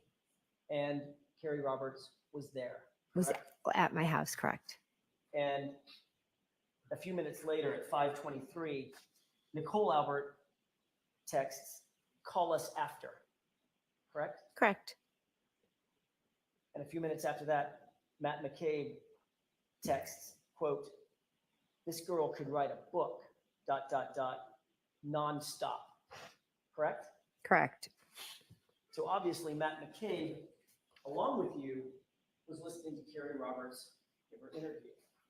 We were sitting in the kitchen eating dinner with our children, and Carrie Roberts was in a different room, but she was going on and on and on How do you as know? she does How do you know? because they were in the other room. And you could listen. I could hear voices. You could hear her interview with the police. Did not hear her interview. I could hear them talking, but I was sitting at a table with my children eating dinner, getting ready to go to a basketball game. You then responded to Matt McCabe, I love it. Yes. And then you responded about this interview you just testified under oath and under penalty of perjury, not hearing anything about, just hearing voices. Your next text was, quote, she is telling them everything, Yes. end quote, correct? Yes. So what you said just a few minutes ago about not knowing what she was saying, I could just hear voices, that was a lie. It was. Okay. Objection. Sustained. And a couple of seconds later, Nicole Albert responds, one word. What was her response?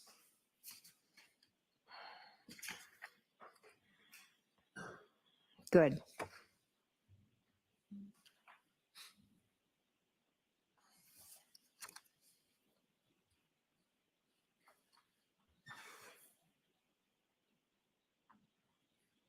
So in order, those texts say, you listening?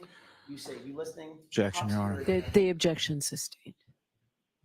At the end of the day, you were eavesdropping on an interview that Carrie Roberts was having with law enforcement in their official capacity, weren't you? No, I was sitting eating dinner, and some of the things, obviously, I overheard, but I was not even.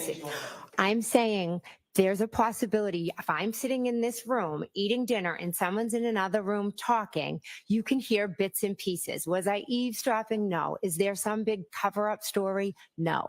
Well, why, Ms. McCabe, does your testimony keep evolving? A second ago, you told this jury, you said, I couldn't hear a thing. All I could hear was voices, like muffled voices from the other room. She was going on and on about something. Yeah. And then when I confronted you with a text message where you said, she's telling them everything, now it's, well, I may have heard a couple of things. Which is it? No, she was going on and on and on like she does. And you were listening on and on and on like you do. I was probably hearing bits and pieces.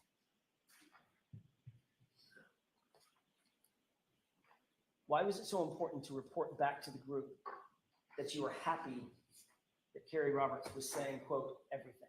Objection. I'll allow it.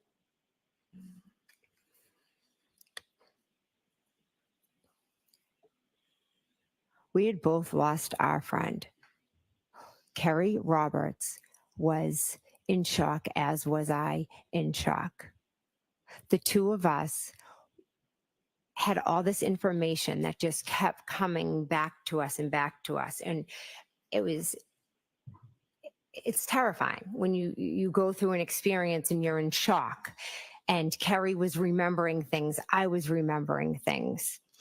So I was happy for her that she was piecing it all together, and I had pieced it all together because at the end of the day, our friend was dead and we were trying to figure out what had happened to him together. There was no direction. We were all trying to figure out what had happened because that's what you do when you lose somebody you love. Were you happy for her, or were you happy for you and Brian and Matt and Nicole? For me and for her, because we were going through this together. There was no conversation. You got the story out that you're trying to get out from Carrie Roberts. Right? Objection. I'll allow that. There is no story. There's facts and truth on this side. There's no story.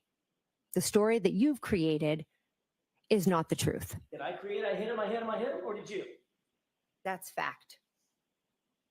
A fact that conveniently you didn't mention in your report to Lank, doctor, grand jury, right? That kind of fact. Objection. Is that right? That is the fact I mentioned. So in some reports, it's there.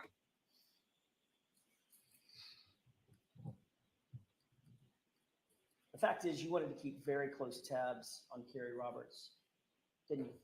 No. On January 29th, if you look on page 2223, did you text the group, quote, Carrie talked to cops and kept it simple, end quote. Yes.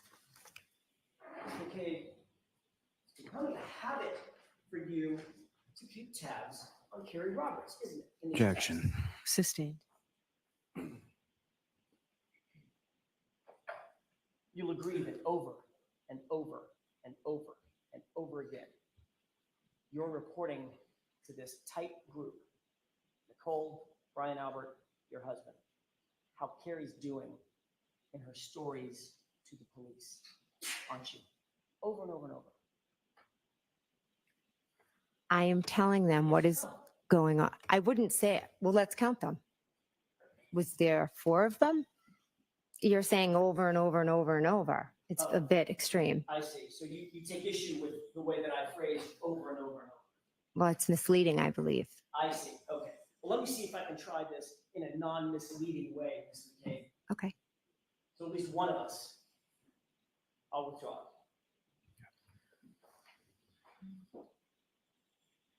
You consistently reported back to the group how Carrie Roberts was doing with the police, didn't you?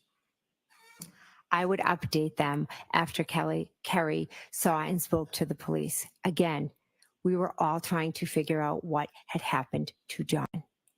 There's yet another text from Brian's wife, Nicole, on January 29th, and this is on page 2226.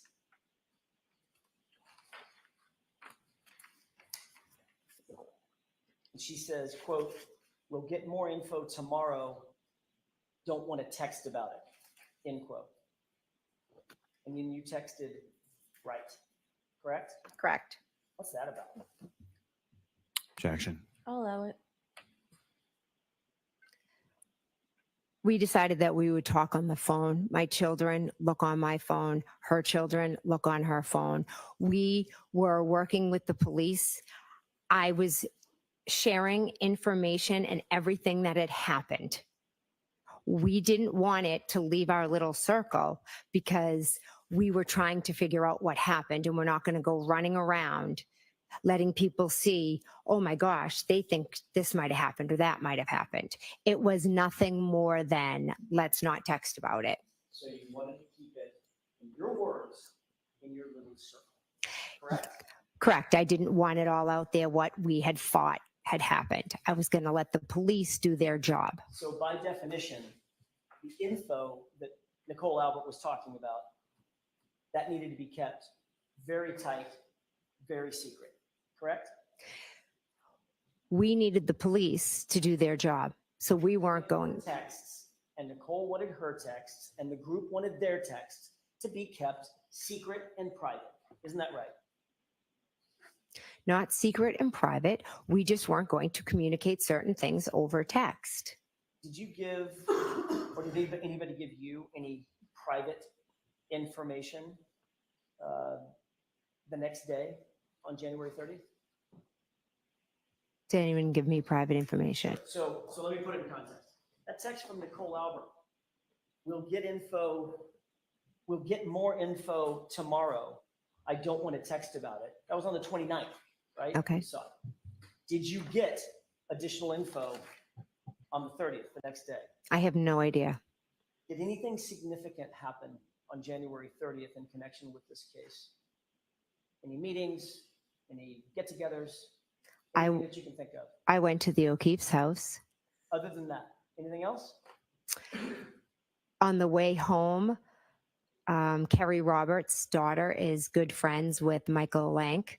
So we dropped her off at Michael Lank's house, and Mike's wife came out of the house. Him and Kerry are friends, and she, jumped in the car and was consoling Kerry and asks how the O'Keefes were doing.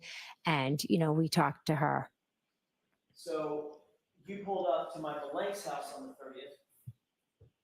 That's never been reported, has it? I guess I never thought much of it. Never thought about reporting the fact that one of the first responding officers on the case, working for Canton PD, which is completely off the case, you had a meeting with that was unreported the next day? I didn't meet with Michael Lank. I see. So you pulled up in the car. Tell me about that again. You pulled up in the car, and what happened? And Lex, her daughter, went into the house. Okay. And then you just drove away? No. Michael's wife came out of the house. Okay. And y'all had a conversation about what? She got in the car, and her and Kerry are friends, and she was checking on Kerry and, just saying, oh my God, this is so crazy, just checking in on the O'Keefes. How long did that take? Well, Kerry's a talker, so could have been an hour. Could have been hours standing outside? Sitting in the car. Sitting in the car on February 30th. Never came in the house? Not February 30th. I said February 30th. January 30th. Never went in the house? I might have ran in to go to the bathroom. It's the back end of a blizzard. It's freezing cold outside. Mm-hmm. You're sitting in the car for an hour? The car was running, Kerry, and they were talking. It's her friend. Did you have any conversation before your testimony today with anybody about you going to Michael Lank's house on January 30th? Anybody? Yes. Tell me about that. Who was it and when? It was a couple of weeks ago at the DA's office. The DA's office had an interview with you, correct? Not an interview. They just explained this process. I mean, a conversation? How about that? Yeah. Yes. You met with folks at the DA's office. Who'd you meet with? Mr. Lally, Miss McLaughlin, Steve Nelson, Trooper Brian Tully. I believe, and another woman, I can't remember her name, unfortunately. Someone from the DA's office? Yes.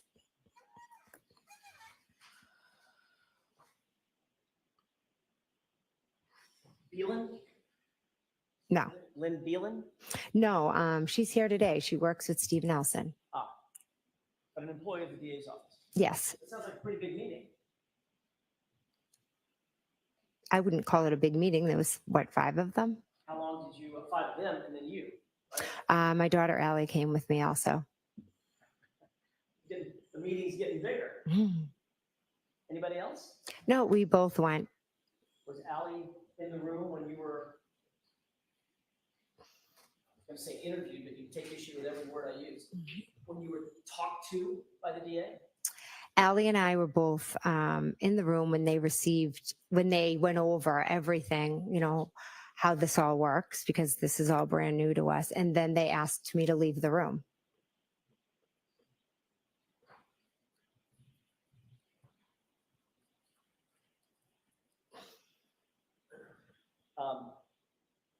You were about to say, and I lost the end of that sentence, when they received what? I didn't mean the word received. Did you receive anything? No, I looked at my grand jury notes. Now, at this meeting, was anybody taking notes? No. You have a bunch of lawyers and DAs, and nobody has a notepad in front of them? Like notes? I believe Mr. Lally had a number of folders on the table.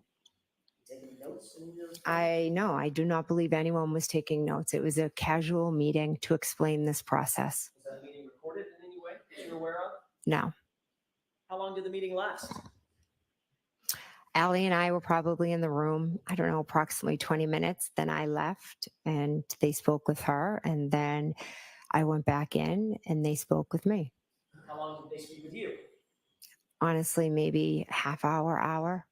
And during that half hour to an hour, did they go over with you what they expected your testimony to be? They never spoke about what they expected my testimony to be. They just showed me some pictures that might be shown. I listened to the 911. What pictures? Just of the house and how I'd be asked to, show, okay, we're going to put a picture of the house and they'll have a laser. Okay, when we started this conversation, it was because you said, in answer to my question, was anything ever brought up to you about this meeting at Lank's house? Mm-hmm. You said yes. Mm-hmm. So obviously they did talk to you about your testimony. It wasn't just about the process, correct? I asked what discovery had been turned in regard to me.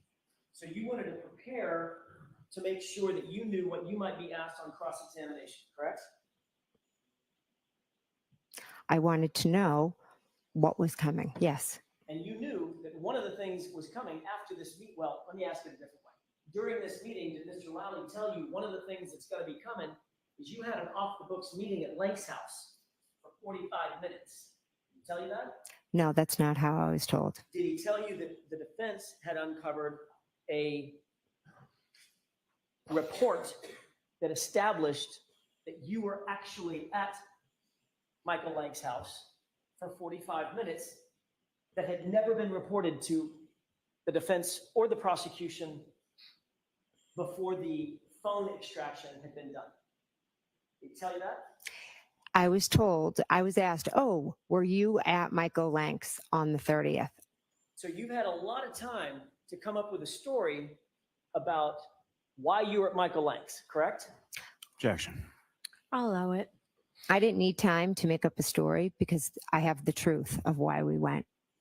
And the truth, according to you, is you pulled up at Michael Lank's house. The first responding officer and Friends of the Alberts had a meeting with him the next day that was never reported to anybody for any purpose.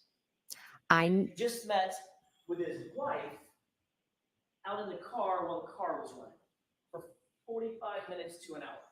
That's your story. It's not a story. It's the truth. Carrie dropped her daughter off. The wife came out. Carrie is a talker. They started talking. A tragedy had happened the day before. It is interesting, would you not agree, that the day before, you had this off the books meeting at Michael Lang's house. Nicole Albert says, we'll get more info tomorrow, meaning the very day you show up at Lang's house. Again, I never spoke with Mike Lang at his house. It was not an off the books meeting. It was Kerry dropping her daughter at one of her good friend's house, whose husband happens to be a Canton cop. That is what it is. That is the truth. A lot of coincidences. Do you agree? Objection. Sustained.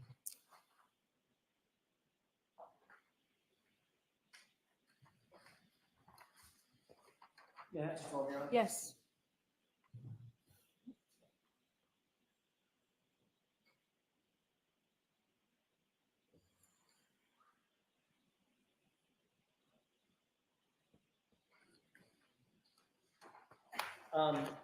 That's, by the way,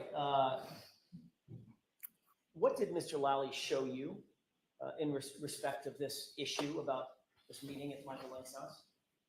He showed me nothing. He just told you about it. Brian Tully told me.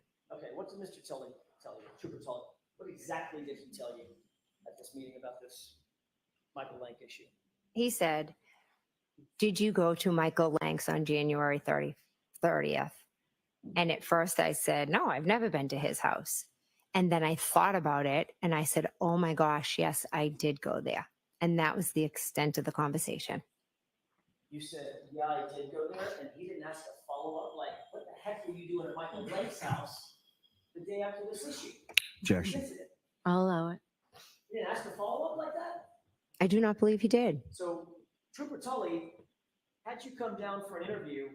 He confronted you with a fact that had never been disclosed before, to wit, you showed up at Michael Lang's house, and when you said, yeah, oh yeah, hang on, I think your words were, oh my gosh, yeah, I think I did go there. And he didn't ask a follow-up question? He was there. Yes, You're spinning all of this. Ma'am, I do a lot of things. Yeah. I don't spin. There's a judge here to make sure that I don't spin. I'm asking you a question. It's very direct. I do not believe he asked me a follow-up question. So that was the end of that conversation about Michael Lang, correct? Correct. Mr. Lally didn't have any follow-up questions. I don't believe Mr. Lally was in the room. Who else? I thought you said Mr. Lally, Mr. McLaughlin. They were. They might not have been in the room at that time. I see. So Mr. Lally just happened to, just saunter out? It was a different time. So Mr. Lally was in and out of the conversation? Mr. Lally was not there when this conversation happened. Well, why is that? Because I met with Brian Tully and he was not there. Is Brian Tully taking notes? No. He's a state trooper interviewing a witness, and He was- Objection. Sustained. The same report that has you at Michael Lang's house Mhm. also has you picking up Nicole Albert going by 34 Fairview just before you went to Michael Lang's house. You aware of that? We did not pick up Nicole Albert. So you went by 34 Fairview, then diverted, and right after you went by 34 Fairview, went directly over to Michael Lang's house. What was the reason that you stopped by 34 Fairview first? We didn't stop by. Maybe Carrie slowed down, but we did not stop by 34. So you did a drive-by 34 Fairview. Giggles? What? No, that's how we get to Michael Lang's house. If the report shows that you actually stopped at 34 Fairview and then went to Michael Lang's house, would we have another oh my gosh moment? Nope, no oh my gosh moment. We did not pick up Nicole Albert. Did anybody else go with you over to Michael Lang's house? No, it was Carrie, myself, and her daughter. Your Honor, maybe approach briefly. Okay.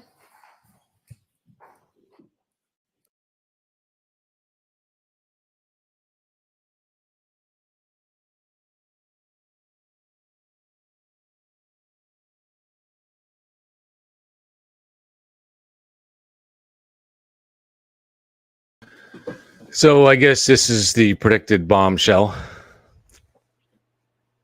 If this is a bombshell, I wouldn't say it's a bombshell.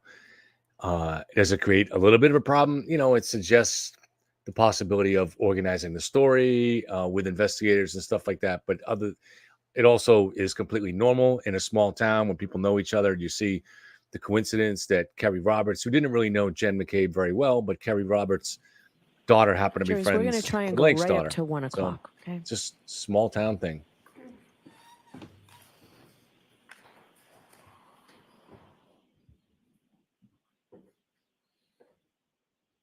Ms. McCabe, we've talked in some detail about your calls with John O'Keefe on the morning of January 29th. Do you recall that Yes. conversation? I want to focus your attention on or at 12:14 a.m., moving up to about 12:50 a.m. You have that time in mind? Yes. You've seen the Celebrite extraction from John O'Keefe's phone, which Mr. Lally showed you the other day, correct? Correct. And you went through the series of phone calls that were made and that appear on his extraction report, correct? Correct. I just want to run through those time-wise very quickly just to orient you if I can, and then I'll ask you some specific questions about it. There was a call at 12:14 a.m., correct? Correct. That was a call that you indicated was answered. You had a conversation with Mr. O'Keefe. Correct. There was a call at 12:18 and 47 seconds. That call also was answered by you. John O'Keefe made that phone call, correct? Correct. Then there's the 12:29 and 44-second call that you indicated was not answered. Correct. And that was a call to you, from you to him. Correct. There was a 12:41 call from you to John O'Keefe, correct? That was Correct. There was a 12:41 and 54-second call from you to him. Is that right? Correct.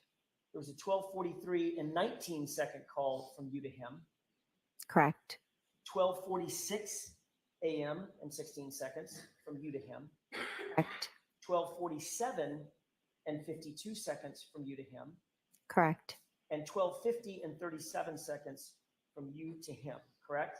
Correct. You saw in his extraction report that all of those calls after 12:18 were missed calls, correct? In his report that you showed me? Correct. In other words, the only two calls that were answered were the 12:14 and 12:18. Everything else was a missed call. I believe so. I would have to refer to it again because I've seen so many reports. And Ms. McCabe, according to the extraction reports that you've seen this morning, comparing yours to his, every single one of those calls was deleted off your phone, correct? According to the reports. According to that report, yes. Let me ask you another question. Have you ever misplaced your phone? Yes. In life, everybody does it, right? Yes. What's one of the first things you do if you're with your daughter or your husband or a friend and you're in your house and you misplace your phone? What do you do? Oh, I'll ask them to call my phone. Right. Mm-hmm. Even over and over and over, right? Correct. Could be as many as 5, 6, 7 times. Usually I hear it the first or second time. You're looking for a buzz or a ring, isn't that right? Correct. And you might do that if you're searching for a missing phone, correct? Correct.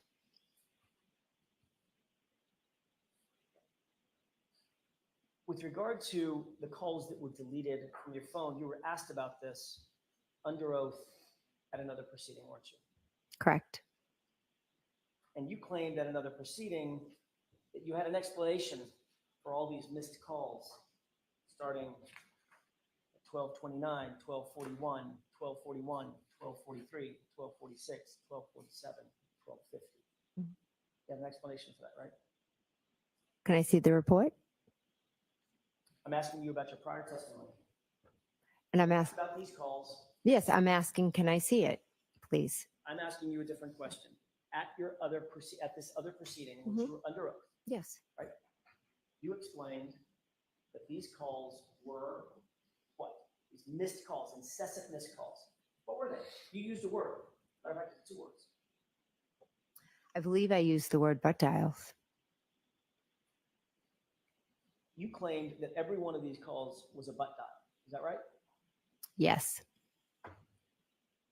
So according to you, you literally butt dialed John O'Keefe's phone 6 times in the span of 19 minutes. Is that right? I don't remember making any of those calls. So my assumption is I put my phone in my back pocket and that was it. When you dial someone by mistake, you hit a button, set your phone down, the phone has to be open. You'll agree with that, right? Correct. Can't be locked.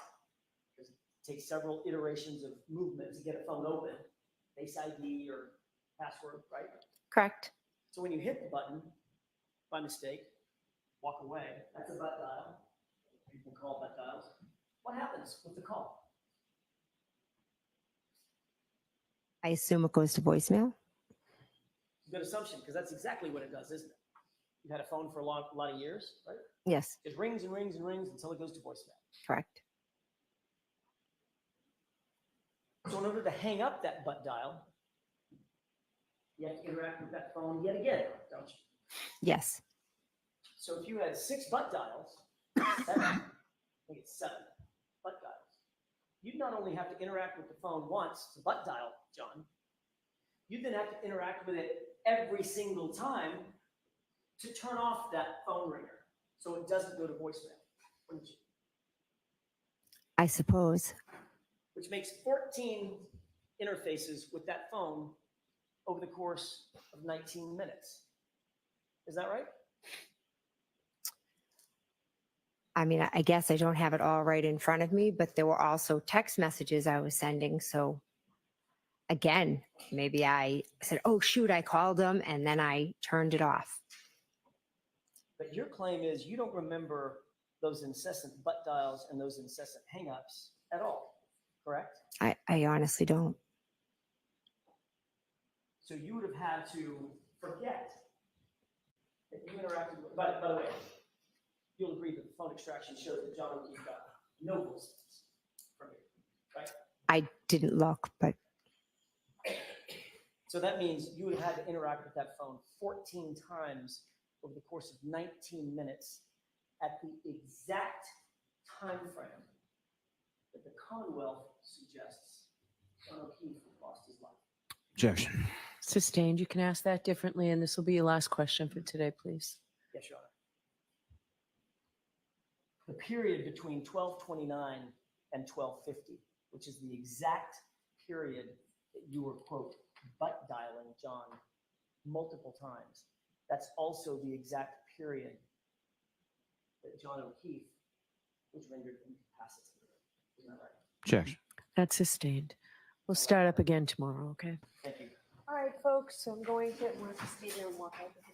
Thank you. thank you. All right, so jurors, please do not discuss this case with anyone. Don't do any independent research or investigation into the case.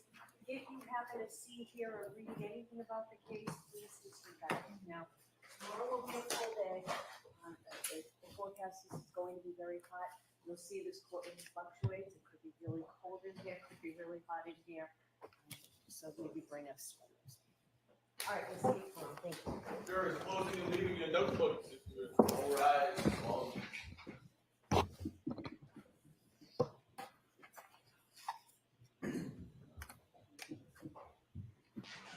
Jackson, I don't know if this is yours. May I approach? Thank you.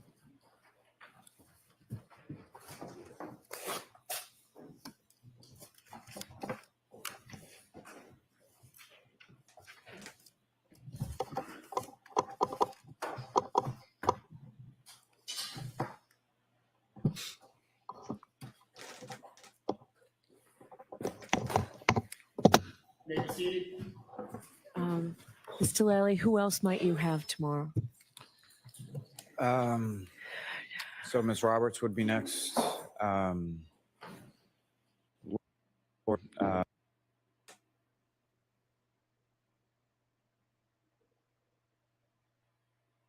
We'll get through all of those, correct? Probably not. Okay. All right. Thank you very much. We'll see you tomorrow. All rise for the court, please. Jim, I'll see you too. Sure.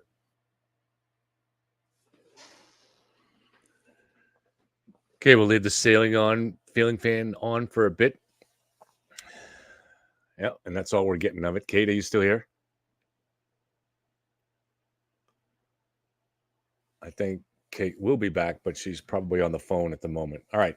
I think Alan Jackson did succeed in creating some problems with Jen there. Obviously, so for someone that's trying to wonder if they're conspiring to get this story together, you have an issue with Jen going over the day after this, potentially to the house of Officer Lank.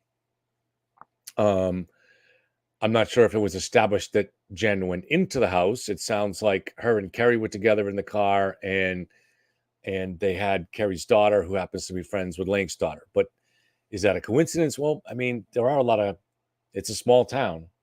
So, but there's a potential problem here, but you have to go a lot more to create a real problem. And this is why the importance of the data people will come into play, the experts that come in later. Did Jen delete calls?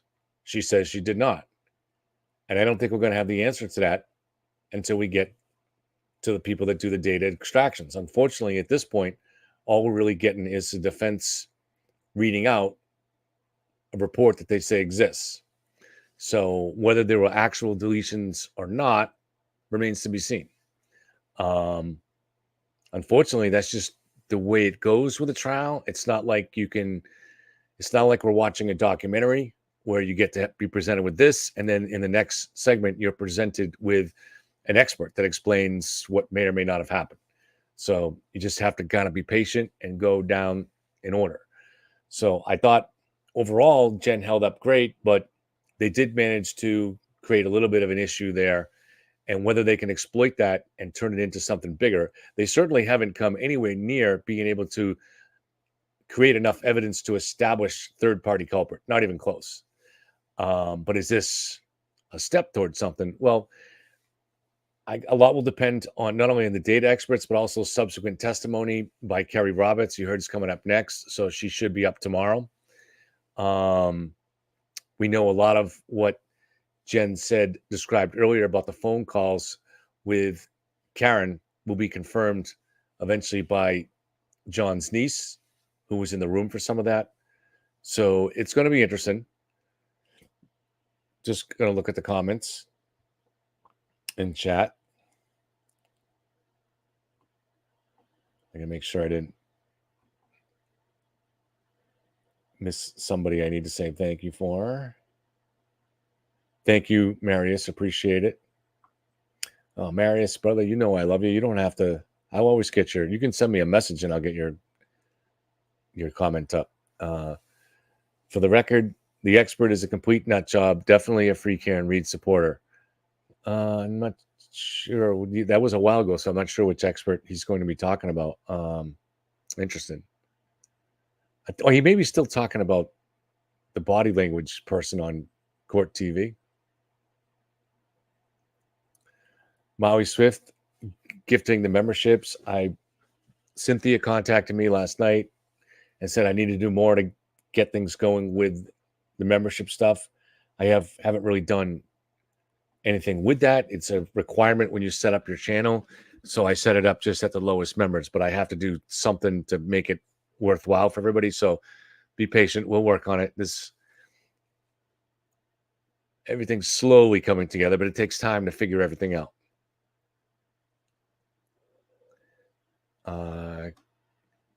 Ken says that's a fact. Heroic Canton resident Jen McCabe. I mean, that was a grueling day for her, and she's got to come back and do it again tomorrow.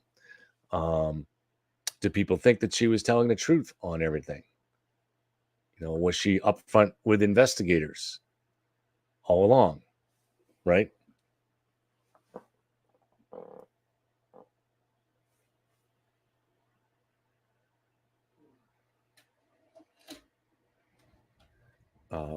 I would say that one of the ways you have to look at this is you have to look at the overall picture. Okay. Let me use 227 as an example. Let's say you're not a forensic data person, and I am not. And no matter how much you spend time trying to research this on your own, like I did, we're still not a forensic data person. I've never done a cell phone extraction. I've never used Celebrite software. So you end up, as we did last summer, you have competing experts. You have somebody from the defense saying they found XYZ, and someone from and experts from the other side, from the state, saying that no, it was ABC. How do you split the difference on it? Well, it turns out with 227, there is a way to determine whether the 227 search happened without looking at the data. And of course, even we now know that the paramedic on the ambulance heard Karen ask something similar, but we didn't know that at the time. We didn't know that until the trial. So just going back to last summer, as I was looking at 227 to try to determine what's the truth there, one of the things that I realized is that the 227 search has a very proportional relationship with the idea of planting evidence. It's a direct connection. You can kind of you can consider them in together. And let me explain it. So in this case here, the physical evidence of the crime scene indisputably links Karen's SUV to the death of John O'Keefe. Now, the only way that SUV did not cause John's death is if there was planting of evidence, a pretty substantial, significant planting of evidence. So you have door number 1 and door number 2, and that's it. There's no door number 3. Now, what exactly happens if door number 1 is Karen causing the accident? There is still room for ways. We don't know exactly how that happened. You still have to explain the injuries and the damage to the car and whether Karen knowingly left the scene of the crime, knowing that she had hit John. There's obviously a lot that would still have to be worked out on that side. But just still looking at the fundamental, looking at this as a road, and you come to a fork in the road, as Yogi Berra used to like to do, and you have either A or B. And in A, Karen did this, or Karen's vehicle at least did this. Whoever was driving it. And B, Karen's completely innocent and somebody manufactured the evidence by planting taillight pieces. It's A or B. There's nowhere in between. So then I go back and I look at 227. 227, in my view, if Jen made that search for how long to die in the cold at 227, then she knew John was dying in the cold, or that was the plan to do that. That's just way too much of a coincidence for me to buy into, that she might make a really strange search like that just while coincidentally her friend happened to be doing that or was about to be doing that. There's no way that would happen. If Jen made that search, then she knew that John was either in the cold or was soon about to be. So you can look at it the other way around too. All right, so if Jen made the search at 227, then that means the evidence at the crime scene had to be planted. Had to be. So let's circle back. If you can show that there was no opportunity to tamper with that vehicle and no opportunity to plant that evidence at the crime scene, then just logical deduction, that means no search for how long to die in the cold took place at 227. You see how that connects in that kind of way? So sometimes you can get to an answer by looking at an alternative means. So if you're trying to determine if she really made that search at 227, you can look at something unconnected just through logical deduction. In this case, you can look at whether or not the possibility of planting evidence. Now, if the possibility of planting evidence is extremely slim, like mathematically, like say 1 in 1,000, right? Or 1 in 10,000 or whatever, then you can say the odds of 227 search happening, or that's how long to die in the cold search happening at 227 has the same odds. So if there's a 1 in 10,000 chance that evidence was planted here, then there's only a 1 in 10,000 chance that Jen made that search at 227. So I think that that's going to be some of the type of logic that we're going to have to apply in this case. So when you look at things like Jen going over to, or going with Kerry over to Officer Lank's house, you have to say, what is the significance? Is it really just kind of a small town thing and they're dropping off Kerry's daughter? Or is it they're getting their story straight as part of a massive cover-up? Well, in order to really, truly make conclusions on something like that, you have to look at all the other evidence. And that's what you'll have to be. And you can also, for instance, apply the same logic that I did on 227. If there was no real serious opportunity to tamper with Karen's SUV, and no time frame, no chance within which you could have buried that evidence in the snow, then you can look at the other actions, whether it's Matt McCabe texting Chris to say John never came in the house, or likewise Jen's being in the same room as Kerry Roberts, or listening to some of Kerry Roberts' testimony on the phone. You could just look at those things and say, that's just normal stuff that goes on when people are trying to figure out what happened. And it's not evidence of people orchestrating a cover-up and trying to get their story straight. So to me, this is why the physical evidence in any case I've ever looked at, the physical evidence takes primacy. And you deduct from what you know from the physical evidence. You deduce things from that. You make deductions, logical deductions. And from that, you start to eliminate roads. You start to eliminate possibilities. And once you eliminate enough possibilities, eventually you only have one left. And that's what's happened. So we need to hear the totality of the evidence here. And that includes all the testimony. We need to hear Kerry's testimony, obviously. So that's how I would suggest that people approach this case. So if you look at things like that, like Jen's testimony, and say, is it suspicious? Well, it really depends on the rest of the evidence as it develops here, the vehicle data. I don't think it's going to be reasonable. I don't think it's reasonable to suggest that Lexus, Toyota, if the vehicle data really is something that indicts Karen, Lexus, Toyota is not part of this great conspiracy here, right? So but we haven't seen that data yet. So let's see what the data suggests. And there's just other aspects of this case. And I would consider something like the vehicle data from Lexus to be pretty close to what I would call, it's similar to physical evidence. It's not something that can be easy to fake, although we have to rely on a certain amount of it. We'll see how specific it is and whether it's something that we have to interpret. For instance, I'm not saying this is the case, but hypothetically, they may say that Karen was involved in an incident within a certain period of days of her going in reverse at 23 miles an hour. Well, that would be interesting, but if people might say, but that might have happened at some other time, right? So we'll have to see exactly what that data says. So I don't think Kate's coming back. She's still kind of here logged on, so she might be on the phone somewhere. But if she doesn't get back, I'm going to call it a day, and grateful that we can call it a day because it's a beautiful day to go outside. It's getting warm in this room. Just do a quick look at the questions. Everyone. See, I'm trying to give you analysis, Rich, but you don't want it. You're saying everyone knows that Jen was lying all day, unless you have mind reading ability. You don't know that. Now you can say your interpretation of that, but you have to ask yourself. I'm asking you to ask yourself this, Rich.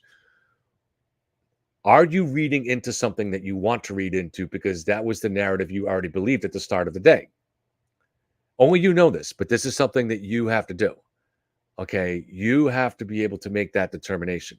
You have to have that kind of introspection, that self-awareness. Are you reading into this? Every little thing that Alan Jackson wants you to read into it. I like logic. Yes, Rich. So please tell me where my logic has gone. It seems to me that he's reading into it.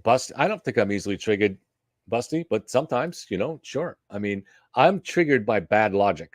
I'm triggered by extreme statements that aren't supported by the evidence.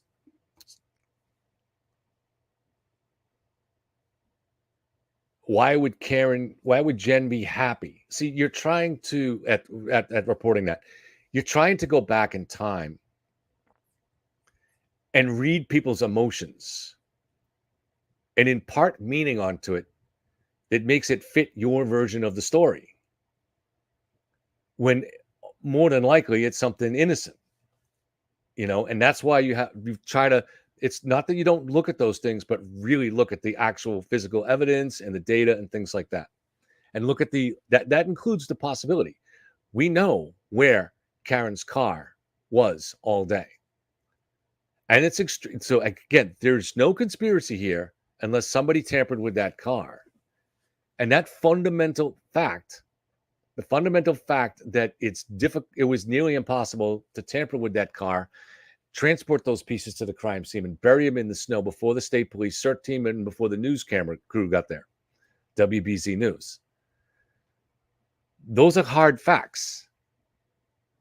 So it's very important to look at hard facts and look at a logical deduction from those facts. But looking at what Jen meant when she was happy, what was the range of feelings that they were going through back then?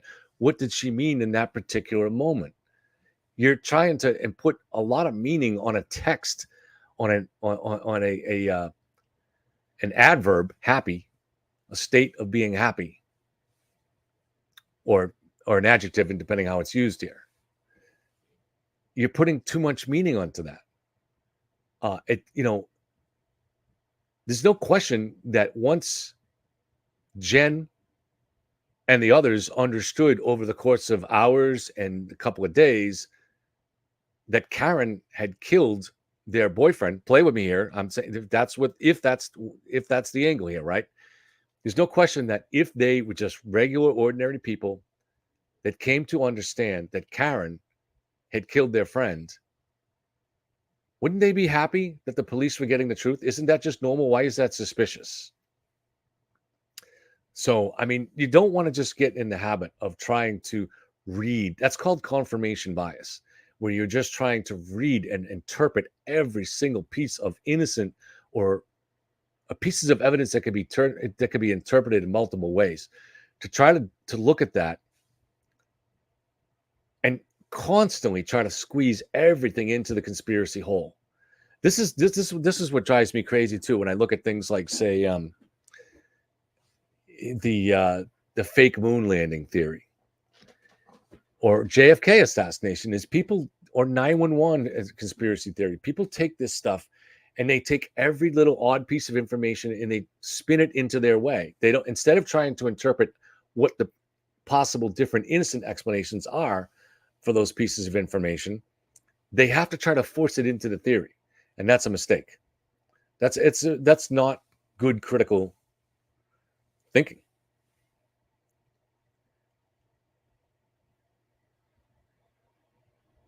I really want to go have lunch, but I want to give you guys a chance. I want to give Rich Harrington a chance to respond, give it a few minutes here and look at other questions. But she butt dialed. I mean, obviously the early parts of those calls were not butt dials. Some of those calls could have been butt dials, but you're right to look at that and say that seems a little bit odd. But what are the possible, you have to always look, what are the possible explanations for it? So obviously what they're trying to say here is that they were trying to locate John's phone in the yard, right? So now you're going to go with the theory that John got out of the car, dropped his phone in the yard, and then walked into the house to an ambush. Do you have any idea how many parts of that theory alone are unlikely? And then They know that he's missing his phone. I don't know how they know this. Did he come in saying, "Oh, I dropped my phone," and then they attacked him? I don't know. But how do they know his phone's in the yard? How do they know that? So his phone's in the yard,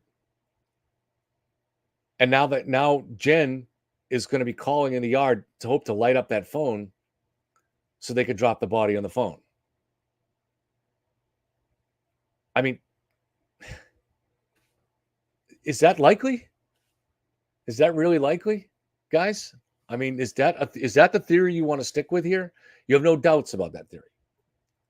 All right. You guys have no doubts about this idea that they planned to attack John, lured him back to 34 Fairview, had their daughter go back with them when they could have sent her home. She doesn't live there. And when they got there, instead of letting Julie Nagel get in the car to get one more witness out of the way, they encouraged her to stay. All because they planned to attack John. And he gets there moments later, they attack him. As planned. Remember, this is the defense theory. And then all of you people leave here that this is planned. They may not have planned to kill him, but according to the theory here, they plan to attack him. And that's what you, if you're a free Karen Reed, believe. So the plan was to do this in front of the women, in front of their children. And then when John does show up, coincidentally, for some reason, he drops his phone in the snow. Does he ask Karen? Now, if I was John and I dropped my phone in the yard, I would say, Karen, can you call my phone so I can find my phone? But apparently John didn't do that. He went into the house. And he must have walked in the door saying, "Oh my God, I can't believe I dropped my phone in the yard." And boom, then they attacked him. Because all this had to happen within minutes. That's your theory? And so that when all that happened there and they kept everybody silent, you got 23-year-old Sarah Levinson, 23-year-old Julie Nagel. You got Brian Albert Jr., who has a little bit of a nervous nature. All these people are made to be kept silent while Jen, the calm and cool Lex Luthor, says, "Wait, didn't John say he dropped his phone? We got to find that phone. Let's drop the body with the phone." So she's calling the phone, knowing that it'll light up in the yard. And then they can drop the phone there. This is not a good theory. If I could tell you as a screenwriter, if I wrote a script like that, it would never sell. It would not go far at all. Because it's an absurd plot. It's what you would call an absurd plot. So that's my take on it. Not triggered, but I think you have to see the totality of the evidence here. And I do think that Alan Jackson succeeded in creating a little bit of doubt with Jen's testimony, but on the whole, not much. But open the door a little bit. And we'll see if he can open it further tomorrow when he continues. But then it's not enough just to open the door on that. You have to continue to develop it. So when Kerry Roberts gets on the stand, is she part of the conspiracy? I mean, she doesn't even really know the Alberts and the McCabe's at this time. She's part of the O'Keefe clan. She's friends with John's parents. So, but she's brought on board of this conspiracy. Is she someone that's easily duped? I mean, we're going to see that Kerry Roberts is kind of a force of nature. She's not the kind of person that's going to get manipulated by Jen McCabe or anybody else. So a lot of stuff, everything has to fall into place for this conspiracy to even have a chance of being believable. And so far, it's not even close. Okay, guys, we will be back tomorrow and presumably on Court TV tonight. I haven't heard from them today. I did hear from them yesterday. So if you're interested in Court TV, at least you get to see things from both sides. It's one of the rare places where you do get that kind of discussion. Joe cannot make it tonight, so I'm not sure who's taking his place. Hopefully it'll be Kevin Mahoney, but I don't know. Maybe they'll have a lawyer that's closer to the Karen Reed side. I'm not sure. But certainly me and Nick will be back and lots of interesting stuff to discuss. And you're welcome, Karen, and doing the best I can. All right, guys. So